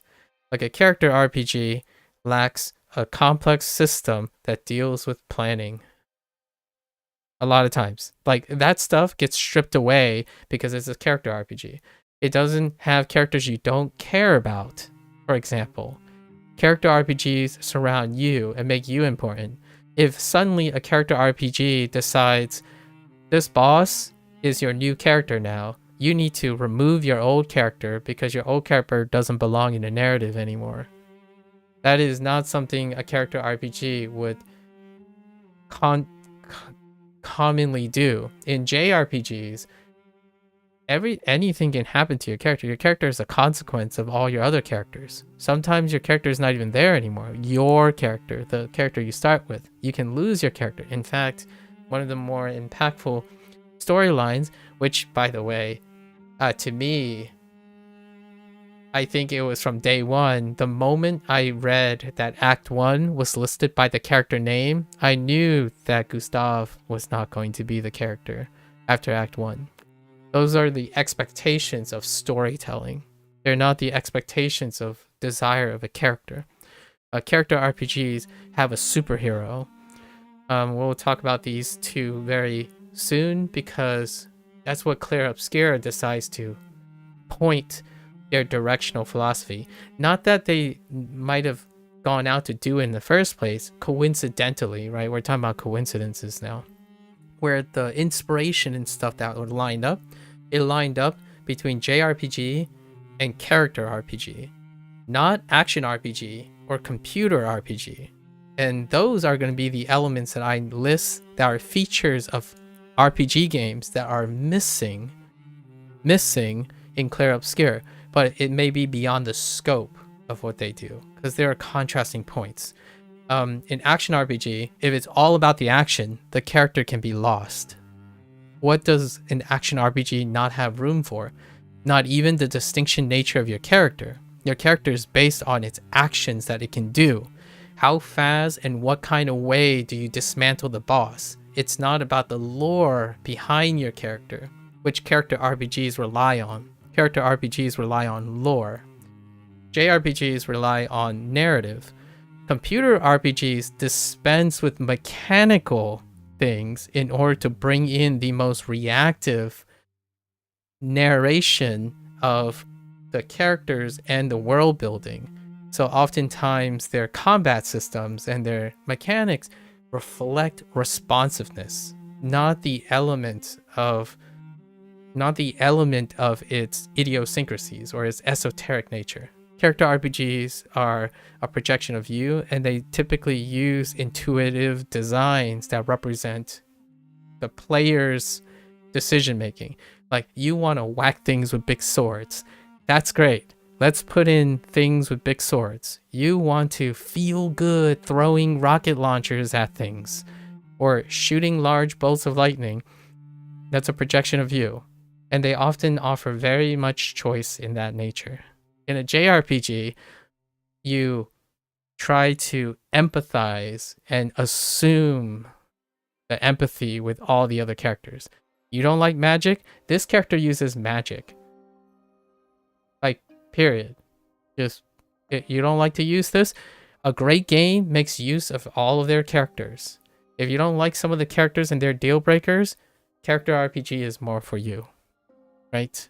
If you don't like to do certain things, JRPGs elevates all of the characters. A gold standard for JRPG is every character has their dislikes and likes, and that's the brilliantness of it. And then computer RPG completely focuses on that aspect. And then the rest of the stuff, when you're talking about like mechanics and stuff, they're dealing with interaction. of your actions, not the application or the theory crafting of it. Like, what I mean by this is, I know I have Baldur's Gate 3 written there. It's a very exceptional RPG. But when it comes to, like, does Baldur's Gate have a completely nuanced, esoteric way of interpreting how to allocate skills and stuff? No, it doesn't. It has a time-tested building block of, based on, like, the D&D model, right? It's not trying to create an obtuse interaction system or something. That's a little thing on the JRPG side of things. And then it's usually not in real time, and it's usually not like dynamic in the sense that every one of your characters are a part of you. You play many characters, you enact with many characters, and they are essential to your parties. You know, have a party, so then it takes away from the character RPG. You are the party most of the time. You are the man.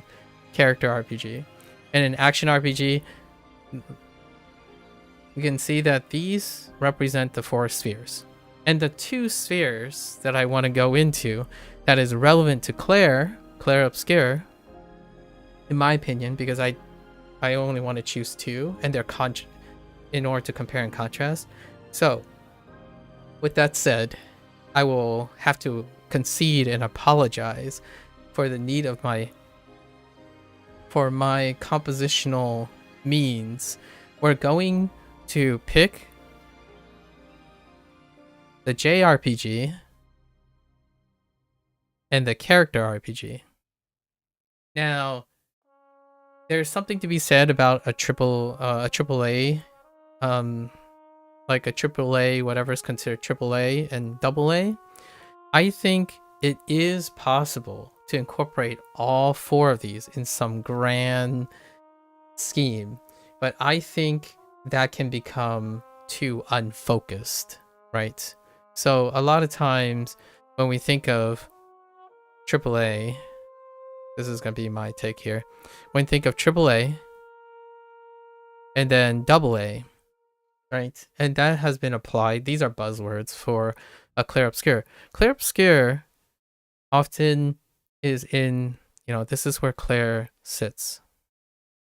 And oftentimes when we think of AAA, production, like volume, not the costs.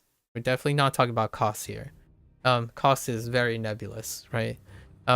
In terms of development, when we talk about, when I say AAA and AA, I'm talking about ambition and target scope. So Clair sits around, single A is more like indie. So target scope. So Clair sits around here. How's this? Most relevant groups, right?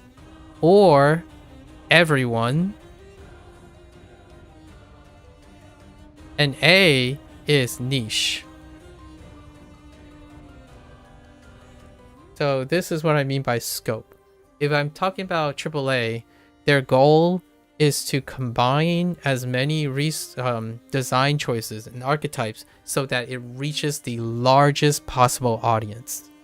Now, one of the trade-offs of AAA is often, like most humans, AAA has a reduce in specialty and an increase in inclusion. But a reduce in specialty can also be seen as a reduction in focus, right? It's a risk of focus. But this could mean an increase in generalization. Now, as you're going, AAA then gains these type of resolution. So AAA has AA has somehow created a nice little middle ground where if you try to confine some of your focus, some of your target, it creates a bit insufficient focus without expending too much, like everywhere, like distributing your resources everywhere. So nowadays, when we're talking about Clair had discipline. In the way that I would say it, AAA can elicit a balance. The scope can elicit a balance of discipline and passion. So the discipline here is there wasn't anything, in my opinion, stopping the developers from saying, yo, Baldur's Gate 3 smashed it out of the window. Let's incorporate computer RPG games elements into it. What would that look like? They would have to write a narrative that has billions of branching paths, and it would make their story incredible, but it could be not appropriate for modeling a JRPG elements that they already have in place and a character RPG elements that they had in place in order to meet the scope of a branching narrative. One of the classic things about computer RPGs is exceptionally highly responsive character decisions, right? Not necessarily grand scheme scope, right? Like a wide overall narrative. I think that goes to JRPGs. JRPGs are there to give you a thematic motif, story written thing. Computer RPGs tend to focus on choice matters, choose your own adventure games in the realm of the world. And then character RPGs dispense with that by making you recognize yourself in the characters. So they decide to choose two of them that kind of complements well with their design. I think they did, but maybe it's a coincidence based on the experience that people wanted in the developer cycle. The interviews gave me this mix of passion and discipline, right? So that's kind of where I'm going with this. So we're going to choose these two because those are the two that I have the most examples of in Clair Obscur. The other two are nearly non-existent in design. And to me, the RPG group, the one that counts for like over 90% of gamers, belong to 4 of these archetypes. There's mix and match the characteristics of JRPG, action RPG, character RPG, and computer RPG. Those 4 account for many of the current designs that exist right now as of 2025. We'll rewind the clock back a bit, and let's assume a 7-year cycle. Maybe like 2018 is when Clair Obscur might have been conceived, right? And they have to take into consideration these things. Where is our audience? What are we doing and things? I'm not sure if it's entirely this way, because that sounds more like a AAA title or a title made for business. But I can imagine when it comes to passion, there's also empathy. So the idea is, what would be neat for a JRPG lover? What would be neat for character RPG? And there's also one very interesting thing if you look at the choices here. We have Final Fantasy, Persona for JRPGs. I named trendy ones, right? Up holding the banner, and they're on the uptrend. Final Fantasy, Persona. I'm gonna throw in a personal investment that I have, and Like a Dragon. Which Like a Dragon is also making that transition, by the way, the hybrid JRPG style. So you can see that, yes, well and good, JRPG is uplifted by the trending in Japanese RPG games. And then you have the character action game, the character RPG game. Elden Ring is arguably a big spot And then you have things brought by CDPR. We're talking about a French studio here. So it isn't the Americana made things, more so the European Americana-esque things, along with a very strong showing of FromSoft, right? And then there are others from China now coming about. Actually, I think Kazan is a mix, because Kazan is a large Asian group, so it can be a mix of a lot of things. So character RPGs, and then you have like Neo and stuff, they're largely still Japanese things. And one thing for sure is, it's not a surprise that of the 4 characters, the 4 big groups, the ones that are most heavily inspired, that are mentioned in interviews, are of Japanese quality. So character RPGs and JRPGs are 2 areas that are heavily tied to the influence of Japanese culture. The reason why I want to mention this is, in interviews, Sandfall interviews, Japanese things come up very, very often.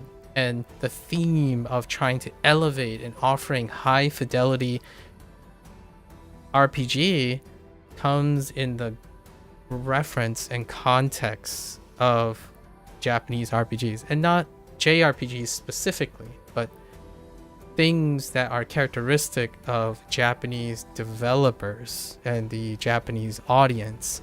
And a lot of them deal with Final Fantasy, Persona, and actually, if I remember correctly, pretty sure interviews with Sandfall, various people in Sandfall did mention Final Fantasy multiple times, Persona multiple times, and also I believe recently the director was very happy that Clair Obscur, it was critically well received in Japan, because it heavily inspires things.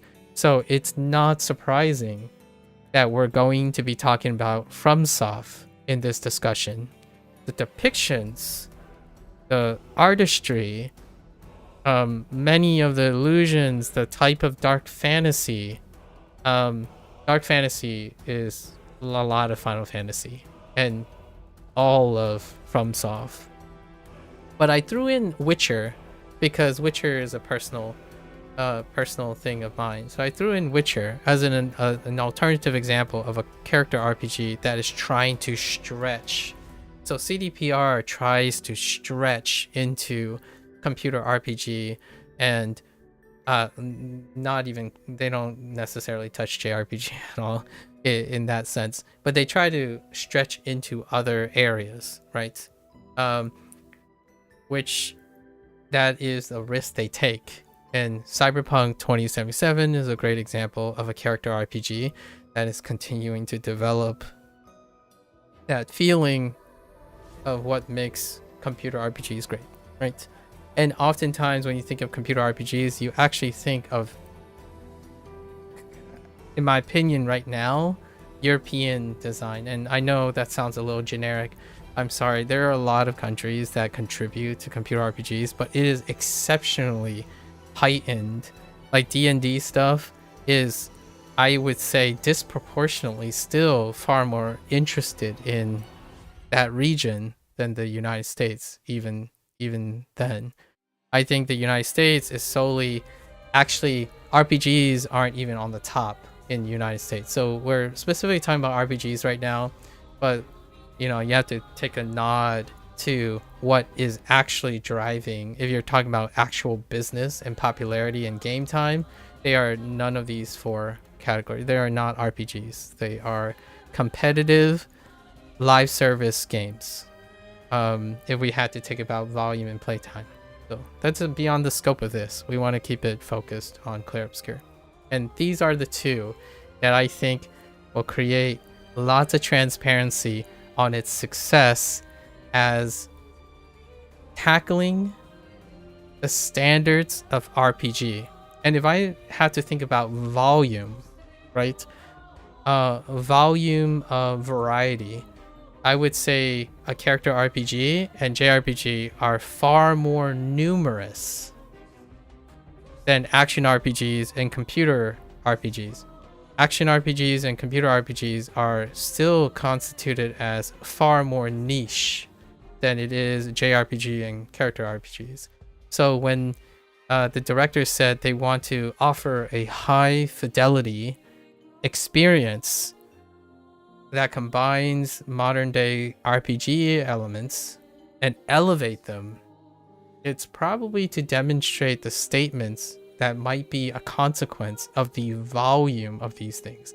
JRPGs and character RPGs far exceed, in my opinion, from a publisher and a developer perspective, than ARPG and computer RPGs. Like, think about how many things come into competitive fights against PoE 2 and Diablo. There are very few other titles that come to mind, or even indie titles that attempt to do this that lines up with these. And Baldur's Gate 3 is a powerhouse. The other thing is Obsidian Games, right? Obsidian Entertainment. You have Lorien, Obsidian, and then maybe one other. In character RPGs, I can name a lot of character RPGs that can have a shot at the goal here. Like, you can make an argument that character RPGs practically border survival games, right? One can make an argument for role-playing games of survival nature, like Kingdom Come Deliverance 2. And then JRPGs, we just stopped the discussion there. Like, for me, it feels like every month there's a JRPG game. So I feel that one of the statements, I really felt the statement when the director said in an interview, they wanted to offer a high fidelity, like raising the standards of it. And that's cool. And they got Clair Obscur. So let's get into it. So let's go back. We still haven't even gone through the numbers. I know it's been 40 minutes, but I absolutely love talking about video games in this nature. So now we narrow our scope. Now we're not going to just talk about RPGs. We're going to talk about the two archetypes of RPGs that I feel will make talking about what's in Clair Obscur very convenient. Again, I'm excluding the others. So, and then every other example. So if you know them, you must love RPGs as much as I do. So that's for another time. Maybe we'll play a game that involves them. But for now, that's beyond the scope. I will make a little nod to them later. So we have the JRPG. So these are the archetypes, right?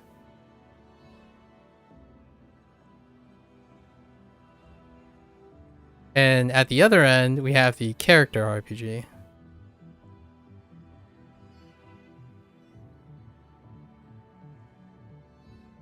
Now, I discussed already a lot of properties that align with JRPGs and character RPGs, or both. Sometimes you can find both, but we're gonna do a lean, like which one does it lean, right? And it's strategic that I put one on the left and on the right. So let's go to our first thing, which is by the numbers, right? The first section was supposed to be by the numbers. This means what's in the game. And I'm going to use JRPG and character RPG as a way to summarize and create quicker generalization. So JRPGs, turn-based. So you're a JRPG goer, turn-based, that's a social norm. Turn-based is a social norm, right? Character RPGs.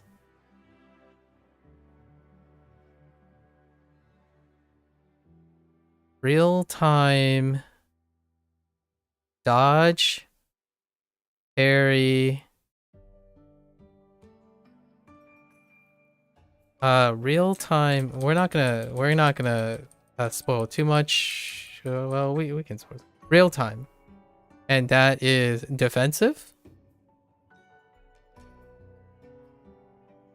Defensive. So we're talking about dodge, parry, etc. I'll leave etc. to those who want to play the game. Dodge and parry is introduced in the first couple seconds, so I think I'm okay with that. And then offensive.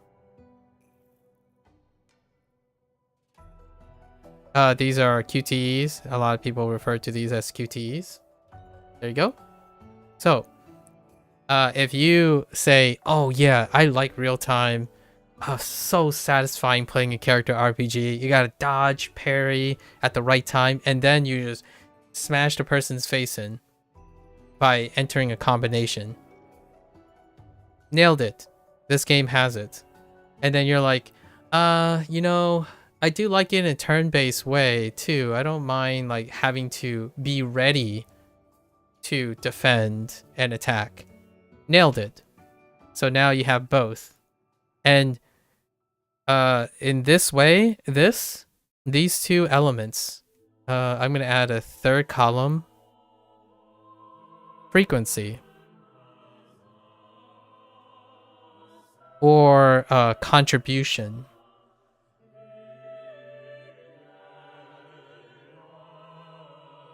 And this really means how much of the game emphasizes these things, right? Because sometimes you could be like, oh, someone could say, well, this game does have this, and it's like in 5% of the game. Like, oh, technically this game has a trading card game, and the trading card game is like a mini game that lasts 10 minutes. So you can technically say that. So we're gonna add frequency and contribution. And by the facts, the turn-based elements and the real-time elements is in 100% of when they are applied. So in no way can you separate the real-time from the turn-based. Now, there's even more than that. There's also, if you're like, nah, I don't really need this, there are accessibility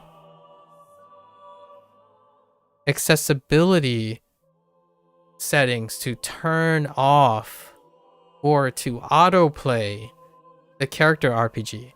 Because if you're looking at the two things that would be a limiting factor in enjoyment when it comes to like maybe physical accessibility, it's the character side of things. So you can actually, pretty sure it's a setting that allows you to remove inputs. So they took account for that. I absolutely love accessibility settings. It's underrated because not everyone concerns themselves with it. And then, you know, along with the standard stuff, blindness, hearing, vision impairment, there are many reasons for that, right? So there's also even accessibility functions for that. So that's in the game. It's turn-based, it's real-time, and it occurs together. They are coupled together. You do not, and it's not the first time, by the way. So one thing I have to emphasize is playing RPGs for nearly 30 years of my almost 40 years of life. All this stuff already exists in some shape or form together in a way. There are quite a lot of titles, but we won't mention most of those titles. Maybe I'll do in my personal take. But now you have both of these. So yes, you do have to wait your turn. You do take your turn, but at the very same time, immediately it's paired with something that you have to do in real time. So 100% compliant to both a character RPG goer and a JRPG goer. Now let's go into another highlight, like or by the numbers stuff. JRPGs expect what do you call it? We're gonna call it a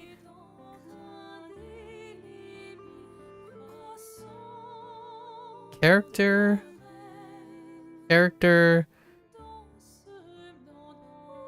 attribute system. Character attribute systems. So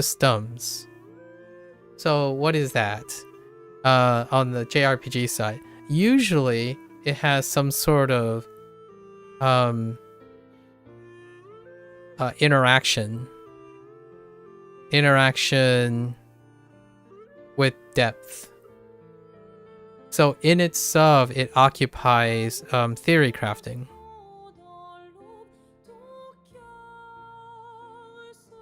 Theory crafting. So in this case, it's the Pictos,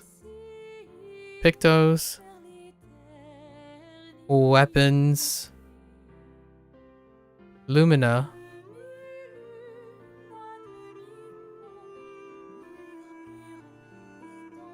we'll stick with that.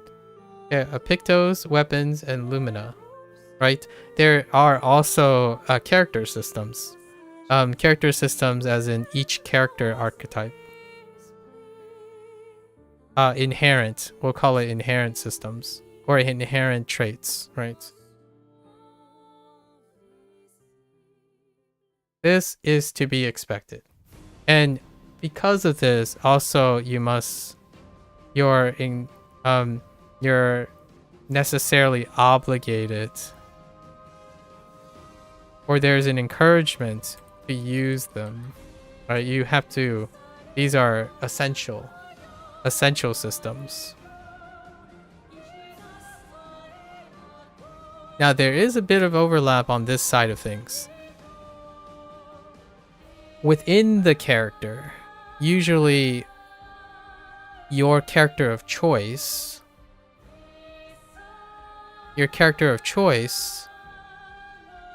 there may be forking archetypes. You have to make choices. So what is part of more of a character RPG? The talent system. Or in this case, we're calling it the skill tree. Skill trees are a lot more catered towards standardized in character RPGs. Not all JRPGs, and actually a lot of JRPGs do not have this type of like branching skill tree system. Largely they have progression systems where it is very fine-tuned to the actual character. So a character doesn't have the flexibility of, hey, but this talent tree is a little bit more of a flex towards character RPG. Like, do you want Loon to cast fire spells? Do you want Loon to cast ice spells? You could make, and they did it in a way that is less like JRPGs than they are character RPGs, because there are quote unquote viable multiple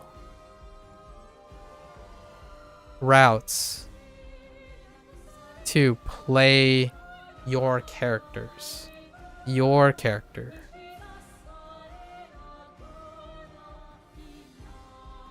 So for example, in JRPGs, when a priest character, a white priest character, they are a white priest. They are healers. It is part of their narrative.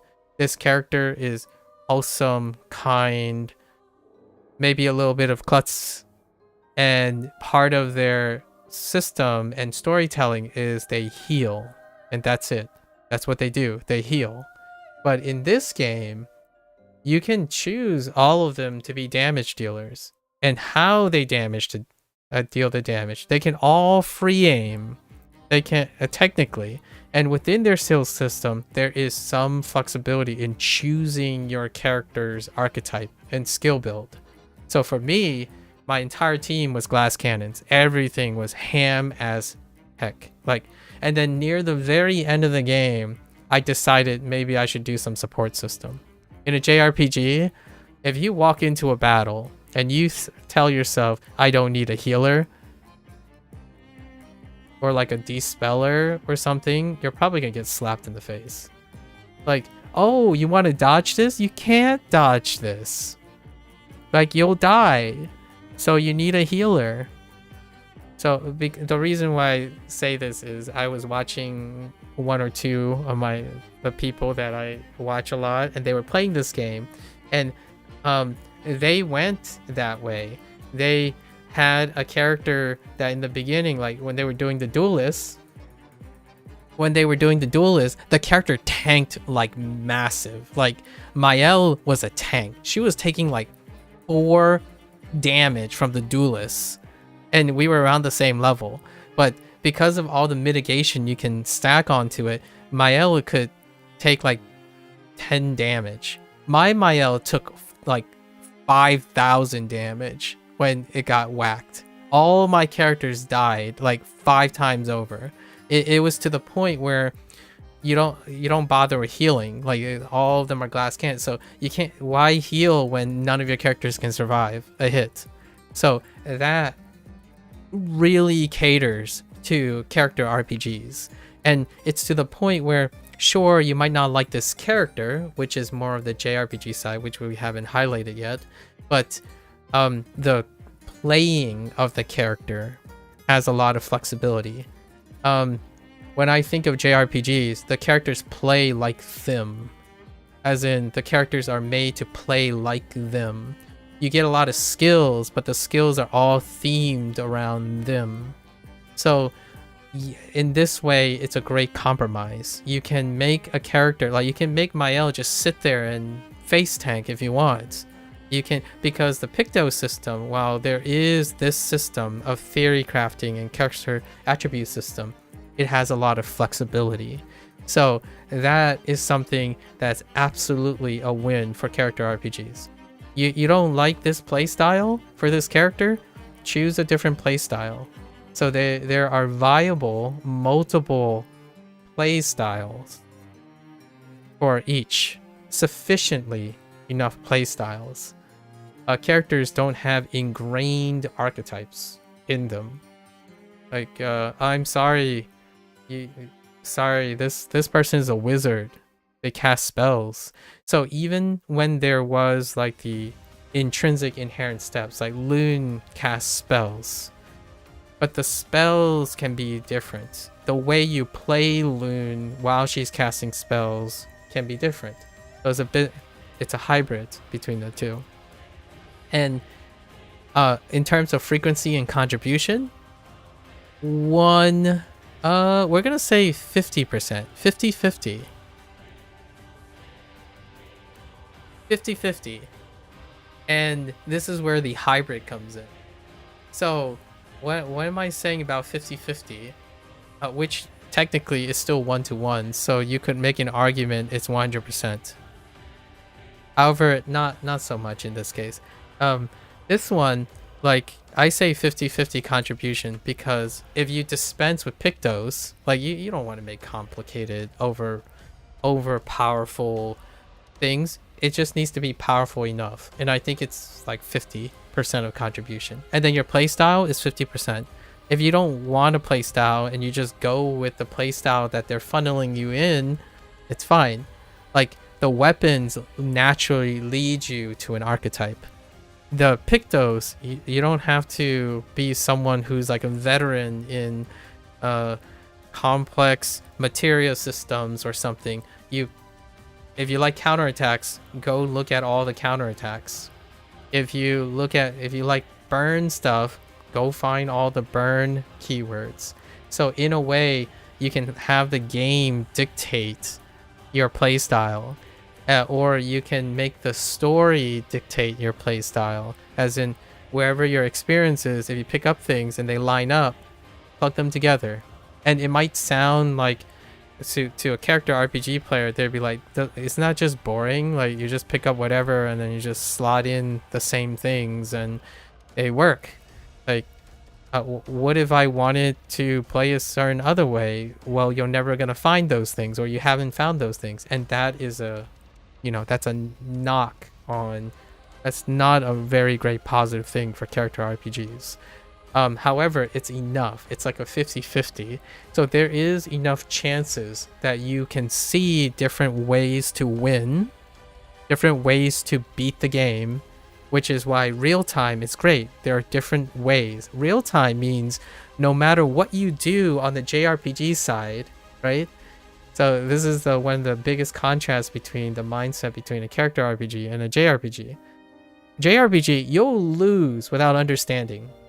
Like if you do not understand what is listed down here, you lose. Like there's no amount of quote unquote skills that will prevent you, but it's more like 50-50 in terms of this stuff, because you don't have to be a fantastic theory crafter. You can compensate with your play style and things that allow you to real-timely affect your choice. Like real-time defensive and offensive strategies contribute to the success of your play style. Theory crafting can completely compensate for that too. So while I'm saying 50-50, I actually had more of a 80-20 split. And it stretches even further than that. With enough time, you can even blindly equip everything and you auto win. So with time, you can dispense with theory crafting in general with sheer brute force on the character side. So that's kind of one of those things. You'll always win as well, which kind of characterizes JRPG and character RPGs in the long run. The greatest, most satisfying thing is how much time you invest, and then that there is a guarantee of winning at the end. Not so much the story thing. We haven't gotten to story and narration, but one thing that character games tend to highlight is the idea that where there's a will, there's a way. And they decided to make a system that creates a contribution balance where you'll win if, say, you don't like something on the character side and you like something on the JRPG side. So both sides can become dominant. So when I say 50-50, I also mean that these can go up to 100%, almost nearly 100%, or the other way around. And I think that's brilliant. It's absolutely brilliant way to go about it, where if you invest enough time in either or, they scale up based on their respective requirements. If you learn all the boss fighting techniques, like all of their patterns, you could sit there and do it for 3 hours. You'll still win. But it gives room for them to dabble in the systems. So the people can do as much as they want. So if it's 80% and you offload to 20%, that means they understand some percentage of the Picto system. It exposes them, and it's up to the guys on this side to say, yeah, you know what, let's make it a little bit easier, quote unquote easier, right? And oftentimes you think of it less skill, right? On the JRPG side, it's like, well, that's great. I could sit there and just do the same dodge, parry, QTE, and bootstrap the mechanics, but I didn't learn anything. A character RPG person would say, like, well, you didn't learn the boss patterns. The JRPG person would say you didn't learn the systems. Because if you learn the systems, you are arguably just as consistent as if you learn the boss mechanics. So now you have two things. You have a character RPG person who says skill issue. If you learn the boss's pattern, you always win. JRPG would say skill issue. If you learn the system, you always win. And it all scales up to there. So I think this is probably one of the nicest things. And the pacing is very important here. The accessibility of reaching this point goes all the way to the end of the game. Like, what I mean is, yes, you could sit there and learn patterns, but that doesn't improve your sight reading for the discovery process. Yes, you could sit there and theory craft, but you can't theory craft without picking up all the things. So what they did cleverly in pacing is that they paced out the mechanics well. The mechanics are paced out through loot, right? Through loot. in a loot cycle, or more like exploration cycle. And guess what? This playstyle is also paced out on exploration.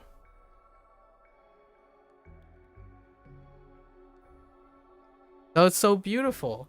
So yes, you could stay and master a monster, right, or a boss, but you don't improve, or you're not. It's not gonna guarantee that the rest of the game is going to be the same. All of their, so how do they pace out the right side on exploration? Different and escalating, even escalating, different and cumulative. Cumulative action challenges. So bosses get more elaborate. They get sneakier. They are constantly different enough and have cumulative action challenges, as in you feel growth while being challenged with new things.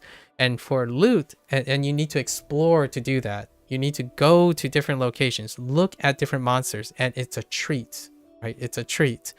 Loot is the same way. You go and explore every nook and cranny, and you get enough tools. Enough tools to recognize your builds in this manner. So the one action means that when you mature in your game progression, it's 100% of the time. When you're exploring and looking around, you're doing both. You're looking for new monsters to encounter, to elaborate, to expand your skill in the game, in the character RPG side, because what do you do in a FromSoft game? You walk around and you look for the next boss. Your growth and your reward is the expansiveness of your abilities to react to new patterns, and that's what you're learning, right? That's the exploration. You're inquisitively looking for new boss things. Meanwhile, while you're doing that exact thing, you are also rewarded for loot that can expand your learning and recognizing of the JRPG elements. So, and this has kind of been done in JRPGs and character RPGs in some extent. But if you think about how the loot system and the mechanics work in like a character RPG games, they are afterthoughts. They are often sidelined. They are streamlined to a point where they can be regressed into a single number, right?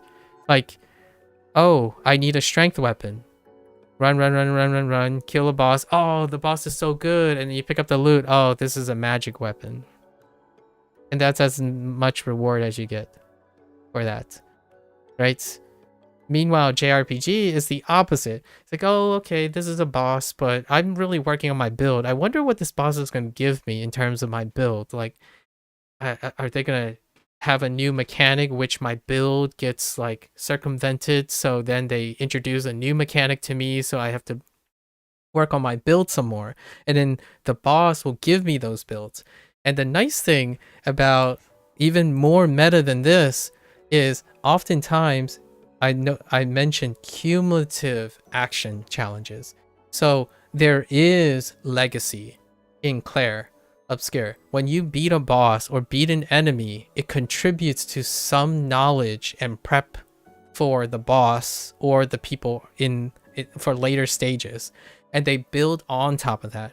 While it's natural for JRPGs to have mechanics that are realized in the process, so you have not only a goal visible to you, you have cumulative progress. It doesn't feel, in my opinion, I still think it's really funny when I get blindsided, but you don't get blindsided in either case. Over time, you do not feel like you get blindsided. Like, oh, okay, this boss, well, I played a bit of those enemies. Some of the enemies' elements remind me of what's in the boss, and that's kind of nice. So while you're also being challenged with new stuff, some of the old stuff is kind of thrown in a way that reminds you, oh, you can dodge these things, but you can dodge these things once you learn them. So you're still learning and growing at the same time. You're being reminded that you're growing in both a character RPG and a JRPG, because the JRPG classically is very easy to track how well your characters are growing. You're building, you're theory crafting, they are constantly building. Like, you pick up a new Picto, you're like, I wonder how this fits into my build, or should I switch up this build? And then both sides can get blindsided, right? For example, in the beginning, oh, are you going? Okay, one second. Wait, are you guys going now? Are you outside? Give me a sec.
Alright, I'm back. Sorry. Had to say goodbye to some visitors.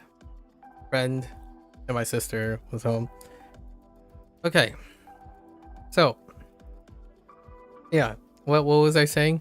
Yeah, so pacing, fantastic.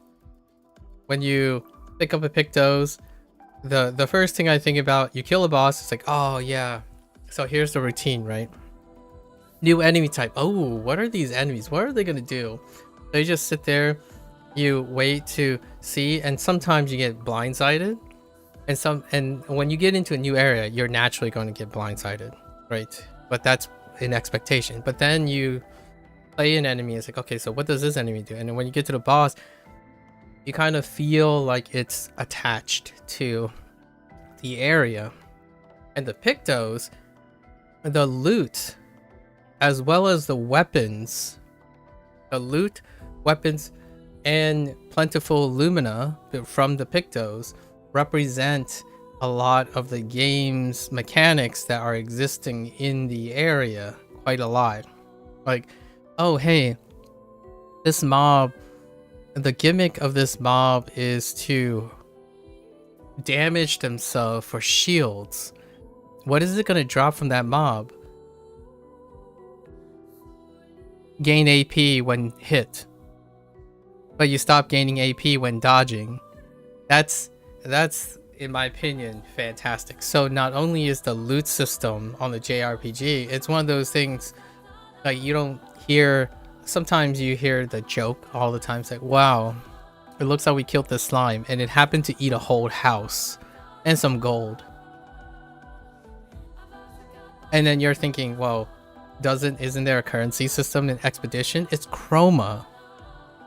Chroma is thematically appropriate because everything is made of chroma. Sorry, a little bit spoiler, but everything is made of chroma, and that's how it works. And they actually explained even the things you get from a creature. In fact, they also explain how Lumina works and Pictos work when in relation to the Nevrons that you are attacking and killing. They even do as much as incorporating details to why certain things don't disappear and certain things do disappear, and that you can't liberate chroma from like just anything, and certain chroma is liberated and certain chroma is not. Like you if you think about even the smaller details of world building and stuff, which we'll go into in just a little bit, but it's not like you can harvest people's chroma. But if you think about how they explained this in the beginning, the lumina converter, right? That's where they're getting lumina and how they're doing. They tried to explain most of that. It's like a little bit hand wavy, but it's attention to detail, in my opinion. So in both cases, well paced. You're looking forward to something, but you're looking forward to something 100% of the time between a JRPG and a character RPG. Like you go into a boss and you're wondering how your build is going to affect the boss. But at the same time, you're experiencing, okay, so what is the new boss's pattern? I'm ready for this. Like, okay, all right, now it's my turn. Let's see how effective my build is. So you go through almost compartmentalized feeling of reward back and forth. You get rewarded for investing in the theory crafting and the JRPG aspect, and you get rewarded for character RPG, and they meld together because the experience is constantly reminding you and incentivizing you what are the great parts of both. What is the most exciting? I know this is going to be a little bit we have to think of these as character archetypes, right? Not real people. Real people have a mix of all of these. Some people might say they might be all of one thing, but for myself, I'm in between. However, if I were thinking about the JRPG aspect, one of the highlights of JRPG is when you get that next piece of gear. When you get that next piece of thing to fill your build and then test it against the boss. And what I was saying, I remember what I was saying. In order to demonstrate something, I made glass cannons, and I chose to dump everything on fire and burn. And the first thing I think about when I'm thinking about JRPG is the moment I meet a fire-immune boss, I'm screwed. And how easy is it to re-theory craft? Very easy. Now, that combines the flexibility of a character RPG with JRPG.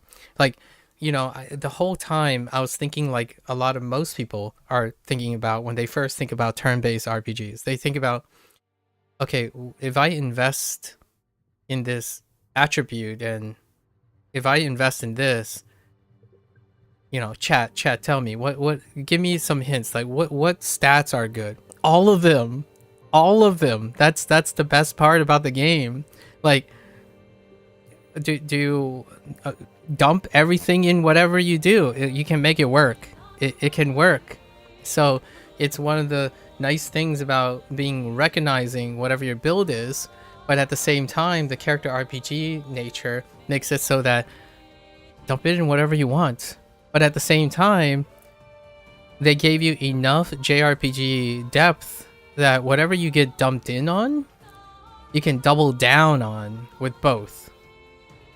So for me, no defensive stats.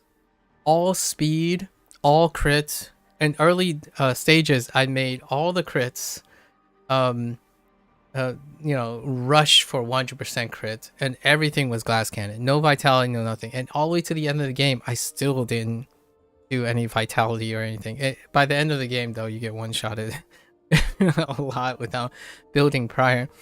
But they're all or none builds are fun. Safe builds are fun too. And this time, I embraced the character RPG nature because it welcomed me with the open arms. I usually do not play full glass cannon, because generally speaking, in an RPG sense, you should be punished for playing one style. And I didn't get punished in the game. Like, from a JRPG perspective. Like, and then I keep thinking to myself, oh man, what if a boss is going to have flame immunity? Is that going to prevent me from success? It didn't, because that's part of the hybrid system that they have. You can make do even though you're a specialist, and that to me is the character RPG. When you specialize in something, there isn't anything that's going to say, hold up, you lose, because you don't understand the game's mechanics. In JRPG, when you stick to one style, you will eventually get your butt handed to you because you can't do anything to the boss. In a JRPG, it is designed to test your ability to use the system to turn a no-win situation to a win situation. Like, if I had full burn build and they were all glass cannons, the first thing, the obstacle that I would probably bump into did exist, but because of the character RPG, I can compensate for it. What was the first obstacle that I encountered? Gastrals. The suicide, like when they die, they explode on your character. I had to at least be able to dodge that. And the boss, the ultimate patate, Saka Patate, he acted every other turn with a cannon volley, and that was my first stop. But it didn't stop me from winning without changing my build, because I can use the character RPG side of things to win regardless of how inefficient my build is. In JRPG, you are just dead. You die. That's it. You're dead. There's not much you can do about it. And then this is where a character RPG person, the archetype, right, would say, oh, this game sucks. Like, it's not like the boss is hard or anything. It's just that they meta'd my playstyle. That doesn't take any skill. JRPG side was get good, learn how to use the system to to beat the boss. On the other side, when you lose, right, like the guy, like the Saka Patate, like shoots cannons at me, and then I'm complaining like, oh, my build is inefficient, but I can do it. But why does it have to be this? Why does the boss have to act so often, right? Act so often. And then a character RPG person would say, skill issue. You could dodge those things. You could parry those things. So in both ways, you can absolutely obliterate a boss without ever getting hit. So that's like the both worlds. You can hand a boss. You can even...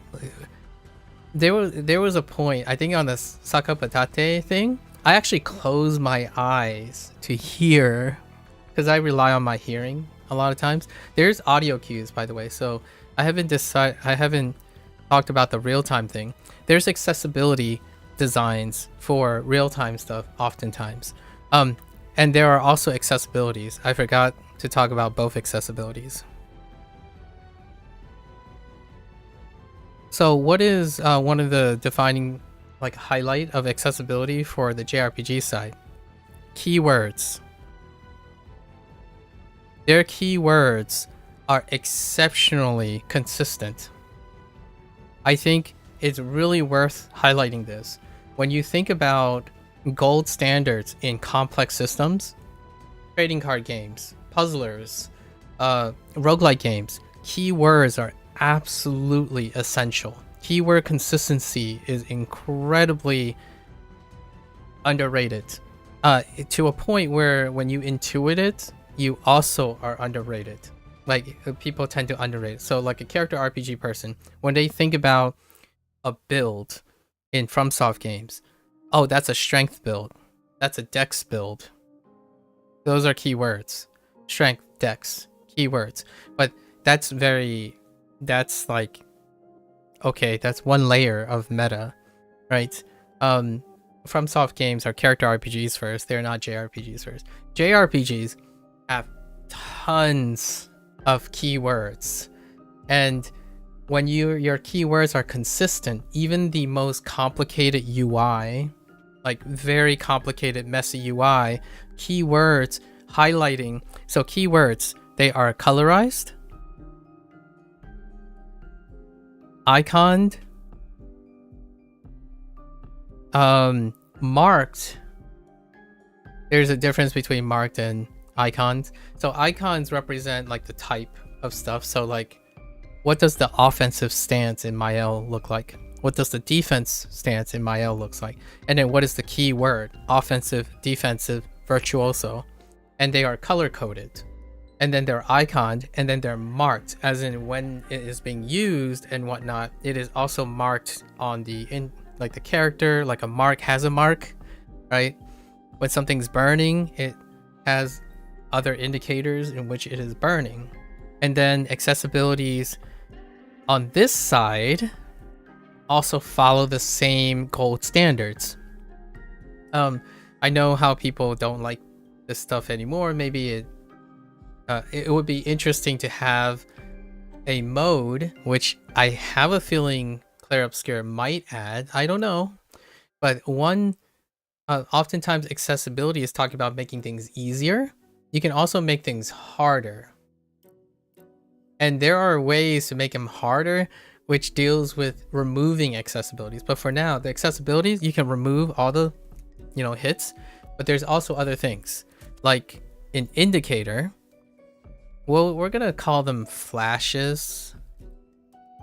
But they're not really flashes, but they're tells. And tells come in effects. Like camera movement.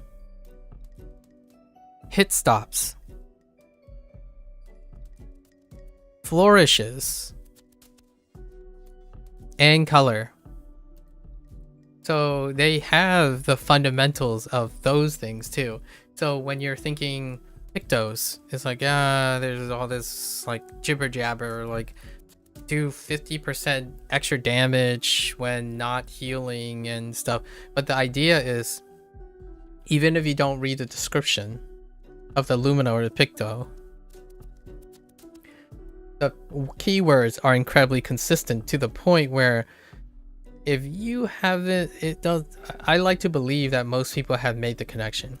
When you hear the keyword energizing, it probably has something to do with AP. And if you equip all the energizing things, when you say energized, that means it's everything with response to doing an action that causes the AP gain. When you get energized, you get AP. So then when you say energize mark, energized shield, energized death, you know the keywords over time intuitively. That is excellent understanding of word mechanics. And this is something that is not a standard in JRPGs, in my opinion.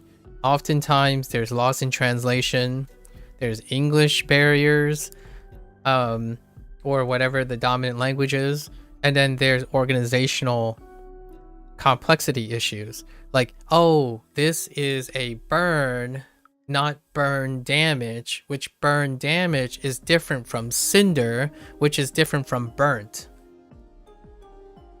If you think that sounds ridiculous, welcome to the world of JRPGs. Because when you think of JRPG mechanics, you're thinking, oh, this character is burnt. But when you apply enough burnt, they become cindered. Cindered become like after they recover from cindered, they have burnt status. So they can't be burned again until their burnt status is removed. This type of thing, this like jibber jabber, like spaghetti stuff, can get really, really heavy. There was discipline and there was consistency.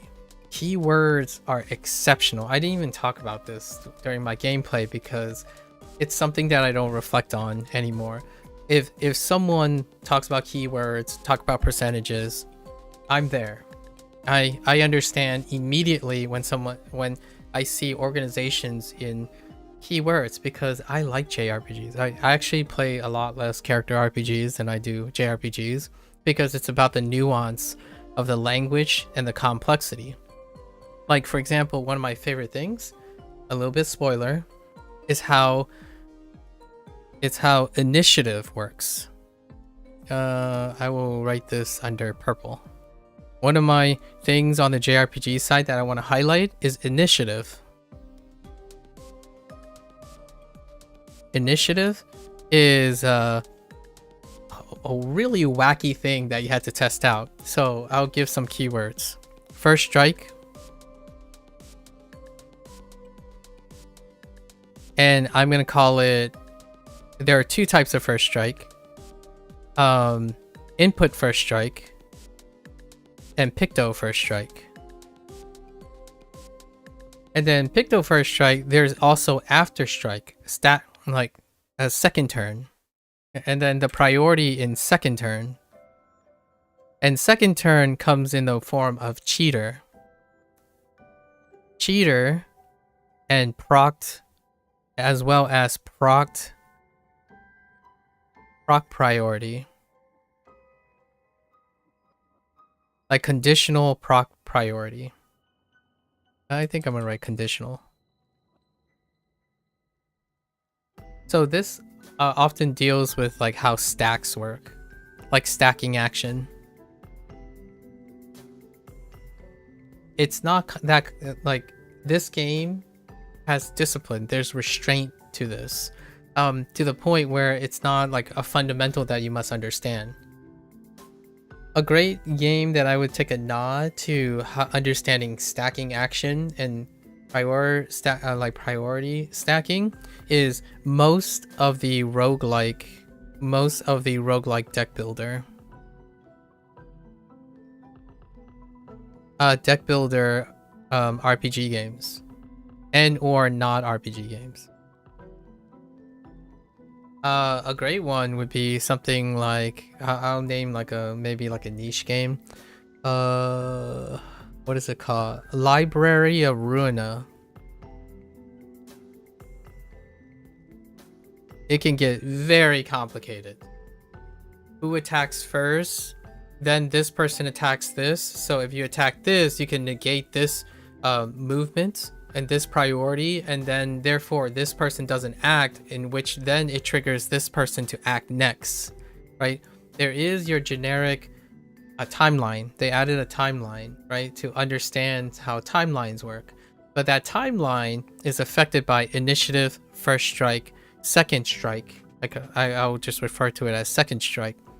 And then tertiary strike, potential, which I leveraged hard.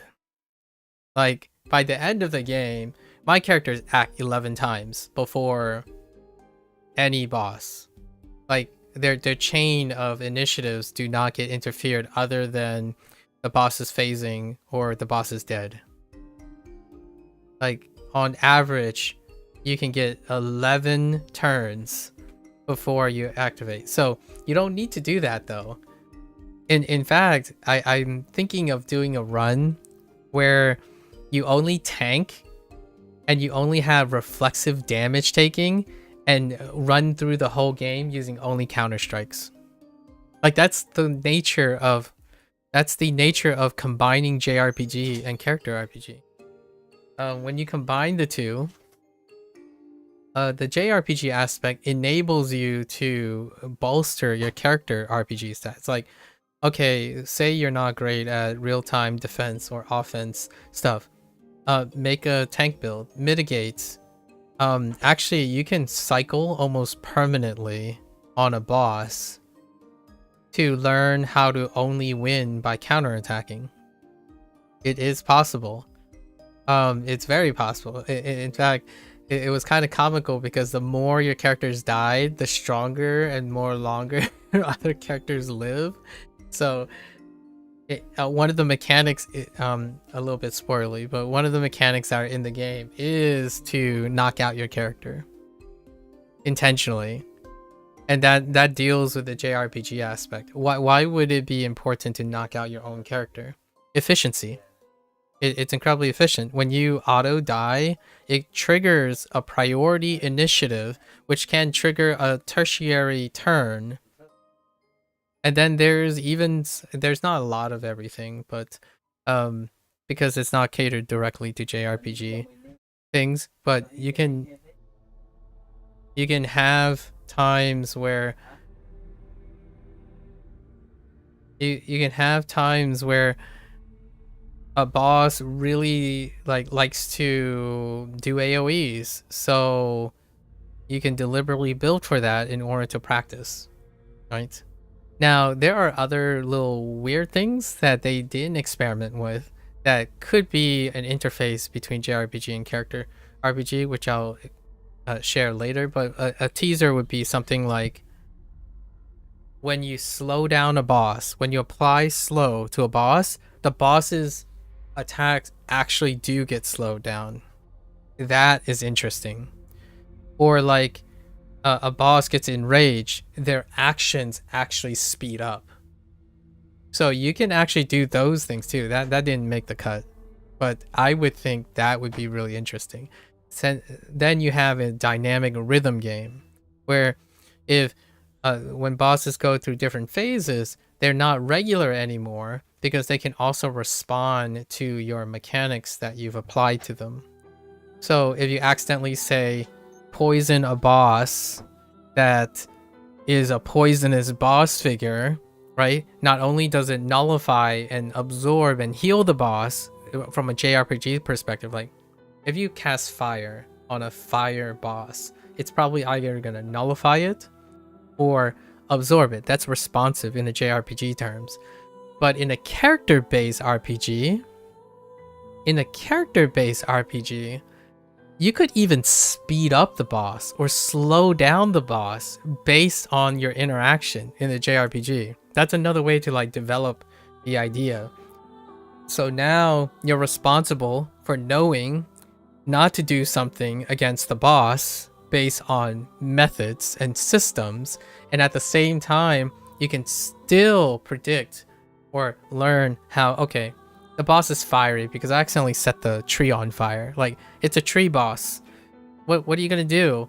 Okay, well, maybe it's weak to fire, so you chuck fire at it, right? And it says weakness, but the tree catches on fire. So now the tree boss is on fire. So their attack patterns will change based on the actions of the system. So now when the tree's on fire, it's doing something different and you have to respond to that. And that, in my opinion, if they are going to make, like, if expanding this topic, like expanding this type of genre, this hybrid genre, that, in my opinion, is one of the next evolutions or innovations of this type of game set. The reason why I think this is character RPGs love responsiveness. Like, players love to see the responsiveness of their reaction. If you like bash a boss, you want to see it respond. Like if you hit a boss so many times in the legs, it will it will start staggering, right? And that affects it shows that you're making an impact on the boss. In a JRPG side of things, you wanted to interact with your mechanics, right? Play with your mechanics. If you think setting a tree on fire would be its weakness, what else does it happen? The tree is on fire. So what else are you going to have to avoid? The tree that is on fire. Right? So, in my opinion, that's something I kind of thought maybe they would introduce, but they didn't. They didn't hit that yet. In the future, maybe. Who knows? Like the quick aim, right? The free aiming thing where you can aim at weak spots. That's kind of responsive play. It's very satisfying because you hit a weak spot. Well, if you burn something, it also comes with consequences, and it can be reflected in character RPG elements. So I would love to see a game do that in the future. That's the intersection between turn-based games and action games, right? What is a great responsive game that happens all the time? We could think of Shadow of the Colossus. That's a character RPG game. By the way, it might not... It's very light on the JRPG elements, but it's a character RPG game. And the character has to respond to the things that it is doing to a boss over time. And instead of making it a static phasing thing, I think this is a great opportunity to innovate as well on JRPG and character RPG elements. To me, I still think character RPGs and JRPGs lack responsiveness to their to character decision making. I think roguelikes are closer. Like action roguelikes and action deck builders are closer to responsive mechanic things than character RPGs and JRPGs. And that might be beyond the scope of what Claire is doing, but it would be really cool. Like there are games that have done this, like where you know a boss's weakness, but the boss does not remain the same status on how you approach them. And this has happened a few times. Like a lot of combat RPG games have this type of element. And yeah, you might be thinking, so what is combat RPG? You mentioned JRPG, action RPG, character RPG, and computer RPG. Combat RPG is often dealing with responsiveness in the combat. So for example, if you cut a monster's tail off, it will stop using its tail.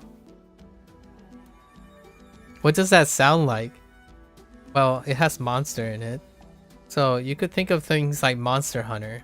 That's another branch, sort of a branch, but they're still character RPGs. However, there is a subtle, smaller combat RPG genre where your conflict with the other person responds to the thing. So like, what happens when someone tries to set a fire boss on fire?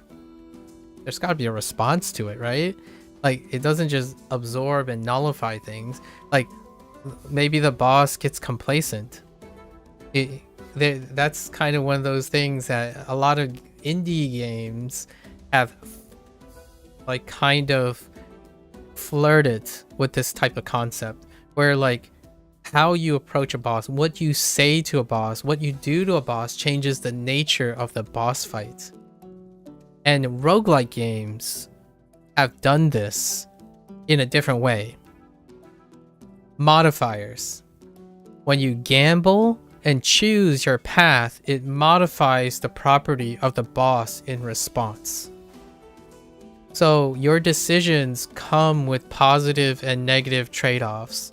Like, if I choose this buff, it will make my boss 100 times beefier. And then when you get to the boss looks literally 100 times beefier. There are wonderful games that I could list off when it comes to action roguelikes and roguelike deck builders, that where the decisions you make are responsive to the boss. But you can, in this game, it could be in the boss fight, in the middle of the boss fight. Like, it's a cat, you set it on fire, and now it lost all its hair. What's going to happen? And there are other narrative ways this happens, and that's where I'm taking nods from computer RPGs. Computer RPGs do this. The idea of using narration to affect the events that you have to do. Like, if you told someone, like in Clair Obscur, say, Mael, you should wear a fire coating. What do you want?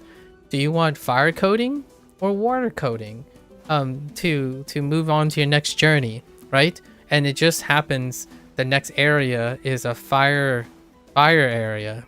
then she will respond differently to being in the area. So that's in the realm of computer RPGs though, like where all of your decisions and even in combat and stuff responds to your context. And that's really, really hard to capture because there needs a lot of malleability and different routes. So that's why Baldur's Gate 3 is such a gold standard in that. However, it wasn't necessarily done in a manner that Clair Obscur is doing with JRPGs and character RPGs. So in a way, if I had to think about what would be a AAA, remember, not in money, AAA in scope, which of these four would they add? I would say the thing that I miss, as in like I'm missing, is the computer RPG aspect. The third trinity, in my opinion. I'm not the biggest fan of action RPG. I'm really sorry. I think action RPG lines up a lot with combat RPGs, where you're recognizing a power fantasy, and usually character RPGs and JRPGs and computer RPGs focuses on trade-offs and being the underdog, the one that's climbing to overcome a big obstacle, right? Action RPGs are power fantasies. Most of them are power fantasies where you recognize how you can most efficiently and creatively dispatch your obstacles. Or they're not really obstacles, they're your toys, they're your playgrounds, right? Cue the sandbox RPG games, right? Like at first, like Sons of the Forest, by the end you're a powerhouse, right? You recognize your power fantasies.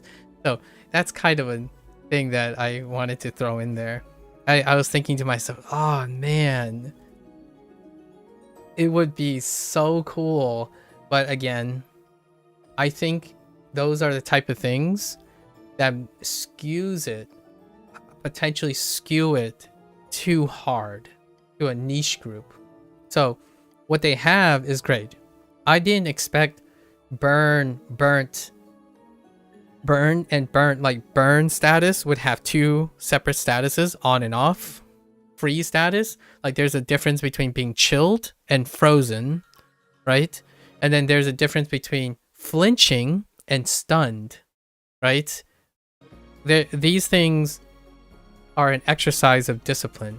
I think the people at Sandfall had an excellent grasp of balance, as in JRPG didn't over inundate, they didn't overstay their welcome. I think one of the biggest TLDRs, which I think I hit it right, one of the biggest TLDRs that I would say is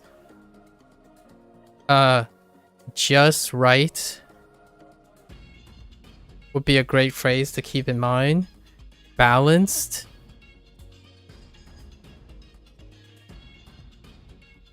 disciplined.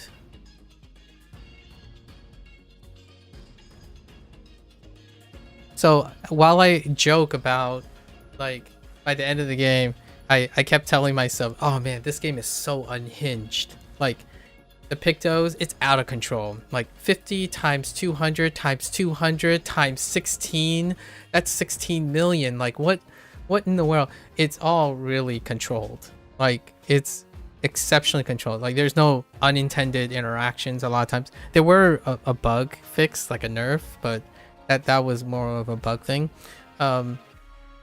It is just right. It did not overstay its welcome. Like I was watching Max play when he first encountered like the first dude that did a 6-hit combo, and like, yeah, but that's 6 hits and it's a rhythm game. Like because of the turn-based system and the repetition, they didn't go and did what I suggested, which is continue to add more dynamics into the game in both ways. Like I want my characters to be incredibly dynamic. I want my boss to be incredibly dynamic and responsive.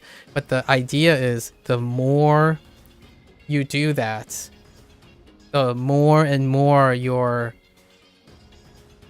narrowing the niche market. As in, it becomes a little too hardcore. And the really great thing about this game is it did not dive too hard into character RPG or JRPG or both that it becomes so unwillingly complicated. It's a masterclass in refinement. One of your friends said to follow you and never guess who, and hi. Oh, hello there. Mega Super General. Huh. I'll never guess who, huh? Okay.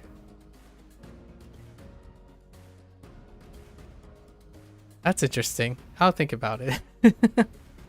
One of my friends. Interesting. Thank you, though. Thank you. So, sorry, I'm in my spiel. So, I think one of the TLDRs in this game, and like the games that I enjoy, hear me out. The games that pander to me the most is these type of games.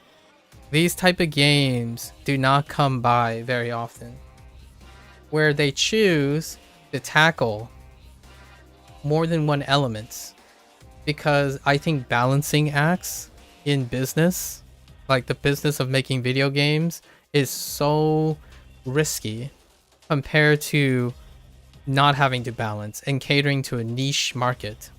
A niche market can most definitely sustain a game series, FromSoft. And even then, if you think about FromSoft's Elden Ring expansion, it was still incredibly celebrated, but it was the most divisive because it balanced more things. There are more things they had to balance, as in how do you make it more receptive, accessibility, and incorporating other spheres of things, right? And this game took up that challenge. And when it happens, if you're constantly telling yourself, oh man, I hope, like, okay, that's where it stops. I'm good. I feel good. This is good enough, like deep enough. And then you're like, okay, this thing, deep enough. This thing, deep enough. This thing, deep enough. And any one thing in the game would be like, oh, that's not enough. But it's all of it combined. So then you have a lot of things to talk about. Like, this isn't the most complex thing. This isn't the most complex thing. But they're just right. In order for them to be just right, they need to be just right, because then they don't overcomplicate the other aspects of the game. If you have an overemphasis of JRPGs, then it's difficult to recommend the character RPG enthusiast. If you remove the real-time defensive QTE things away, it is now reduced to a turn-based game, which may cloud its playstyle. Like all the different ways you can play a character, that the turn-based aspect can overwhelm the door that it requires to understand that even without the real-time strategy, real-time inputs, you can still have play styles in the JRPG setting. You can have characters specialize, right? JRPG's way of compensating for player style is to have your characters have specialties, like maybe two. Oftentimes it's like two. What's a great example of character specialization? Final Fantasy Tactics, or a job system, right? A sub-job system where a character acquires a division, and that's usually actually a lot of times the character RPGs. So when you're thinking about specialization in talent trees, you're thinking in the realm of ARPGs and character RPGs. Your character, oh, now your character is a hacker, Cyberpunk 2077, right? Oh, you're a netrunner now. You want to go guns blazing. You're a melee specialist. That's, but that can be independent. It can still be independent of whether it's in real time or not. But they nailed it because now they have both.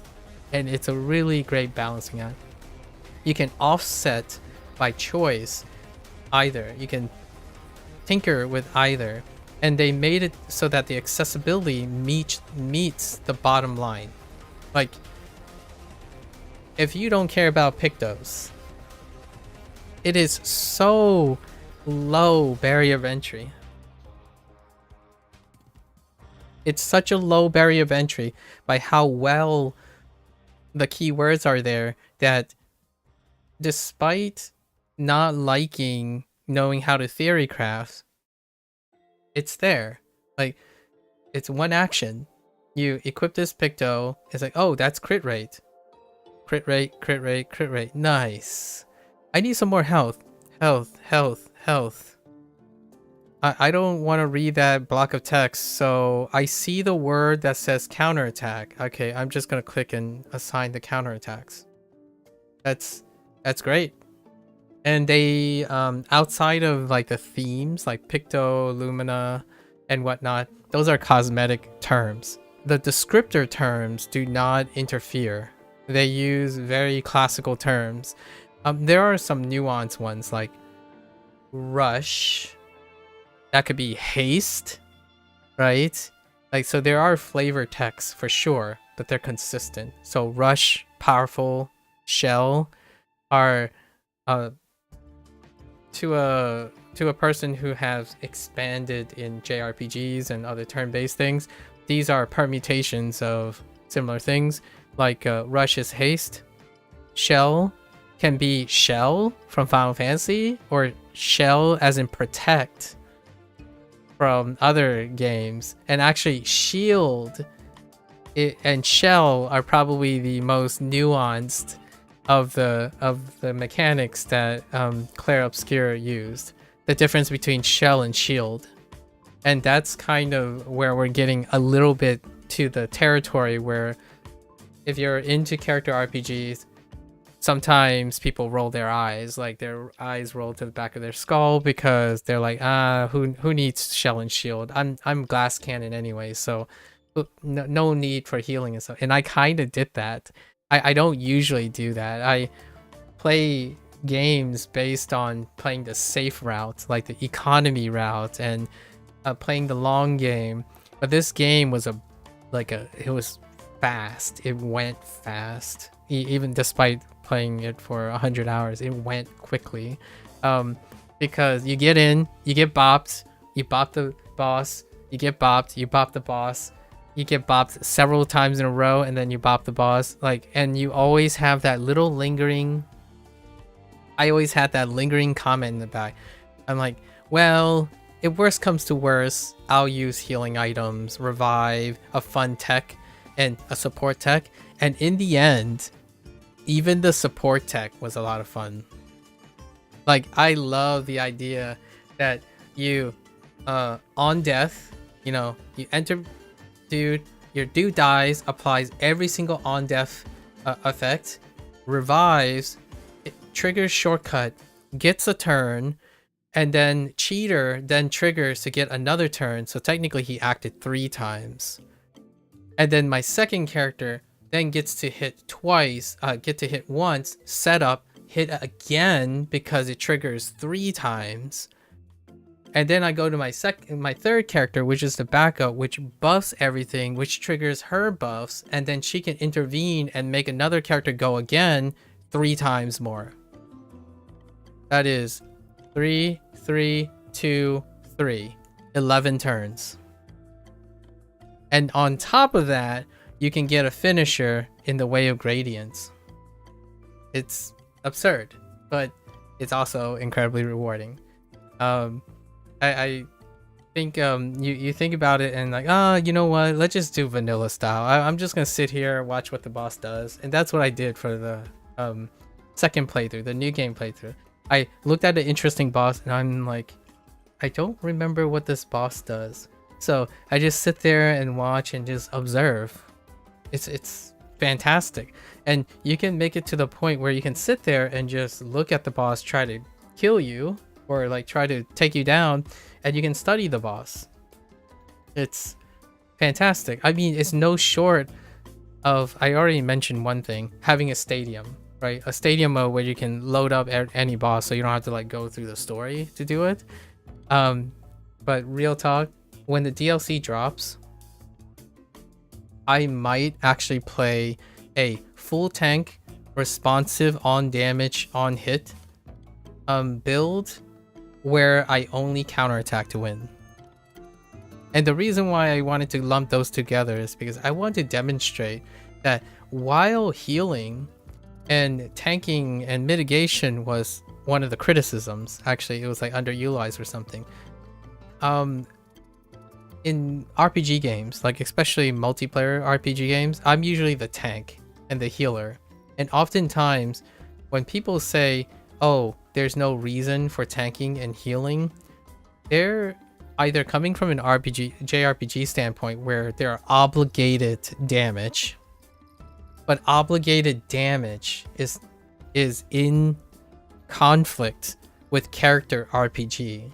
So having obligated damage in character RPG, it will create division in the game. So instead, they focus on how to make it a win condition. So yes, at the expense of tanking and healing, which comes as a soft underbelly for character RPG and JRPG, it can automate how well you learn the boss's mechanics. And I've seen that many times over for those individuals who prefer to engage in the character RPG side of things, like seeing the boss and whatnot, by elevating defense strategies. But for those who are like glass cannons, it's a moot point. It's superseding because the character RPG nature makes it viable. In JRPG, without a tank or a healer, oftentimes it's not viable. Like the whole idea and design of a JRPG is to make a single strategy not viable. Like a solo strategy across the game is not viable in the game, while character RPG doesn't. So when you're thinking about things like, oh, I wish tanking and healing was more important, it's probably coming from a perspective that there was no obligate damage, unblockable damage. The closest thing they got to was, this is gonna be a spoiler, but removing your character from the field or your team from the field as a consequence, and that happened very rarely, by the way. So they made it just enough to tell you, yeah, it is possible that we can completely negate your ability to do anything. And they tried many different ways, by the way. Patank and Mimic illustrates early mechanics where these are gimmick bosses, and to understand gimmick bosses, which I think the word gimmick is often used by someone who loves character RPGs but don't play JRPGs or strategy games at all, because I think gimmick is often like saved for, oh, this is the reason why I can't win. Like when you play trading card games and JRPGs, the whole idea is that those are the mechanics. The gimmick is the mechanic. That is the reward of the discovery process. But to a character RPG player, it's a gimmick that denies you to win the way you want to win. Right? It's kind of like saying, what's the gimmick of life? You have to eat. That's a shame. Like, well, life would be easy if it didn't have the gimmick of eating. Well, in JRPGs, that's not a gimmick. It's the whole point. The point of JRPGs and strategy games is that you understand the situation. So nowadays, though, I think like some of the people that I watch, when they say gimmick, they often catch themselves saying, oh, well, gimmick, but not in a bad way. Like, there are good gimmicks and there are bad gimmicks. There are gimmicks that teaches you things about the game and want you to explore the game, that kind of thing. So that's kind of fine, but I still think that it's not a gimmick, it's the norm. Gimmicks are not the exception, they are the rule in a JRPG games. And Expedition Clair Obscur made it very obvious, super obvious, or maybe not too obvious for someone who's like constantly thinking character RPG, but it's fairly clearly marked that if you have if you're suspecting that this boss fight or something has a gimmick, like has a meta game, right? A meta game, I think a word that I would use instead of gimmick is a metagame. JRPGs have metagame. So that's where I want to go into. While you have different boss patterns, right, cumulative things, they also, Clair integrate metagame in short doses. Metagame in short doses. Like very spotty metagame here and there. And that will teach, in my opinion, that gives you the idea of, yes, the developer can most wholeheartedly destroy you. But that's not the point of the game. JRPG games can be designed to have a 0.01% win rate. Like, by design. So, that's not in this game, which is great. There were some comments. The most criticisms that come from the metagame were dealing with the metagame. As opposed, and it's usually coming from someone that talks about the game as though it's a character RPG game, where like they say, why is this fair that the boss can have turns in between my turns regardless of how much agility I have, and they can wipe my entire team and I can't do anything about it? That's a metagame. Like, if you're playing a FromSoft game, yeah, your character can't be wiped from the field, then you just auto-lose. Why would they do that? Or, this boss can only be killed by magic, and then you bring in a great sword and you realize, I just got meta by a boss. How's that fair? Character RPG. You always can win. In the most inefficient way if you want. And they remove most of that. Clair Obscur rarely ever crosses the line of the idea like, oh, you just have to build your party correctly. Then it becomes more like a puzzle game. A puzzle game is one of the highest niche projections of metagaming. There are few solutions, and those few solutions, however heavy meta it gets, those few solutions are the only solutions, and they all funnel you into those solutions. If you can't understand all of the concepts and get one of few solutions, then it will always be unfair. But the nice thing about metagame is that if you don't do it yourself, you also don't get the reward of achieving it. Like, for example, looking up the solution to a puzzle game. Yes, you get the reward of finishing the game, but you do not get the rewarding of playing the game and figuring it out. Which, in this case, Clair has done it in both ways at the same time for a boss. Like, okay, sure, alright. The boss is gonna wipe out my team, so my second team's gotta be like super awesome, and we gotta make it up. How am I gonna make it up? And that's cool. In a way, let me do a more character RPG thing. Second chances in this game.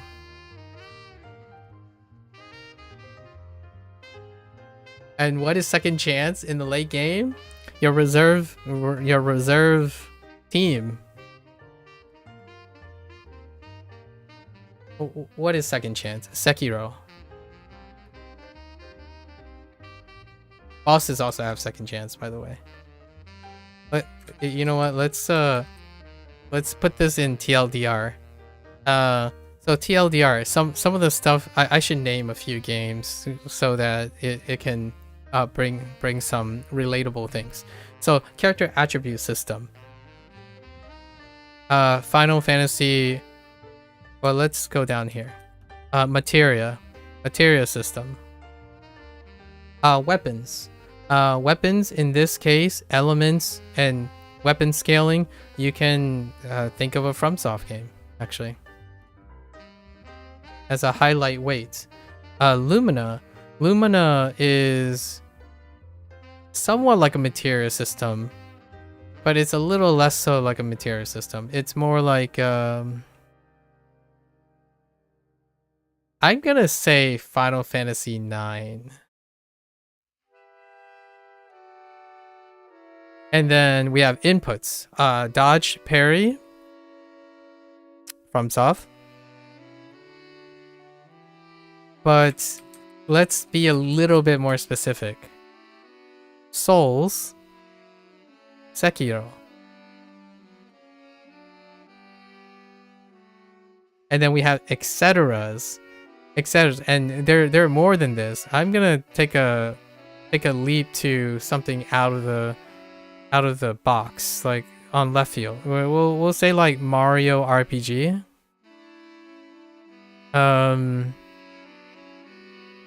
Maybe a nod to Sea of Stars as a recent one. Obviously, I could go older games. I think one that is very underappreciated was Legend of Dragoon. And then a personal favorite of mine, which is purple, right? Like a Dragon.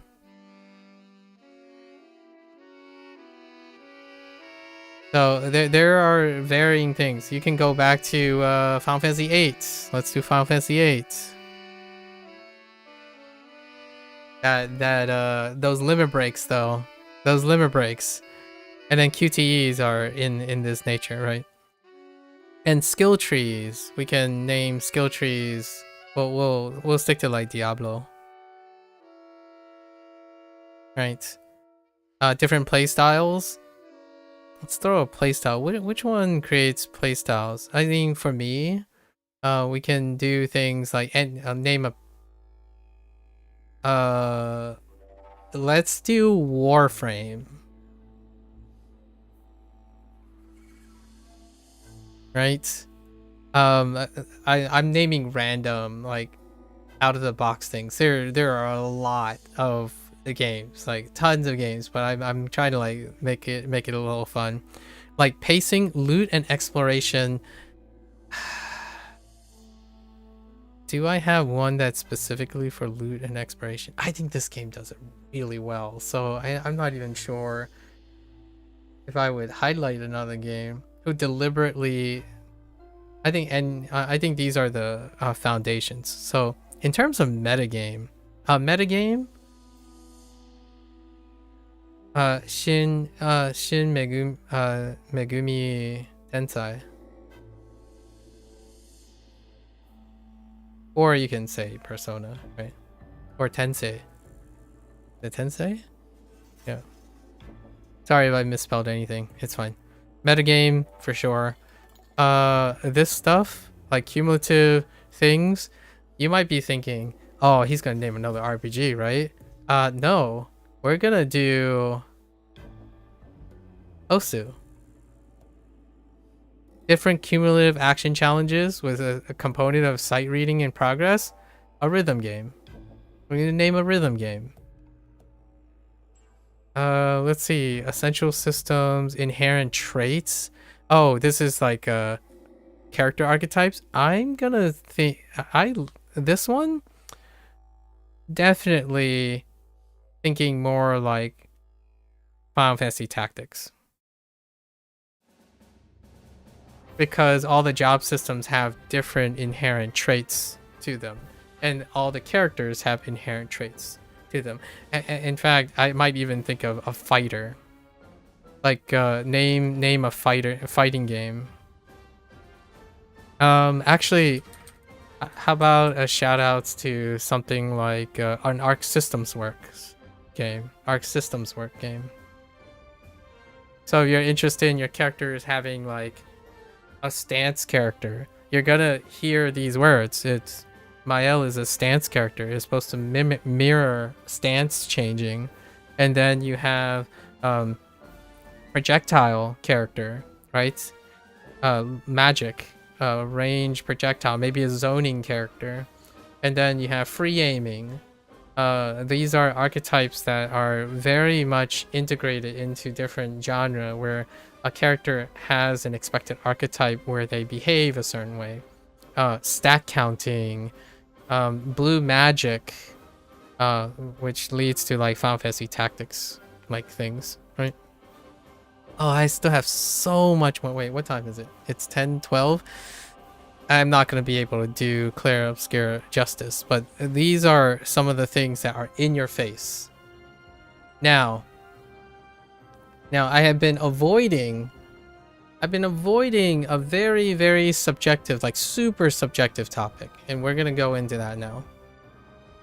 But before we do,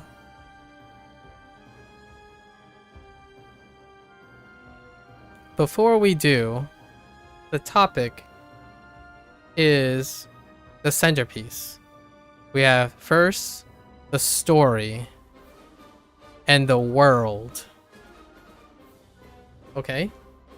And usually, a lot of times, stories and worlds can vary in subjectivity in impact.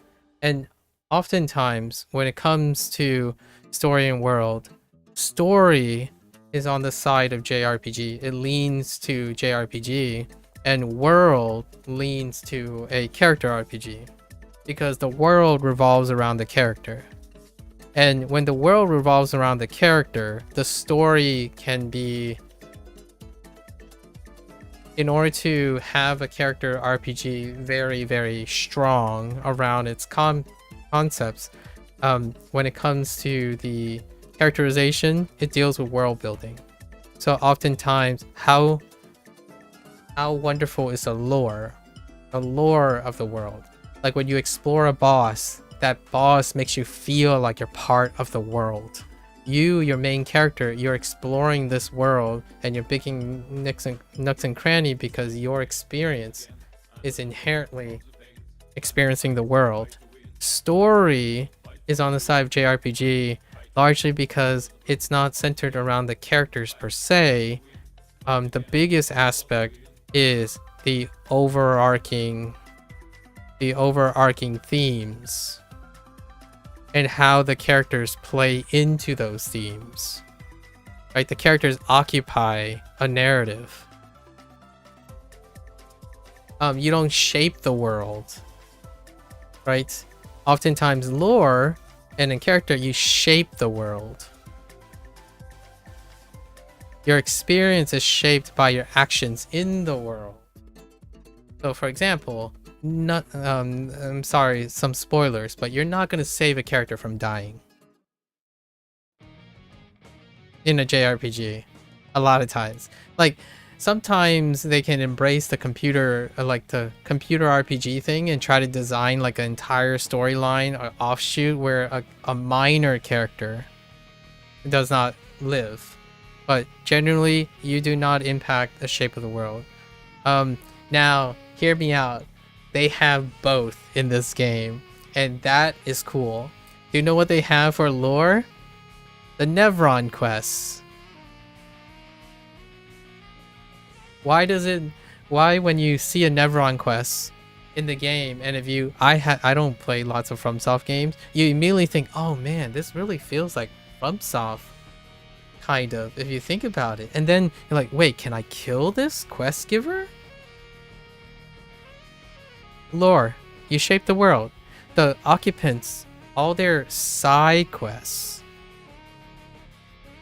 and they're often referred to as side quests because as a character RPG, you yourself, you are the most important thing. You walk around and shape the world. So everything you do is a side quest, other than your major objective is to like take down the major boss, right? But in this game, the major narrative is understanding the motivations of all the characters. Your enjoyment is dependent on whether you can appreciate or understand what the characters think. By coincidence, you might empathize with certain characters better than the others, but you are not shaping the world. It is not around you. It is not for you to decide whether you want to obliterate. And yes, they both still overlap in the overarching goal, but how you get there, one is narrated and one is shaped by your own experience. So they have both of these. Not in this case though, it leans heavier onto the JRPG aspect. So not everyone is going to like the thing that they offset is they told a story that main characters from RPG, like character RPGs, can relate. So in order to offset a narrative, they have decided to choose a subject matter that can be relatable to everyone. So this, oftentimes the story then becomes an emotional one. So it is an emotional one that's in this game. And emotions tend to form the foundation of most characters. And I'm going to tell you now, a little bit of a spoiler. Character RPG people do not enjoy when the characters that they resonate with or certain characters cannot be affected by the decision making. So oftentimes where I love people taking me anywhere, like build a weird world with weird rules, I'm all for that. I love the intellectual stimulation. I would say the biggest criticism, the most consistent criticism of the game's story is anyone who thinks that their characters took a stupid spin or a poetic spin. So I would say the most critical thing that you can probably hear is that the one blemish to Clair Obscur is that they weren't able to balance a characterly stylized character RPG ending. Act 3. Spoilers. Be ready, I suppose. Act 3 is probably the most divisive act. And I loved Act 3. Like, I think Act 3 is what is the centerpiece for storytelling. Like, what I mean is, it wraps up how fleeting, like, it's so poetic, and I'm not going to talk about the story too much, largely because this is a story-based game. So, Act 3 is one of the most poetic ways to illustrate the major theme in this game. And I would quote Ray Noir. Life keeps, like, I forgot what the exact quotes are. Life keeps forcing tough decisions. Or tough choices. I think it was choices. And the Act 3 demonstrates the fleeting nature of legacy. And without all of the things before, it can't elevate Act 3. So, but in a RPG sense, in a character RPG, it doesn't matter. Your existence is gone. You know, like, sorry, a little bit spoilery. But the player feels like their actions and their experiences are cheapened because they are maybe not as important as they thought. And that is often someone who sees it from an outside perspective.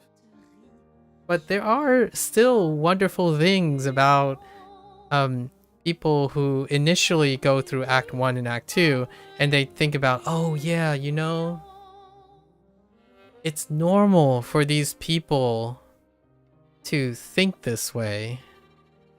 And, you know, this is a normal thing. So how would a human normalize this? And I love when they get into that. They start having aha moments about, oh, you know what? That's really interesting. So if everyone is younger than this and everyone is older than this, that's where the world building came in. That's where all the lore came in. So the lore ended up bolstering a lot of the acceptance from a character perspective, from a character RPG's perspective. The people around you keep talking in a way that makes you feel normal about things, like how death and grief is spoken about. And then at the same time, the greater narrative, the story and the motivations of the characters then blends in with all the lore that you get. Like, here are some creatures sitting here. They believe in the paintress, right? Like, the paintress created them. And then you have the overarching narrative. So there are characters you hate, there are characters you like. Personally, for me, knowing the bigger picture and the story-driven novel makes story-driven thing, it makes you be able to empathize with pretty much all the characters.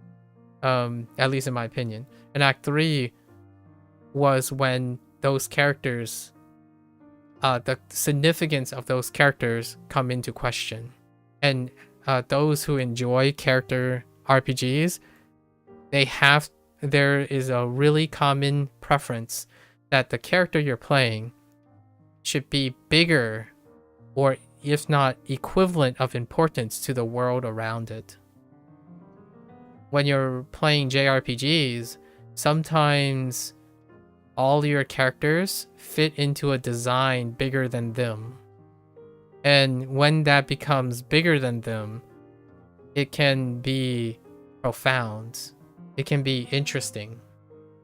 It can question existential question, like very poetic ways to look at philosophy and whatnot. But I don't think that is something that is inherently going to be mutual between someone who likes JRPGs and someone who likes character RPGs. I love delving into metacognition and meta existence. Like, it's one of the wonderful things about the niche anime series and Final Fantasy games. Like, maybe I can use a spoiler from a different game. The live stream in Final Fantasy. Like the Final Fantasy 7 universe, the live stream. I think people who play character RPG games, if they are okay with turn-based games, or like Final Fantasy 7 Rebirth, where they do hybrid gaming, they identify as Cloud and Sephiroth and Tifa and stuff. But then what happens if you reveal that they all inevitably return to the live stream? Like, they're part of the picture, but in a bigger picture, it can make them feel inconsequential. And that is kind of where I think Clair Obscur kind of crossed the line. Slightly crossed the line. And that created a blemish. Or not really a blemish. I think it was awesome. But that's where you're gonna be held up by people who wants an unapologetic story versus something that panders to you. The story, and by irony, here's by coincidence, this story panders to me. Like, I coincidentally didn't find any of the story surprising, but I'm glad the story was told. Like, what I mean is, I like playing video games to know how other people react to video games. And the idea to knowing that millions of players are willing to finish and play this game and be exposed to narration like Clair Obscur speaks volumes to how the target audience perspective might be changing. Clair Obscur goes against the power fantasy in many different ways through its narration. Like, it recognizes the power fantasy. Like, I had a power trip, like, in this game. Like, I absolutely obliterated bosses. And then at the same time, I could sit there and enjoy, you know, learning how to get humbled by bosses. But all the while, to me, the centerpiece is the story. The world is fantastic, for sure. I love world building, but story and world building are essential for me. So getting humbled by the story is amazing. Now, it wasn't surprising, but it's also cool that they could tell a story like this and have people not yell foul or whatnot where it's like, oh, so yeah, you know, for example, what's a great one? The Thanos snap, right? The Thanos snap. Let's just throw in a TLDR. Sorry, this is a somewhat of a early. It's not really an early spoiler per se. It happens in the first, easily one of the most powerful openings. It reminds me of the Up from Pixar. Like the first 30 minutes of the game is wild. But it's the Thanos snap.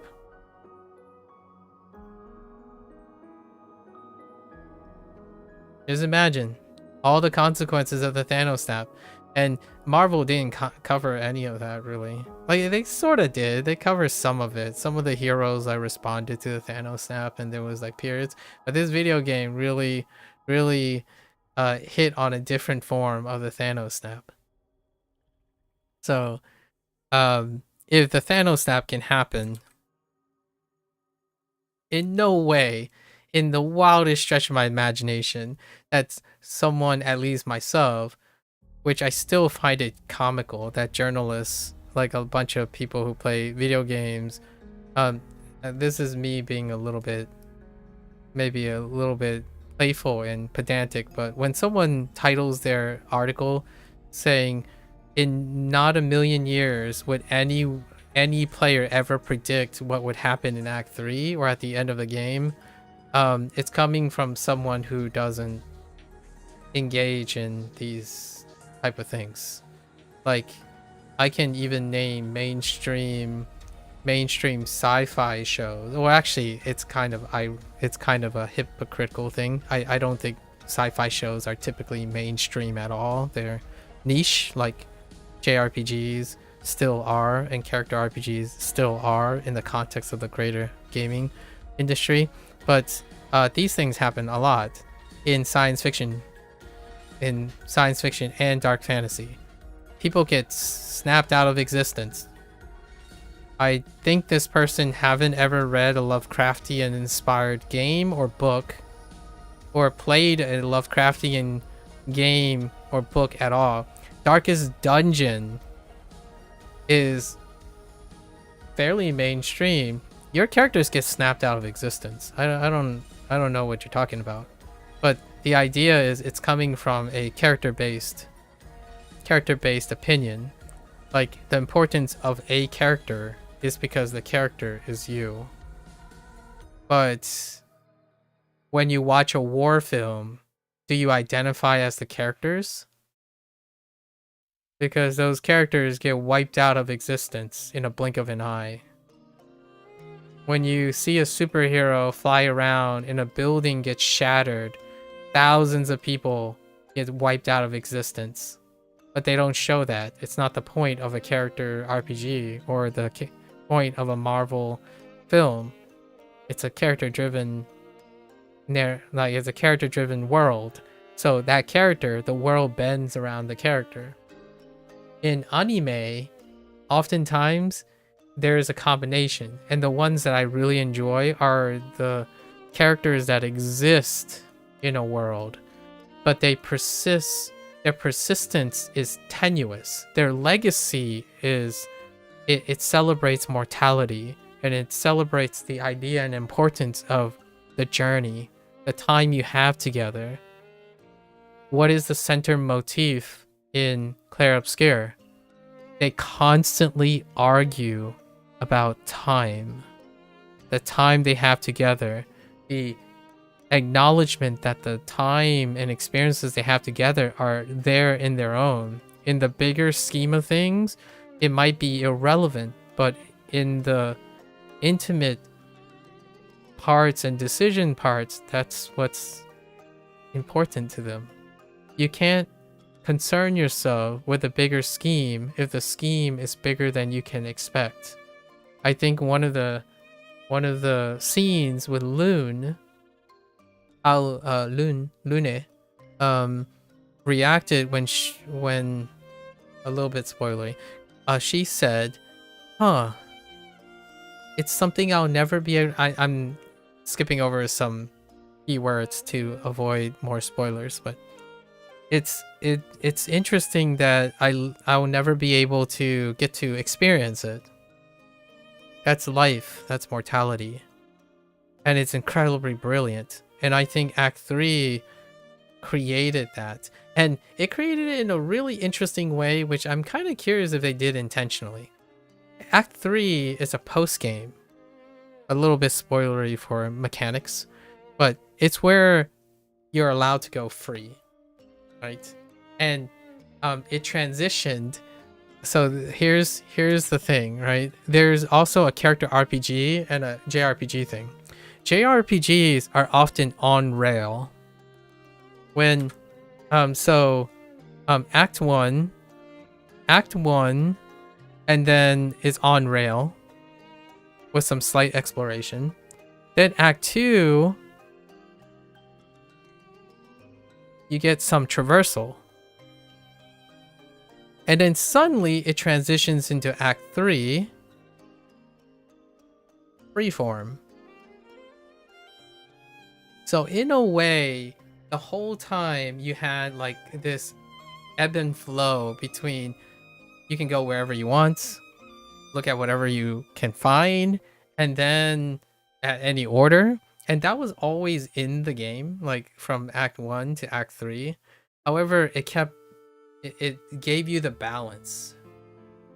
So at first you're like, oh, I need some guidance. I need to know where I'm going and stuff. And then you start growing, you start getting used to the mechanics, and it kept expanding. The thing keeps getting bigger and bigger. And then Act 3 is when you get slapped in the face and say, what's bigger than everything in the game? Everything outside the game. I don't know if that's what they intended, but it's absolutely chef's kiss. Like, for those who are very divisive and say, oh, I only cared about the first 2 acts of the game, yes, because you only want to live in the game. Like, you only want to see what you want to see. You only want to see and admit that the only things you care about are the worlds the observable world that you have, and the characters that you've come to love and relate to. That is the element of the characters. That is what it's like to be the characters in the game. You are empathizing with the characters. And in Act 3 challenges that notion, right? What happens when it keeps getting bigger? And I love the parallelisms. You start small, you do very little things, you know very little mechanics, your characters don't really have a lot of pictos. Then it just keeps getting bigger. Oh, now you can swim everywhere. Now you can, sorry, a little, again, mechanical spoilers. Now you can swim everywhere. And then you can fly everywhere. It's like, well, what now? I've looked at the entire map. There's more. But it's inconsequential. Like, what I mean is, you can't affect it. It's a world bigger than your characters. So, that to me is pretty dang awesome. So I tried to skip over a lot of beats, but one centerpiece is that it's a journey game. I think JRPGs heavily favor stories as a process, as a journey. So one of the things that really segregates the feeling you get on JRPGs versus character RPGs when it comes to the experience, like you're being taken for a ride in JRPGs. All the characters you meet, all the characters you lose, all the profound things, they are there for you to experience, projected by the writers. In character RPG, you shape your experience. So it is your own personal growth and your own shaping and decisions that characterizes your journey to the goal. Those are very defining features, and computer RPGs try to do both because they kind of offset other mechanical requirements to feature the story, reactive story, and reactive world telling, right? World development. And in ARPGs, it's neither of those things. ARPG is how much devastation you can do from a fourth wall perspective. You are the outside. You are this creature of machination who creates devastation in a game. You are recognizing your power fantasy. You are already outside the game. In this game, the narration encompassed all of that. For someone who focuses on character-based RPGs, it feels cheap. It can feel off-putting because then it brings into question all the actions that you've taken in the game, and that sucks.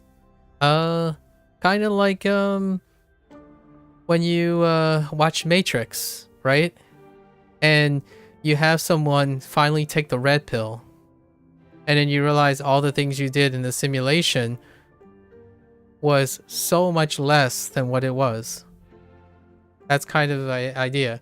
I named the science fiction, by the way, because one of the most common things about science fiction and dark fantasy, even like low fantasy and high fantasy does this, where like Lord of the Rings, for example, Lord of the Rings, when someone says, oh, they're just dwarves and elves, like, this dwarf is pretty funny. It's like, why? He's kind of silly and I like this dwarf. It's like, why did this dwarf have to die? Or like, this elf, man, this elf is always pompous. Are all the elves really pompous? And then the first thing you think about is like, oh, you're thinking about characters. The characters are representing them. But the circumstances make them that too. Elves are immortal. What do you think as a projection of a creature that is immortal, that have seen so many things, especially in the presence of humans, that would make them very cynical and like higher thinking or elitist in it? So it's the world and the story shapes the characters. Sometimes it's not about wishing the characters could be a certain way. It's understanding that the world and the story creates circumstances that shape your character and bounds your character. Or fantasy often deals with destiny. It deals with fate, determinism, fatalism. What is Clair Obscur full of? All of these things. Fatalism, determinism, hope. You know, like your characters represent character RPGs. They are hopeful.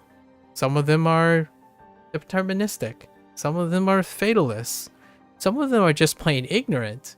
And that's cool because Esquier is amazing. He is awesome. Esquier represents the innocent, childish love in the worst case of circumstances. Or you have cognitive dissonance, which is Momo.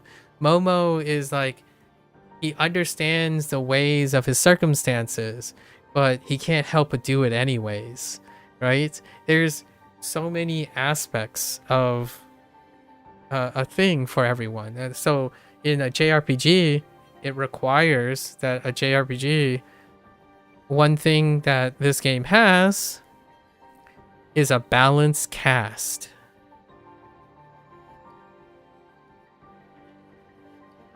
A character RPG doesn't matter. I know that sounds really rough or startling, but the main cast is you. The cast is you. You are the cast. The world building is through lore, through NPCs you encounter that builds and breathes life to the world. The world has scars. It has creatures that populate the world that represent is in biome, but you are the character. You are the cast. In fact, most of the time, character RPGs have speechless heroes. They have no speech whatsoever. They do not make their own decisions, and they're a vessel for the player, right? In this game, it's a balanced cast, and that, to be an incredibly popular game, one has to write a balanced cast in which the worst character is not hyper overshadowed by the best character. Whichever those are, it will vary with people, but overall, when a balanced cast happens, is each cast elevates each cast. So like, you're gonna say, oh, I really like Esquier, but with Esquier's character is so elevated if their soul, with their soul there, not without their soul. Mael is incredibly elevated because Alicia and like this gets complicated because technically the cast is the 30% bigger because there are multiple versions of a character, right? So sorry, spoilers as well. So you think like Eskie, like, oh, I really like Eskie. Why couldn't the whole game be Eskie? Eskie is not Eskie without the other characters. Gustav and Mael are not those characters without the narrative. Your character that you play in your FromSoft game can be that character regardless of what's around it all the time. Like it's so much less important. It's your experience. Like, are the bosses cool? Good. I'll vaporize them. I'll remove them from existence. They serve my purpose. Mael, all the other characters, like, the balanced cast has to depict this. So it's a very, in my opinion, I'm really biased. If I had to choose, I would just write everything to please one person versus writing and trying to characterize more than a whole cast of characters in order so that not any one cast member is going to turn off a character, a player, a player who's watching, turn them off and quit the game. That is a brilliant. And what is so brilliant about that is you're able to take out your characters without people just giving up on the game. And that, in my opinion, is an excellent course in writing. Like, what's another game that did that? Last of Us. What's another game that did that?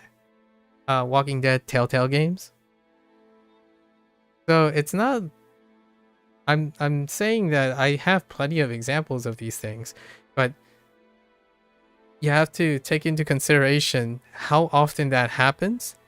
Those examples that I picked, they do exist, but they are so incredibly rare. And they also, the games that I named are heavily narrated. And then even more so, Last of Us series, it plays farther more like a character RPG game. So when the character was lost, sorry, spoilers for a 10-year-old game, that loss was, it was almost destructive, right? It was almost destructive. But in this game, they balanced it out. It was super clever too, which again, spoilers, but they did it in a way where there wasn't like a vacuum. A vacuum wasn't left in it. In order to balance the character RPG style of things, that vacuum was immediately filled mechanically. And then story-wise, it was a pivot. So for those who like stories and motivations, characters carry the legacy of that character, and then there was a pivot in filling the vacuum. So mechanically, they weaved it in. It's kind of like what's a good example of a character RPG mechanic that is in a different genre? Modern Warfare games. When you play a campaign, like sorry for spoiling 10-year-old games, but or even people who remember the campaigns in Modern Warfare games. But when you play, you often play a lot of soldiers. And those soldiers can have long-running series stay, and then immediately they can be ceremoniously removed from the game series, but then another soldier takes his place. It reveals... I'm not trying to like elevate Modern Warfare. I think that stuff deals with war, and war is what Clair Obscur actually did, right? It's the war against the Paintress. it's actually a war against mortality.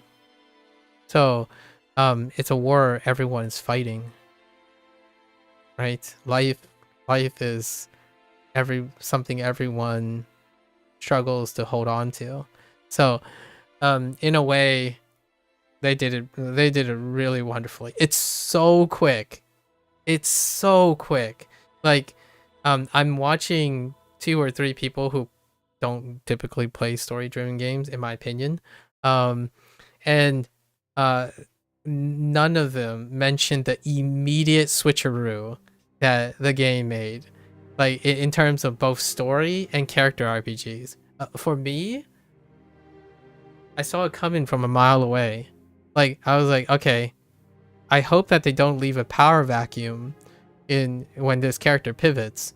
And I likely think they're going to try to change the mood and the perspective in order to provide poetic contrast. Like, while the character may function as a pivot for the mechanics, I like to think that they would take a different dynamic. The group dynamic would switch it up a bit, right? And that's certainly what they did.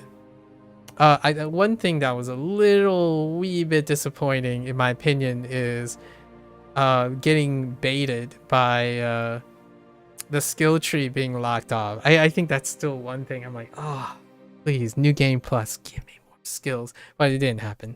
Obviously, New Game Plus is something more beyond the scope. Maybe DLC or something. But it would be cool to have like a slight nod to an alternative telling where you can unlock those. Oh, big brain move, Sandfall.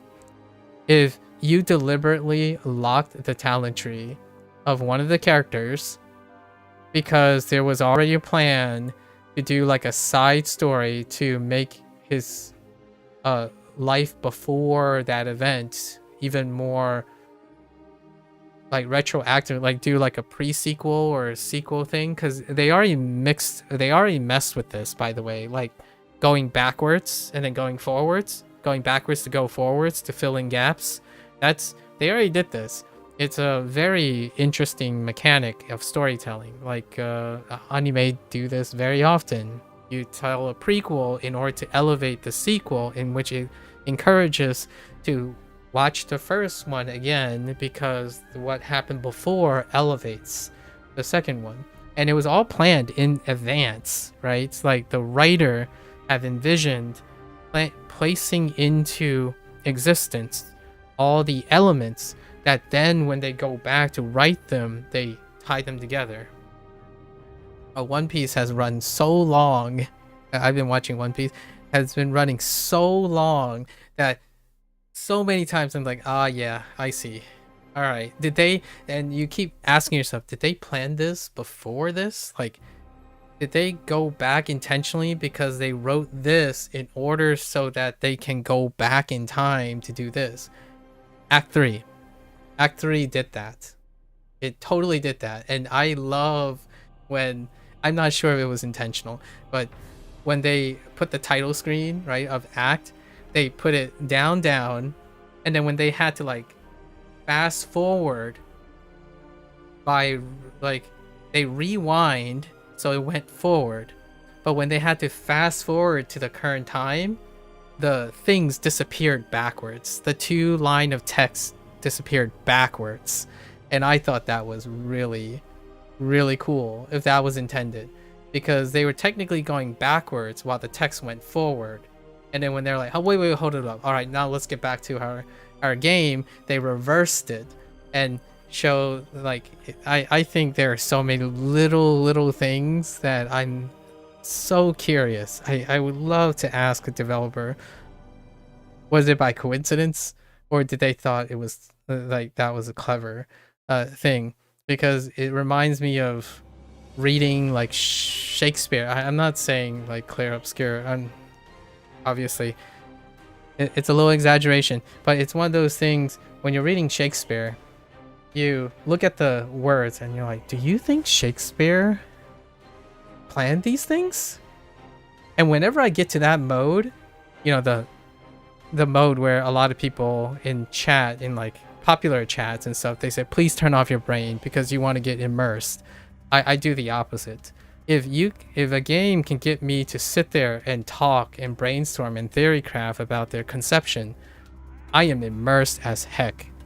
Like, I'm so immersed, I'm so invested, and now all the little details just make me think, huh, I wonder if they actually thought about that. So I would comb through the game and I would have a bunch of questions and ask them, hey, I saw this little cheeky thing. Did you actually plan to do that? Because that's amazing. And I like to tell you that I appreciate it. There are some really fun literary mechanics. You know, one thing that is a little bit missing? I'll list some stuff that are missing. But for now, let's move on. And I'll get to the part where what could fit into Clair Obscur, right? A lot of times I love to ask myself, if I wanted to throw more money at them or buy more DLC, what are the stuff? But for now, there are a few more things. So we covered story, world, right? Gameplay, replayability. Those are common things, right? Oh, I haven't actually addressed replayability, so we'll talk about that in a bit. And that's one is a little bit of a talking topic. I'm keeping track of time. Okay, it's 11. I'm gonna go for 1 more hour actually. Sorry, Cuffers, if you're still listening.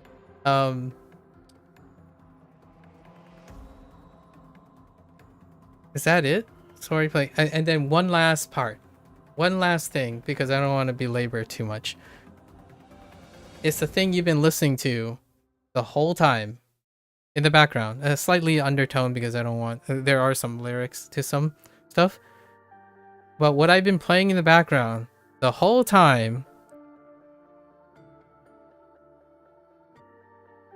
it is like, I forgot how long it is. We're gonna say 8.5 hours, courtesy of Sandfall, right? Sandfall interactive channel, their YouTube channel has posted the entire soundtrack or anything relevant to the soundtrack to this game. There are over 170 entries, and it totals to over 8 hours. There is no way, well, there is a way, but I am unlikely, based on my time limit, to ever say whatever I want about this segment and it would not reach the end of the soundtrack. There are other games that have done this, but what I'm saying is it's rare and it's beautiful and it's so wonderful. So the last thing, and I think we had to put this in the middle, right? We had to put this in the middle. Again, it's the last 3 things, and that's music. Now, I do have to divide this up a little bit. Oftentimes, let's reverse. We think of music and sound design. And when it comes to these two properties, music leans heavier on the JRPG side, and sound leads heavier on the character RPG side. The way I think about this is music is often a narrative device a lot of times. Outside of character RPGs, music serves for emotional elevation of the player themselves, and oftentimes that can be very unpredictable. So what happens is they illustrate it by making it consistent with the feeling of tackling the boss a lot of times. And if your game is built on a specific theme, a lot of the music is going to sound similar or illustrate that same dopamine. So what I mean by that is not bad or good. The same stuff might be bopping every time. Like, for example, we'll do Doom, for example, or maybe not the most recent Doom, But a little TLDR would be like Doom, which is not an RPG, but it's a character, like first person, right? It's concerning the player's music, right? So when you enter a room and a boss comes colliding through the screen, or like an elder, like I've been using FromSoft quite a lot already, come through, the music hits, right? And it's supposed to get you either nervous, it's supposed to illustrate. So a lot of those things can create a semblance of consistency. There's no like trade-off, disagreements, or off-puttingness, or things that is trying to guide your emotions in the sense of the overall narrative. And that to me is closer to the aspect of sound design. So like, does your shotgun slamming into the character hit hard, and then does the music hit hard when you're fighting a boss? Like, all they're functionally for the experience of the sound design. And this is where like music and sound design can often occupy the same space. Like really great sound design can compensate for lack of musical diversity and so on. So I think of it more like sound in a RPG, a character RPG style, is more like hot takes. You know, hot takes. Like, bam, this boss has a cool move. Bam, you annihilate this boss. It's very punctuated. It's incredibly succinct, and it's very sharp, as in there's little room for error when it comes to, that's why it emphasizes sound design. If your shotgun sounds like a, I don't know, a water gun, but that's a deal breaker. Like, and I'm weighing on the most strongest trending distributor for a deal breaker. So I'm looking at bottom lines. When it comes to sound for character RPGs, it's got to sound good. And by sound good, I mean when you hit a boss, it's got to sound good. The boss, when it slams into you, it's got to sound good.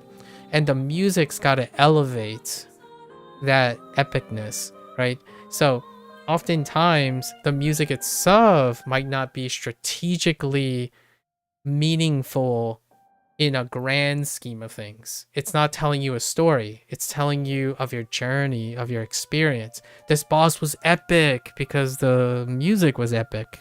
It's reminding you of the epic time you have trying to beat a boss as you, the character. Now, in the journey of music when it comes to a JRPG game, the music is a mechanic. And it's a mechanic involved in either storytelling or even the characters themselves, right? When you go into a Doom and you beat a boss, it's like, okay, that's cool. That boss is going to have a distinct theme, right? Then you'll remember that boss. That's great. But it's in the prospect of your experience with that boss. That music could be horrendously awful because the boss is awful or something. So it reminds of terror or what have you, right? So in music, when it comes to JRPGs, every time like Gustav is on the screen, there is a mix-up or an emotional change to Gustav's theme. When Aline shows up, Aline gets a piddle patter of Aline when it's next to Ray Nuard. Like, you are using music to tell the story and the presence of the characters. So every time you go to write the journal, like right into the journal, you hear the hum of that singer that they hired, you know, and you also continuously feel the pain of losing one of your characters. Spoilers again. When you like for one of the earlier scenes, so that this is less spoilery, when you're in flying waters, right? And you get to the boss area, Go Blue, you look at the flower and you can hear a twinge of Sophie's music, the one that accompanied her before the Gommage. So that is why I would say when it comes to the JRPG, it leans further for music composition to be part of narration. Oftentimes there is not as many opportunities when you're thinking about lore design and world. The most you can have is when you enter a town, the town is associated with a specific sound, right? Gerudo Valley, anyone? I'm or Hyrule Castle, or things that occur really frequently, but in a way that becomes recognized in that way. But the music is not necessarily telling a story. It's telling your experience. It's becoming associated with your experience in the places. One of the greatest strengths, I think, in my opinion, they did both. Clair Obscur did both. When Eskie is hanging around, whenever you do a relations, right? Actually, I even think Like a Dragon didn't do this. Like, what the heck, Sega? Even like easily one of my most my currently, due to recency and stuff, the relationship game, right? Where you have bonds and stuff. They don't have very distinctive music for every one of their new characters. In Claire, they do. Every time you talk to Ciel, it's her theme that's playing. When you're when you're talking about relations and stuff with all the characters, they all have their theme. It's even to the point where within the theme, they also have temperature. I don't know what the word is. Maybe like I usually use temperature, but the mood, the tonality, and even literally the instruments could change. If you want to talk, my thing that I really love is if you think gestural, right? The characters in the wild characters in the game, you think saxophone or another brass instrument like trumpet, a trumpet and a saxophone, because whenever Momo shows up, anyways, you asked a Japanese streamer, you had no distinct concept of liberty because that's social responsibility of service to the wider community. That's great. That's kind of what I expected as well, Hideyoshi. I spent like 8 hours talking about it yesterday, so maybe another time. But I was you came in on some of it, I think.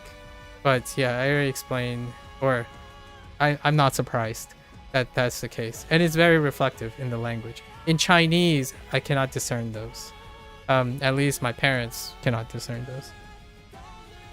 Independence is distinct though. That's interesting. That's interesting. So you did ask about independence too. Yeah, liberties and stuff. Yeah, we'll talk more about that in the future. So right now, music, hands down, they did both. What are great examples? Music. Listen. Like, I know when they play something, I know Aline is staring on the cliff, looking down. When that saxophone hits that very specific theme, I know I'm talking to Momo. And when you're in the mansion, you know what it feels like to be in the mansion because of the sound. And what's even greater than that, you might be thinking, okay, well, what about the world? What did they do with sound design in the world? Like, how does that work? They actually revisit biomes or picturesque places using the cues of music. So, a little bit spoilery again, when you go through like, the boss rush or the final ending to Act 2 leading up to end of Act 2, you're going through snippets, vignettes of many of the biomes or all the locations, and all the locations have the themes or a variant of the themes playing. Like, distinctively, if you think of the meadow, your very first location, when you first enter the monolith, right, inside the monolith, that little bit of meadow, it immediately transitioned into the metal background music. So they, instead of giving, like, letting it be like a frequency thing, they actually find places and clever ways to reintroduce the theme. So when you're going into a theme, you see all the major themes in the story elements. So not the side elements, the lore elements on the side. We're talking about your journey to the monolith is repeated through seeing, experiencing, explaining, and at the same time hearing these same exact things. And to top it all off, all the enemies get revisited. Right? It gives you that progression of the journey. All the enemies are themed after those places. So you get one encounter, maybe 1 to 2 encounter of every single plot environment before you get to the closing, the end of Act 2. So all of that, I don't even talk about any of that. I hear it and I didn't want to point it out because it takes a lot of time, but all the music comes together. I'm very hypersensitive to hearing things, but maybe it's because my bias is that music tells stories. Now, they also did sound design. The boomy, like when you know, the chink, like oftentimes when it comes to RPG game, like character RPG games and other games like Doom, games that are visceral and based on first person, you have to get your sound design not fatiguing, but also rewarding. I mean, I use Duolingo, by the way, and if you nail your sound design, you know it can condition and almost quite literally elicit emotional responses based on sound design. So Doom, kudos to Doom. I think the latest game didn't do as well when it comes to it, but sound design for Clair Obscur, you know when you dodged, you know when you perfect dodged, you know when you parried, you know and see when you parried. All the boss attacks, all the enemy attacks, you know what to listen to. And if you don't know what to listen to, it is accompanied by a camera motion. It's associated by visual things. And all of that just comes together. Like the sound is very useful. Like, and the boon, like the gradient sounds, like that stuff, capturing the slowing, the hit stops, it's all the time in the game. So if you do not nail it, you're gonna be asking yourself, like, why does my AK-47 in this game sound like a pea shooter? Right? And they absolutely nailed it. In fact, I think they might have overcompensated. Oftentimes I think of like, why do the sound effects sound so excessively loud and fatiguing? And I think Like a Dragon kind of suffers from that a little bit. So I always like rebalance. But in this game, I did a little rebalancing. But the idea is they chose specific frequencies and specific design choices for their sound effects that had elicit a lot of the character RPG satisfaction. But at the same time, they chose a lot of sound effects that reminded me of cinema, like, or anime, where you have like the booning effect and then the elongation sound. Oh man, it's so satisfying when you hit a counter attack or a reverse of the gradient. Like when you reverse a gradient attack, sorry, mechanical spoiler. That stuff is so heckin' satisfying. Like when Loon casts his elemental genesis, the boom, boom, like it's so boomy, and it does capitalize on a trend. Like anime use boon sounds so much. Like when you get hyped and you're about to smack into something, it's like, you know, like it just, that's what they did. They nailed the sound design. I think sound designs can kill action-based games. Like legitimately, it can fatigue the heck out of people. What's a great example? Well, not a great example, but what's a left field example? Sonic Unleashed. I think this is a joke for most people at this point. Sonic Unleashed, whenever you nail something, like time something well, it makes a doorbell sound.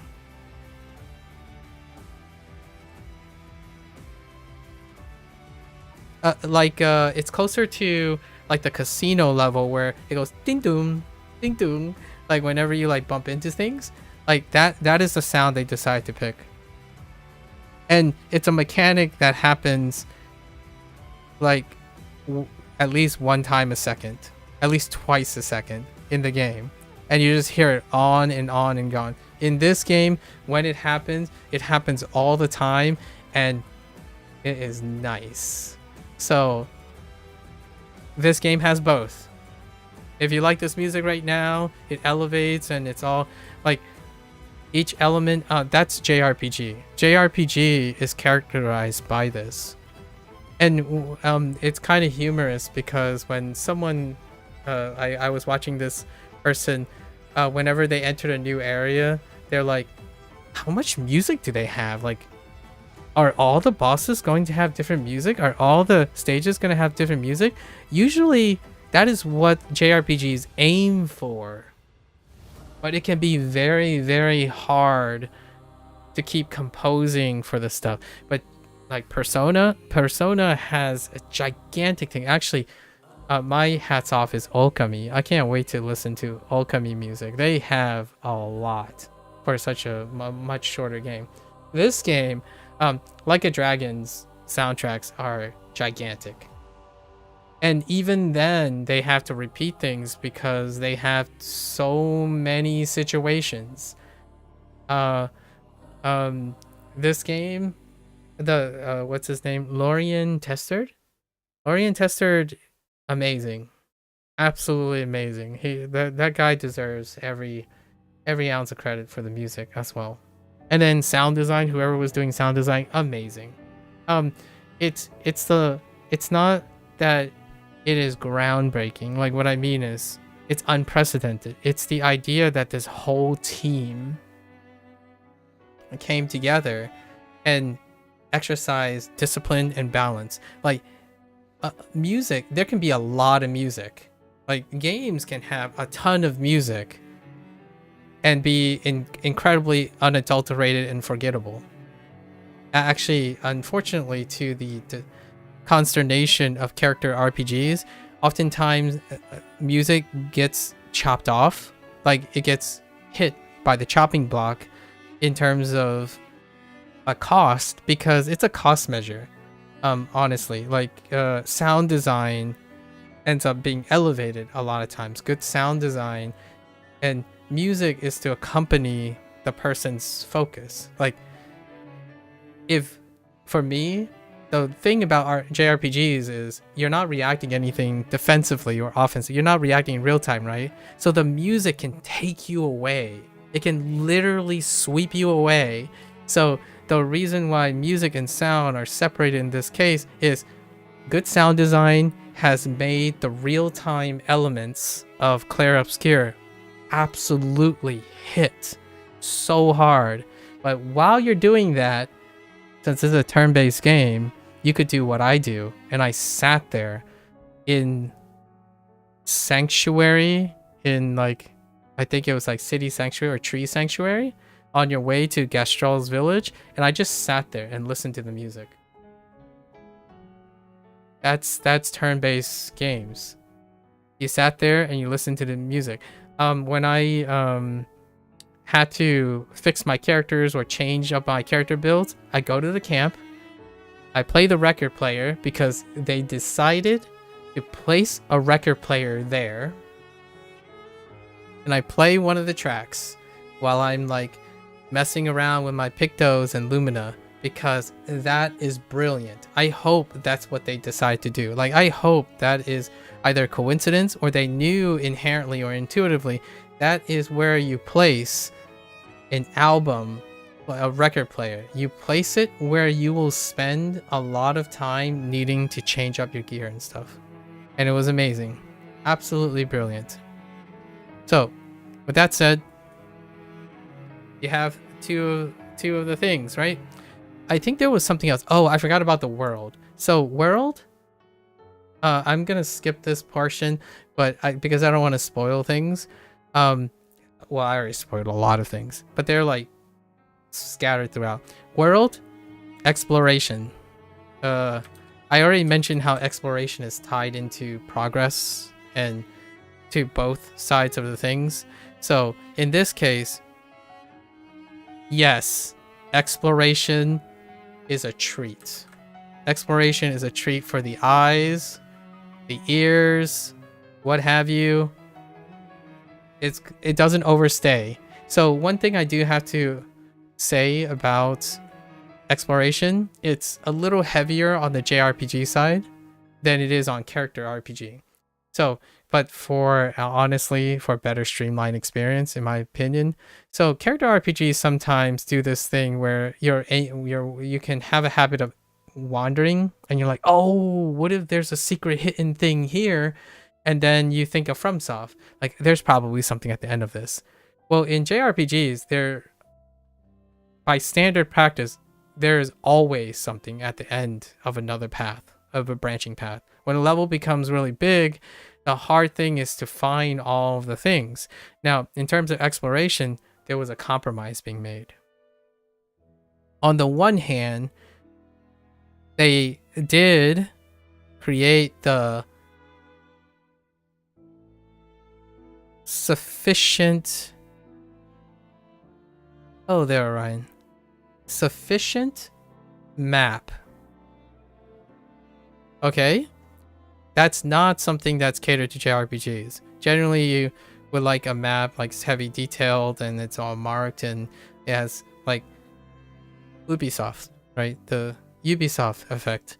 But instead, they embrace the character RPG thing. Here's a map, but that's about all you get. And then when you get into a level, it's a map. But during the time when you get into the zones are not massive. It's catering a little bit to the fatigue that comes from massive maps. So then you hit the JRPG style of stuff over here, where the maps and the layouts of the locations are just right. In the point of, if we need to make a large map, as sure as heck, every inch of those different paths and things serve a function. So what they went with was streamline. It was incredibly streamlined. Where then it feels like, yes, this is the RPG setup where you're running through a corridor, there might be multiple paths, and if there are 3 paths, 2 of them might lead to the same one, but they always lead to something. So it's not about creating extra footsteps. It's either functionally going to take you back to the beginning, or functionally going to take you back to an entrance, or functionally take you to a loot or a boss progression. And the map itself is sufficient on the overworld, because the overworld is harking to character RPG styles, where do you want to explore next? Where do you want to, and they offset this by mobility, which is Eskie. It's to the point where it's a treat just to find something. And here's an integration of world, exploration, and map. There are places around the world map that you can stumble upon. They have multiple layers of expansion, but you walk in and it's this sprawling vignette. This is a sprawling vignette, fixed camera angle. It's one of Outside of those locations, there's only one other instance where there's a fixed camera angle for a very specific reason, and I really like it. I'll let you figure what that out. But it's a vignette, fixed camera angle, and all there is a record in the middle. And when you look at that record, I don't think they randomly placed any track. The tracks that they placed, all the record tracks in various places, like the flying, like the manor and whatnot, they're all themed from that vignette. So they were strategically designed and placed where, yes, you're exploring for the visual sense and the wonder, but it doesn't overstay its welcome. You don't spend, like, the things are proportional to their investment. Basically, what would you spend 30 hours hunting down a piece of cosmetic? No, you would do an encounter for that cosmetic that's part of a path of a design. When they want you to feel and listen to a specific record and reflect on music in this particular thing and watch the vignette tell the story, they're not going to create like a 30-minute worth of walking and stuff to do it. They're going to condense it into a huge pull-out camera where your characters are barely visible on the screen. Here it is. We'll let you think about what this implicates. Or like like an ancient Gastral city. What could have been, what would have been, and the record that's in there, the music that's in there is relevant to that piece. And that's really clever. Not clever in the sense that it's unheard of, is clever because there's an attention to detail. Like, I love collecting fashion. It's great to collect fashion. Oh, a little bit for both groups. Fashion, right? Fashion is the end game. We got fashion. Don't worry. Oh, and then like some mini games, which I'll talk about later. But fashion. Other, like, these are lower on the totem pole, but so many things. Now, what else? It's already 11:30, so I gotta wrap this up. I can't go without balancing something. So we got some TLDRs. We got to do our rating eventually. So some personal takes, my personal experiences, highlights. I did some digressions. All right. Yeah, I've tackled a lot of these things, right? There's not much blue, is there? Okay. So we'll put these in the blue category, which is the archetypes. Now, in order to highlight what's not in the game, it can be you push the limits of the archetype to make it into a hardcore thing. So in order to illustrate some of the things that the game can have, but maybe they chose not to because it's a little too hardcore, I can list a bit of them for both sides. And they're going to be under blue because it's more of a stereotype. It's a heavily correlated desire. So what is a correlated desire JRPGs? Multiple endings.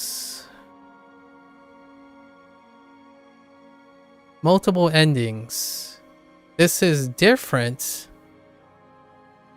This is different from computer RPGs. Computer RPGs have reactive multiple endings. We're talking about multiple endings for the sake of having multiple endings. JRPGs have multiple endings that aren't like ripple effects through reactive storytelling. They're more like multiple endings to entertain what ifs. What ifs? The good ending, the bad ending, the perfect ending, the canon ending.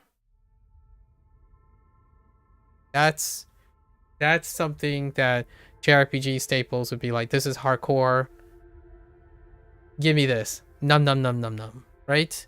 But they gave you two endings, and both of them, I'm not going to spoil them, they hit so different that it went from I'm feeling the 50% of my emotions with one ending, and I'm feeling 50% of the other emotions with my the exact opposite 50% with feeling, and then the normal stuff in between, they're still there. But the things that you couldn't possibly have felt, and the things that you couldn't possibly have felt on both ends, came with the ending. So it was a very way to, again, meaty, very streamlined balancing act. So it was nice. I did the Mael ending. This is not as spoilery. Mael ending in English, and I did the Verso ending in French, because also JRPGs, language does matter quite a lot, because it's very heavily narrated, right? It's heavily narrated and voice acting. So, and in fact, it's absolutely phenomenal that they were able to nearly have all the story elements, all the like actual lore bits and stuff with audio. So voice acting, right? More voice acting is probably something we're going to say about the JRPG side. And oftentimes we have to think about where's my like more towns, right? Subsystems, far more subsystems. What's an interesting subsystem that would be in JRPG? A pet? Companions? Like support pets? Things that come in and come out, that go in and go out. That is a very high staple of things. NPC side stories.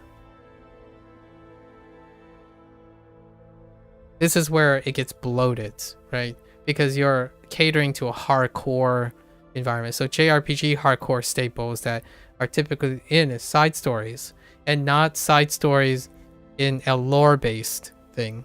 A lore-based thing is what they did. Those are not necessarily that. NPC side stories are persistent characters that come in, and it might not fit also I can see a creative way to make it happen, but NPC side stories are the closest thing you have is like Aline, like their background stories, and maybe the expedition, right? The journals are trying to make up for the lack of NPC side stories, like supporting cast. But the journals, I totally forgot about the journals. The journals are lore building. Yeah, it's presented in the form of audio journals, in order to fit the theme.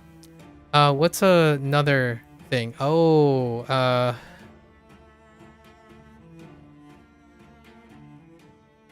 metagame, more metagame, like lots more metagame.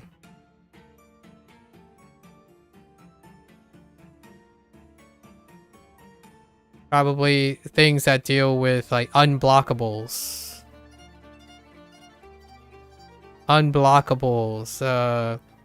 stat scaling, lots and lots more stat scaling, negation stuff, right? You have negation tactics.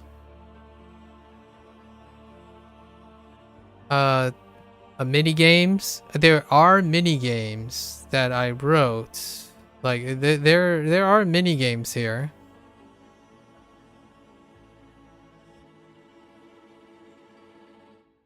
And they're wonderful but lean. So mini game fatigue is a really big thing against character RPGs. So that's why when you think of RPGs, a lot of times the mini games are actually a turnoff for some people who are not super hardcore, but mini games. Lots and lots of mini games.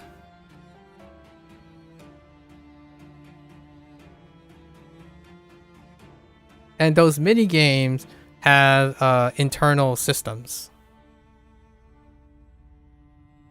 which there are here, but they're more like a take on pop culture. I won't spoil what they are, but internal systems, right?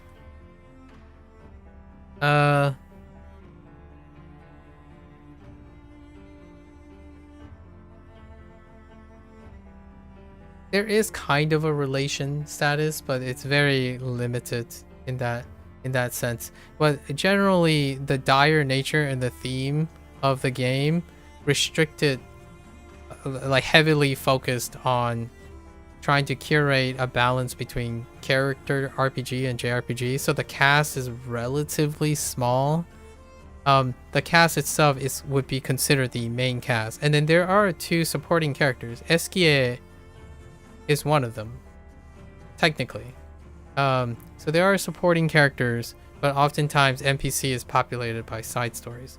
So whether for better or for worse, questing is an aspect of JRPGs, right? Oh, I forgot that on the JRPG side, there's stylized UI. The UI is very, very well stylized. There's not that much to really talk about in terms of novelty. Oftentimes it deals with volume, right? More meta, but more meta game. However, subsystems is a more thing, but most subsystems are new. They're usually unrelated. And then towns, pets, NPC, these are things that are strictly absent in the sense of the way I'm referring to them. Unblockables are largely absent with outside of status effects. And then stat scaling, that doesn't really exist in the game. Stats go up. Negation, when I think of things like that, are negation, compromise, like compromise builds. There are some in it, but there are quite a lot more that you can do. They did touch upon some of them, sacrificing your health to do something, not being able to heal to do more damage. So it is quite there. So, but they're not in a subsystem of their own, right? They are flavors of the bigger picture. Oftentimes, a lot of the JRPG requirements are the things about the depth of the many things that exist. But I'm trying to think of very specific things that are absent that you would find in it.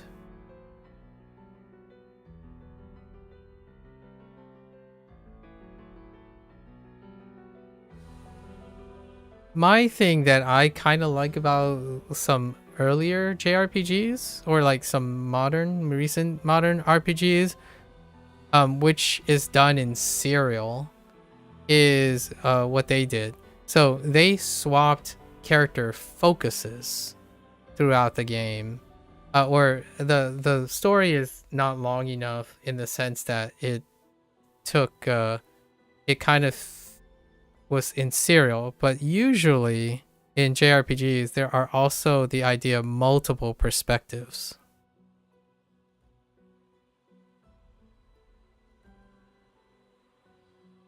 So there are multiple playthroughs of a JRPG that can encompass multiple perspectives.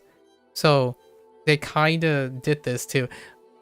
You're gonna hear me sound like a broken record. Clair kind of does most of the things because that's what they're trying to balance. They're always touching upon it, and then the things that I'm thinking about are when you go harder into them. Like multiple perspectives, it's kind of like Act 1 and Act 2. Those are 2 different perspectives, but one person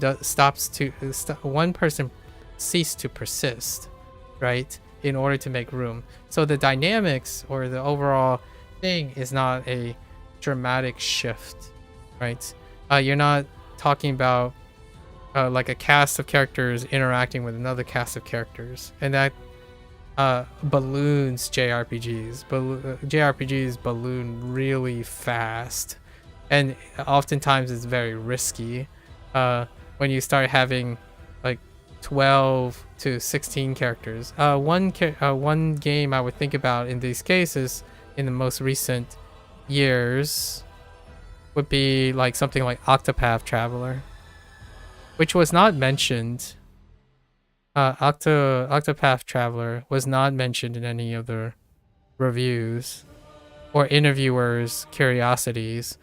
Or another one would be Suikoden, which was recently remastered, actually. Suikoden 1 and 2 was recently remastered. So I'll see if I can think of any other thing. But on the character side, there is quite a lot of character RPG action things, right?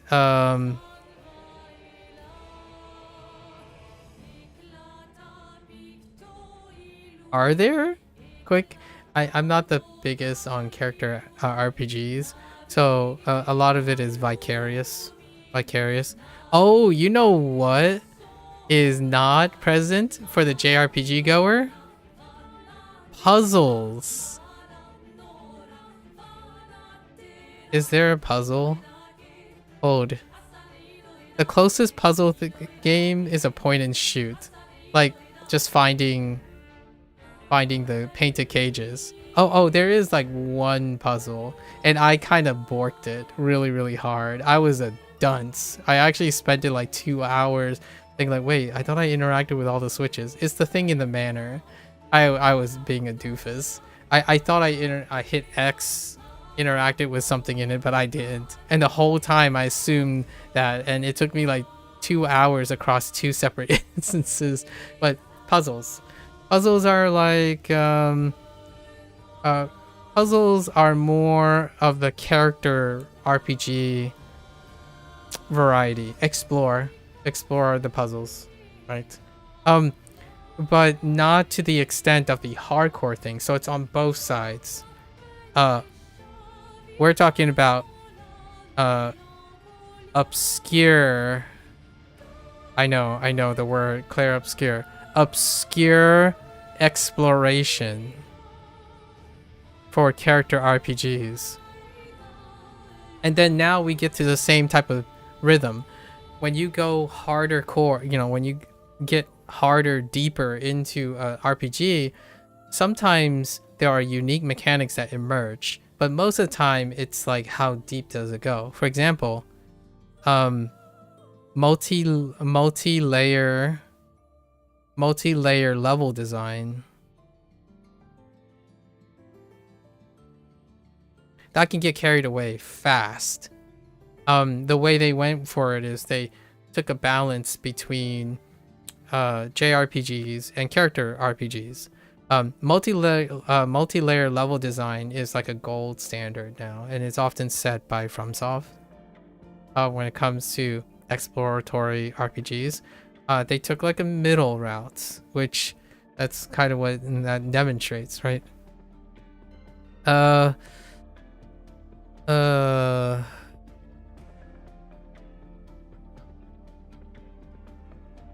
Freeform progression.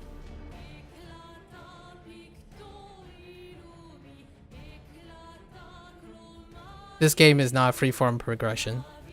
That often deals with like tackling challenges. You hear this pretty often from someone who plays character RPGs more than anything else. Like the person I was watching yesterday. The first thing he talked about when he ran into like the one optional chromatic right in the beginning of the game, and he's like, well, so the game tells you when it's danger, right? The thing is in danger is like, oh, you might be outscaled. There might be like JRPG elements that keep you from making this a little sane, like a little bit more approachable. And that person's like, well, when they say this, there's a will, there's a way. And yeah, you could beat that, but it's not freeform progression. So you have ways, they have ways of funneling, and it's more on the JRPG side. So freeform progression. So what I'm basically listing right now are the things, the compromises that they had to make as a hybrid game, because the hybrid game has to meet in the middle. So lots of the things that have to be met in the middle are neither strictly JRPG or character RPG. Freeform progression is definitely one of them. In order to allow Pictos and a lot of the scaling choices made and storytelling, right? Especially storytelling things. Freeform progression, that type of thing is very difficult to achieve. Like, for example, BioWare. Like, I think because of the nature of these higher standards in niche games, things that are achievable is like Baldur's Gate 3, and that's like one of hundreds of thousands of games where your freeform progression is reactive enough to your well-crafted story. So no freeform progression, right? You can't just fly to the end of the boss. Like, hey, what stops you from just going north into the jugular? Character RPGs. And even then, it's not completely freeform. I mean, you can say like a call out to Legends of Zelda, or the recent like Legends of Zelda Breath of the Wild, right? Go straight to Ganon. Shove a sword in his face. You got this. This game does not do that. It is a compromise between JRPGs and character RPGs.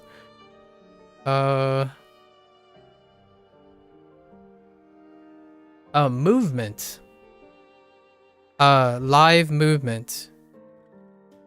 Live movement or representation of position.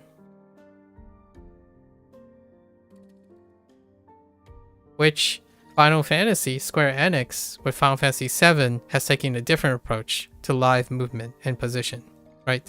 They have a stronger emphasis on character RPGs than they have on JRPGs of old, days of old, because this is Final Fantasy, so Final Fantasy has a history of that, where a character movement and actions are the lean, or the center point, and then the freezing, slowing, and command when you slow down time is to get it close, to elicit turn base, and then action points, right? Like the ATB, right? Meanwhile, Clair leans slightly towards the JRPG side of things, where they remove and try to capture the essence of character RPGs to their core. And the core foundation is, yeah, you can move around, you can dodge, and then you can have wonky platforming. They deliberately make wonky platforming in this game, by the way, to illustrate, but it's compartmentalized. It's not involved in the combat. So, like, none of the times when, oh, you backed up and a wall got in the way and you got stuck in the wall and then the boss clobbered you, or you're in a really enclosed space, so this boss is hard because it's an enclosed space. So there's no position metagaming. There's no live movement or position metagaming in this game. You can't be suddenly, oh, this boss is interesting because it is in a small room. Regardless if it's small or big, it's independent. So there's no positioning. Character RPGs tend to have a lot of positioning. You're jostling, and it welcomes different strategies, right? It creates different role-playing solutions to dealing with the free movement. There are games that have movement and are still turn-based. In a way, Final Fantasy Rebirth is closer to character RPG. Like a Dragon uses movement. Like in a flat platform. Tales of Symphonia, or the Tales series, uses movement. Star Ocean uses movement. So there are positions in like maybe 2-dimension space or 3-dimensional space for that. And there is a nod to live movement position. There's a jump command in this game So they do nod to positional things, but positional things could be even more elegant in the terms of JRPGs design. You can have two-dimensional positions. So oftentimes left and right, when you have a left and right, this is more of a behind and front. The dynamic camera movement is fantastic. Actually, I forgot to list this as a character RPG thing. Dynamic camera movement. That is not as common for JRPGs, because oftentimes the fixed camera has a very strategic reason that it is fixed camera, and then when you attack you see the camera move. But in this way, even selection and between characters and stuff is dynamic. Like when you move to a character, the camera shifts over. UI, like it's now it's more of a standard, I think. Like now, like because of Persona and others where there's a dynamic movement, it creates that little thing. But the camera does not feed into the play style as much for the JRPG element, but for the character RPG elements. So like right when a boss hits you, the camera slows down, it can zoom in, it can zoom out to give you cues to, and it accentuates a lot more of the combination of how character RPGs affected JRPG design. It gives you that visceral feeling. But classically, JRPGs have used different ways to elicit position by keeping a fixed camera movement, where like on the left side you can have 3 positions, right? You can have forward line, middle line, back line. You can have in and out. It could be isometric, right? There are many ways to elicit position in a turn-based game, but it's neither that's not where the game has no axes or other than the jump command. So they did do a little cheeky jump, which I really appreciate. Free aim is in this game, but it's not free aim in the way that it's great. So this is still an acknowledgement, so it's still more of things. Free aim, they did incorporate free aim, which is used to shoot weak points, shoot flyers, and also, which I didn't know that's what you're supposed to do, but apparently you can shoot other creatures to stagger them, so then you can use a first strike. So to start an encounter, you can actually use your free aim to stagger. I had no idea that's what you're supposed to do. And then there is free aim in the environment, right? You can shoot things because there are slight puzzles. But not to the extent. And then there's no environmental maze. Like, yeah, there's just no absent, a complex in a way of JRPG standard ones. Like, I waited to see if they put in a maze level. They did. And no endless towers either. The endless tower is more like the tower, but not the tower. Like, you don't have to trudge through the level environment reducing. Here's interesting thing. Which I think they'll add later. Boss rush. Now, when I mean by boss rush, I don't necessarily mean they do have some elements of a boss rush. The endless tower is the closest thing to a boss rush, but boss rush like a stadium, or for run purposes, a run mode, not literally running, but doing runs. That deals with the replayability thing. So in this way, in JRPGs, now this isn't always true, but I like to think that it becomes a gold standard. New Game Plus variants.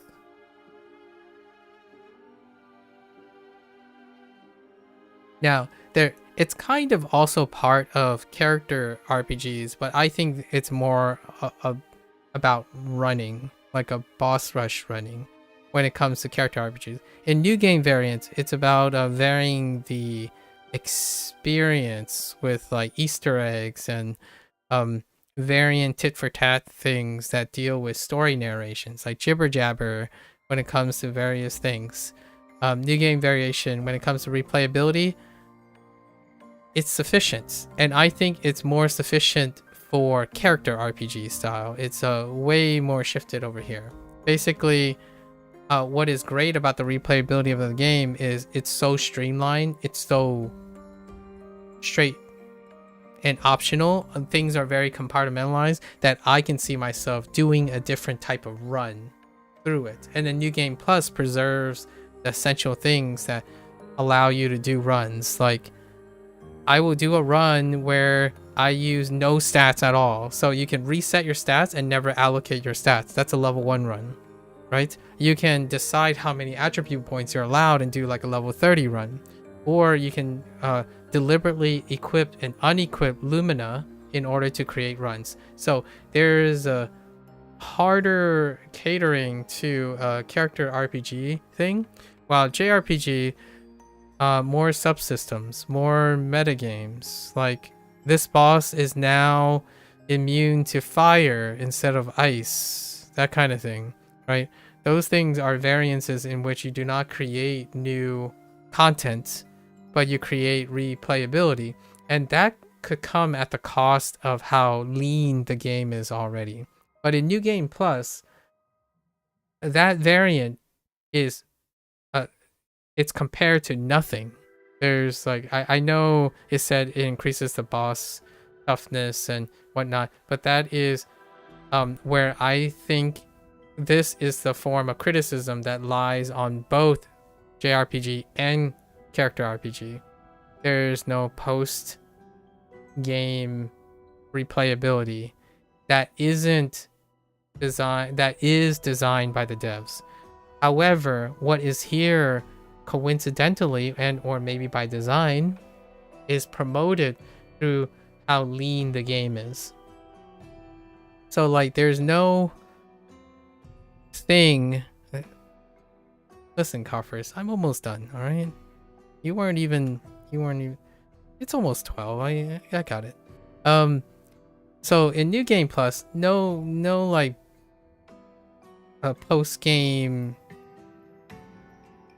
optimization. Like, you can have a stadium which runs through all the bosses. That's fair.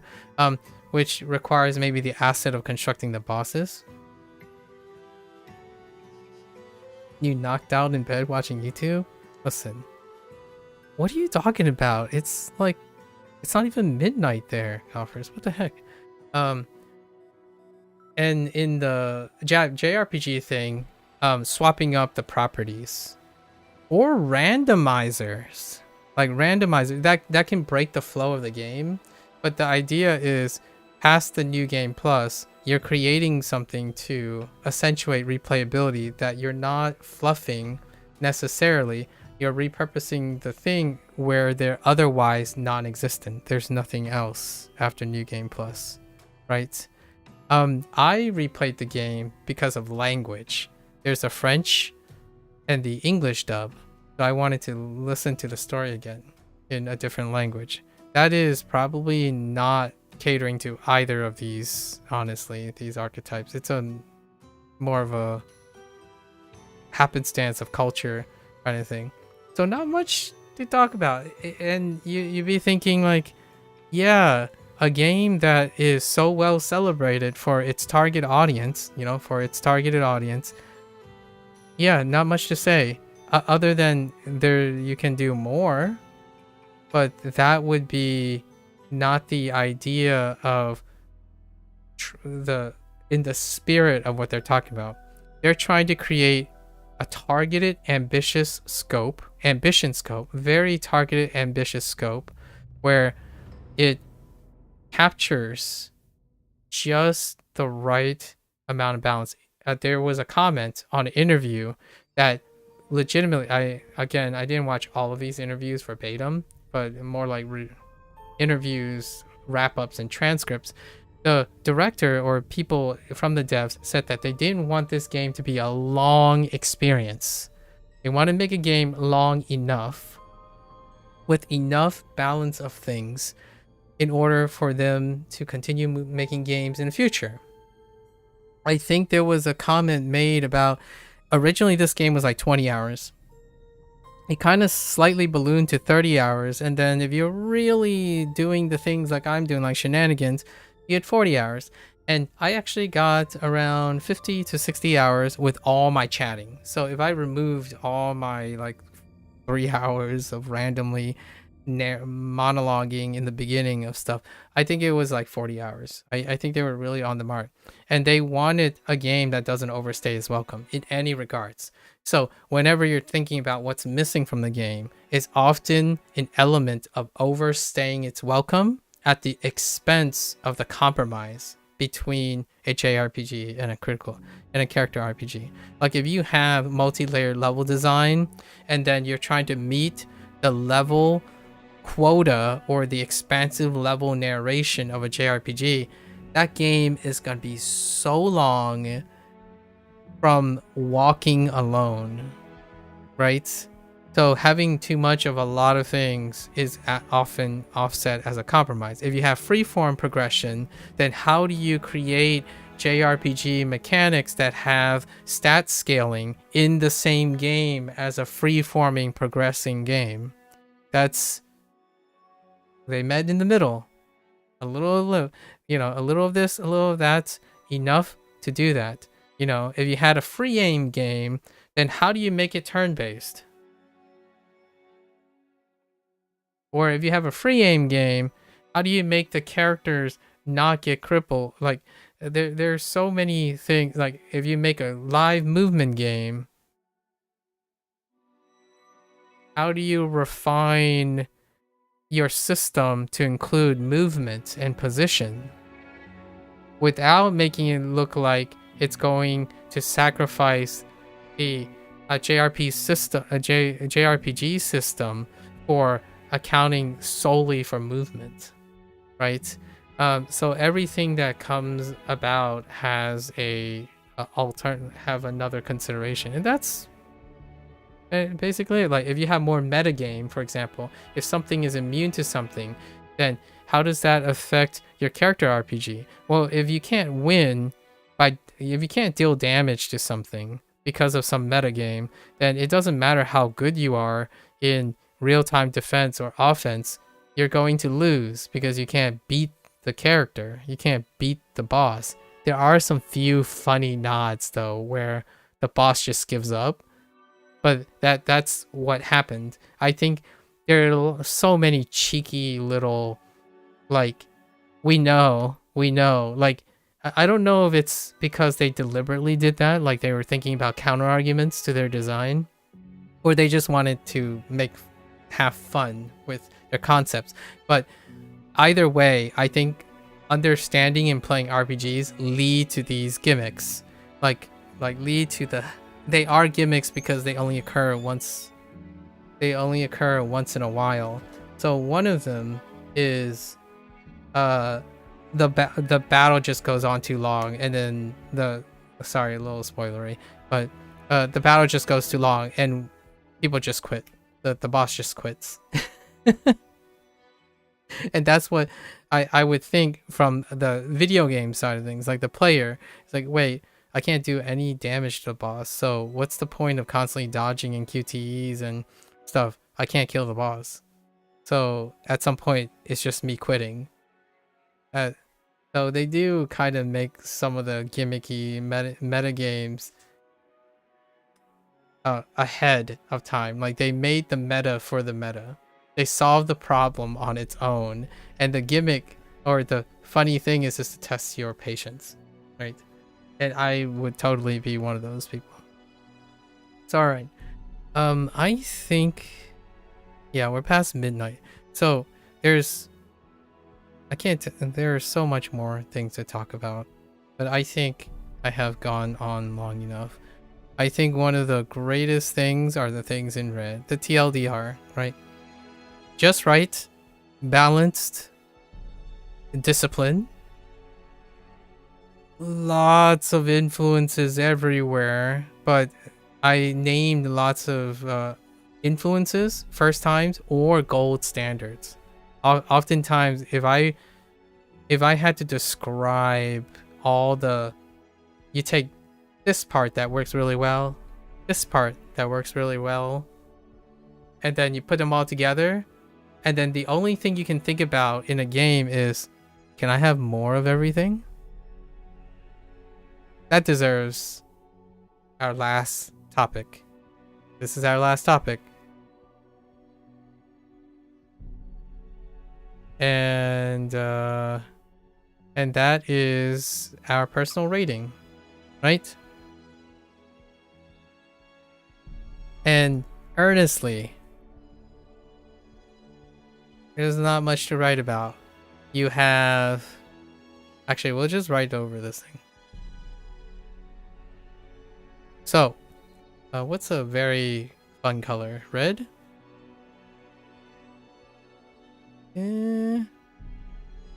Yellow. Okay. So, last rating. Oftentimes, I would give separate ratings. And I would say, if I were to level out the stuff, JRPG, slightly higher. I'm going to say, in terms of JRPG, those who are like, sure, I can use a little of the character RPG. I would say, whoa. Right. So over here, right, this thing.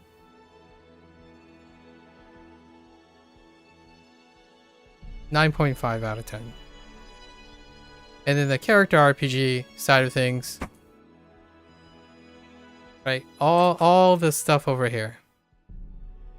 8.5 out of 10. And for me personally,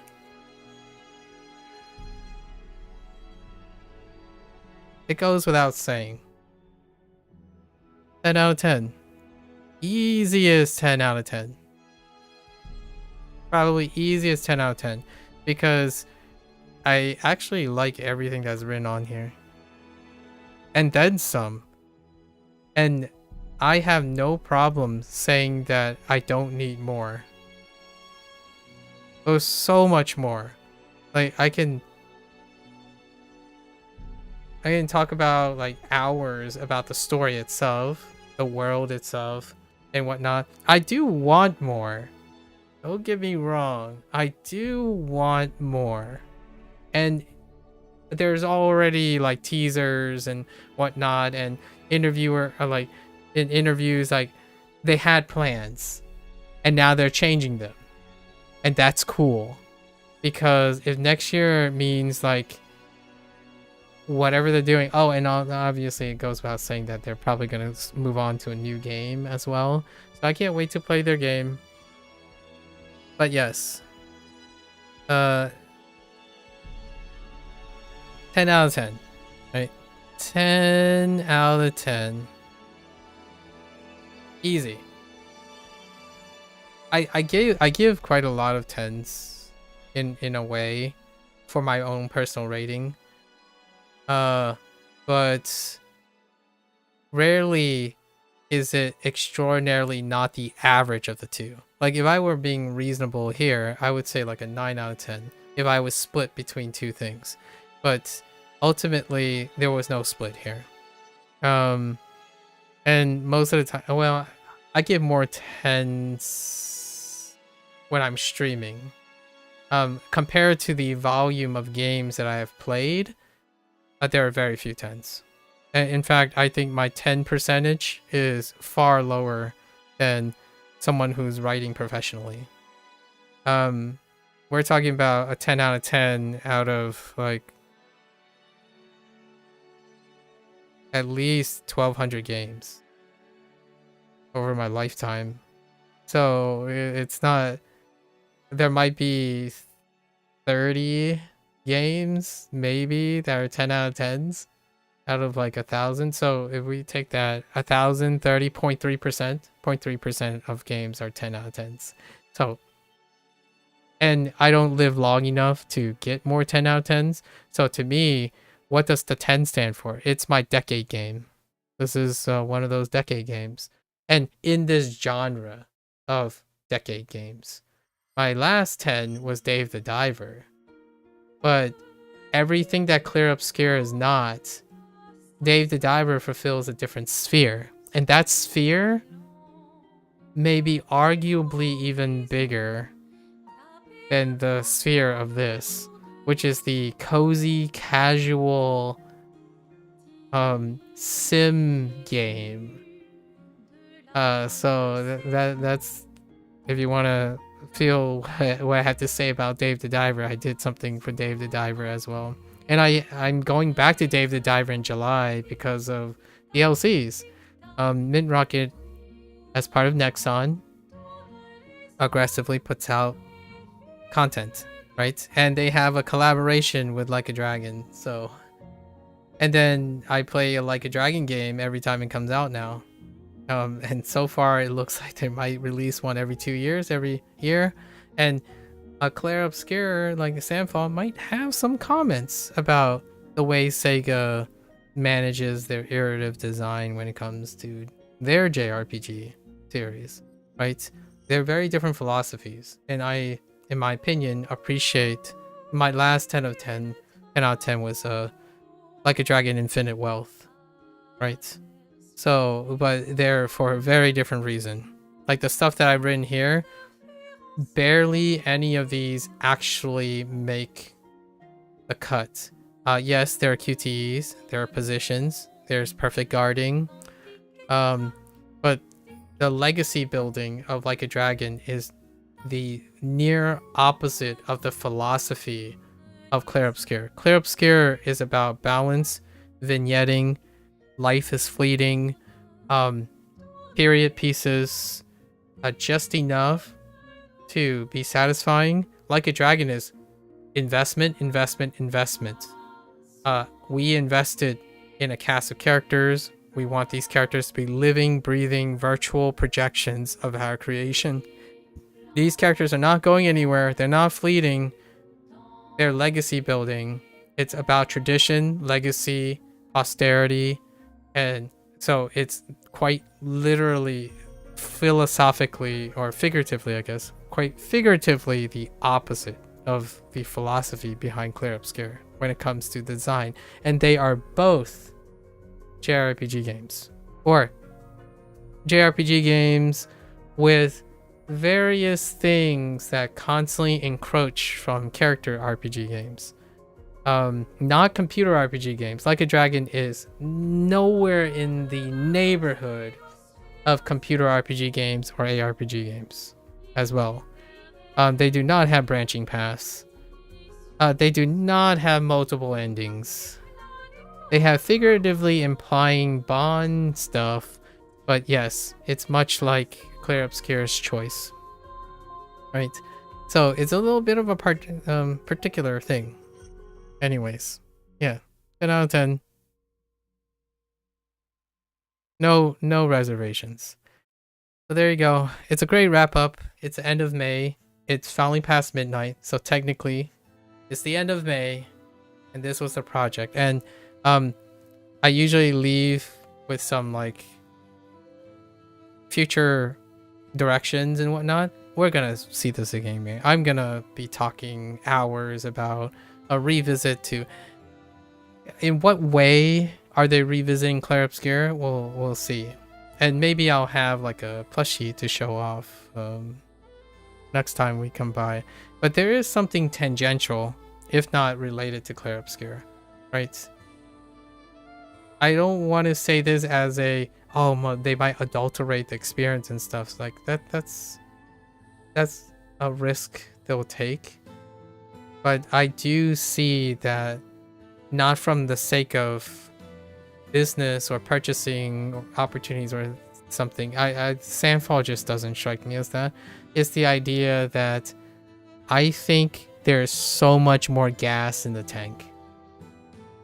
Oftentimes when I think about games and people say, oh, they should do more of this game, it's like, but then it could get boring, and then I don't even think they finished telling their story. Maybe they did. They didn't give me the impression that they did. I would love to hear someone say, what I didn't read enough interviews, but what are things that didn't make it into the game? Do you think you can were there more things about the game that did not come to life? Right?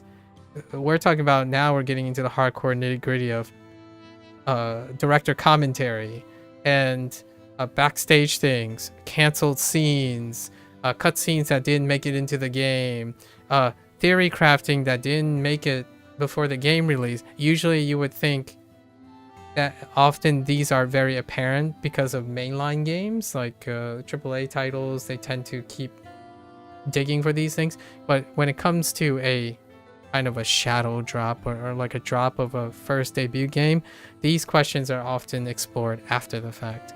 And to me, I think they had so many things in the game that is already set in stone that any of them can create offshoots and whatnot. Of course, I don't necessarily want Clair Obscur and Sandfall to be attached to one IP.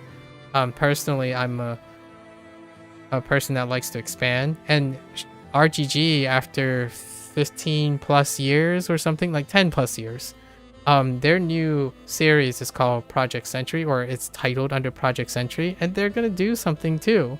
And pivots are tough, but if you stay in this type of brainstorming matter, they usually get really good at it, in my opinion.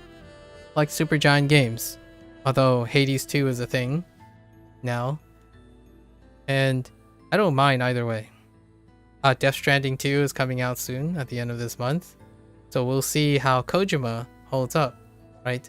I think early impressions, in my opinion, if I had to take a guess, Death Stranding 2, a lot of sequels are bigger and more, but not necessarily we're going to take all the risk. So for me, I think this is a wonderful opportunity for Sandfall to say, hey, guys, you asked for more. Let's do more of everything with the same balance. But understand that our next game, our new IP, is where we take more risks. So while you have to understand that the second game typically does not want to take risk, it's more of the established game. And that's usually what the second games are. Last of Us 2, Doom Eternal, Death Stranding 2, probably. Horizon, God of War. They are a refinement of the hit, and I look forward to that. I would be lying if I don't want it now. I do want it now, but I am a grown adult and I understand the time it takes and stuff. Like I want it to, like, right now, if you want, or by the end of Christmas. Oh, wouldn't it be a wonderful Christmas gift? We'll see. Maybe I'll see you guys in Christmas. All right. So there you have it. Thank you for listening, or see you in the future, right? I'm talking to myself, really. We'll reflect upon this, and maybe we'll come back in Christmas to see more Clair Obscur stuff.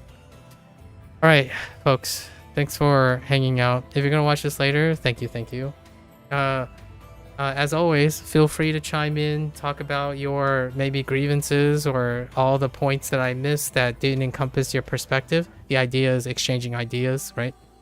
Exchanging ideas, exchanging feelings, talk about ideas, be expressive to yourself. I do this not necessarily for the sake of pandering to other people. I do this in the sake of encapsulating, demonstrating that I have done something, talk about something, and also give a little exercise in framework and intellectual review or retrospection. Because if I ever wanted to make something, design something, or talk about something, this is the exercise that I go through on a daily basis, by the way. All of this that I've said now is improvisational, as in I think about this as I'm going. All my introductions and my endings, they are off the script. We do it live here. So if you enjoy that through my ums and random eating habits and coughing, then you're more than welcome to come along, share a hot take, and we'll digress all day long about this. Although today I have to leave because Coffers is like getting on my case. Coffers, I know. I was actually planning on ending on midnight. All right, folks, stay safe, stay healthy. Pick up Clair Obscur. July is coming around. If you're in the NA region or other regions, summer sale. I am actually going to pick up a bunch of games on a summer sale because this year has been pretty boss. So I will not be surprised. Oh, and it ends with one of my favorite tracks in the game. Momo's track. So good. All right, folks. Take care. Stay safe. Yeah, try it out for yourself. I might have spoiled quite a lot of things, but it is not even close to the experience of this game. If RPG is ever in someone's like tongue or thing, I didn't even talk about the French side of things. But let's close it up. Take care.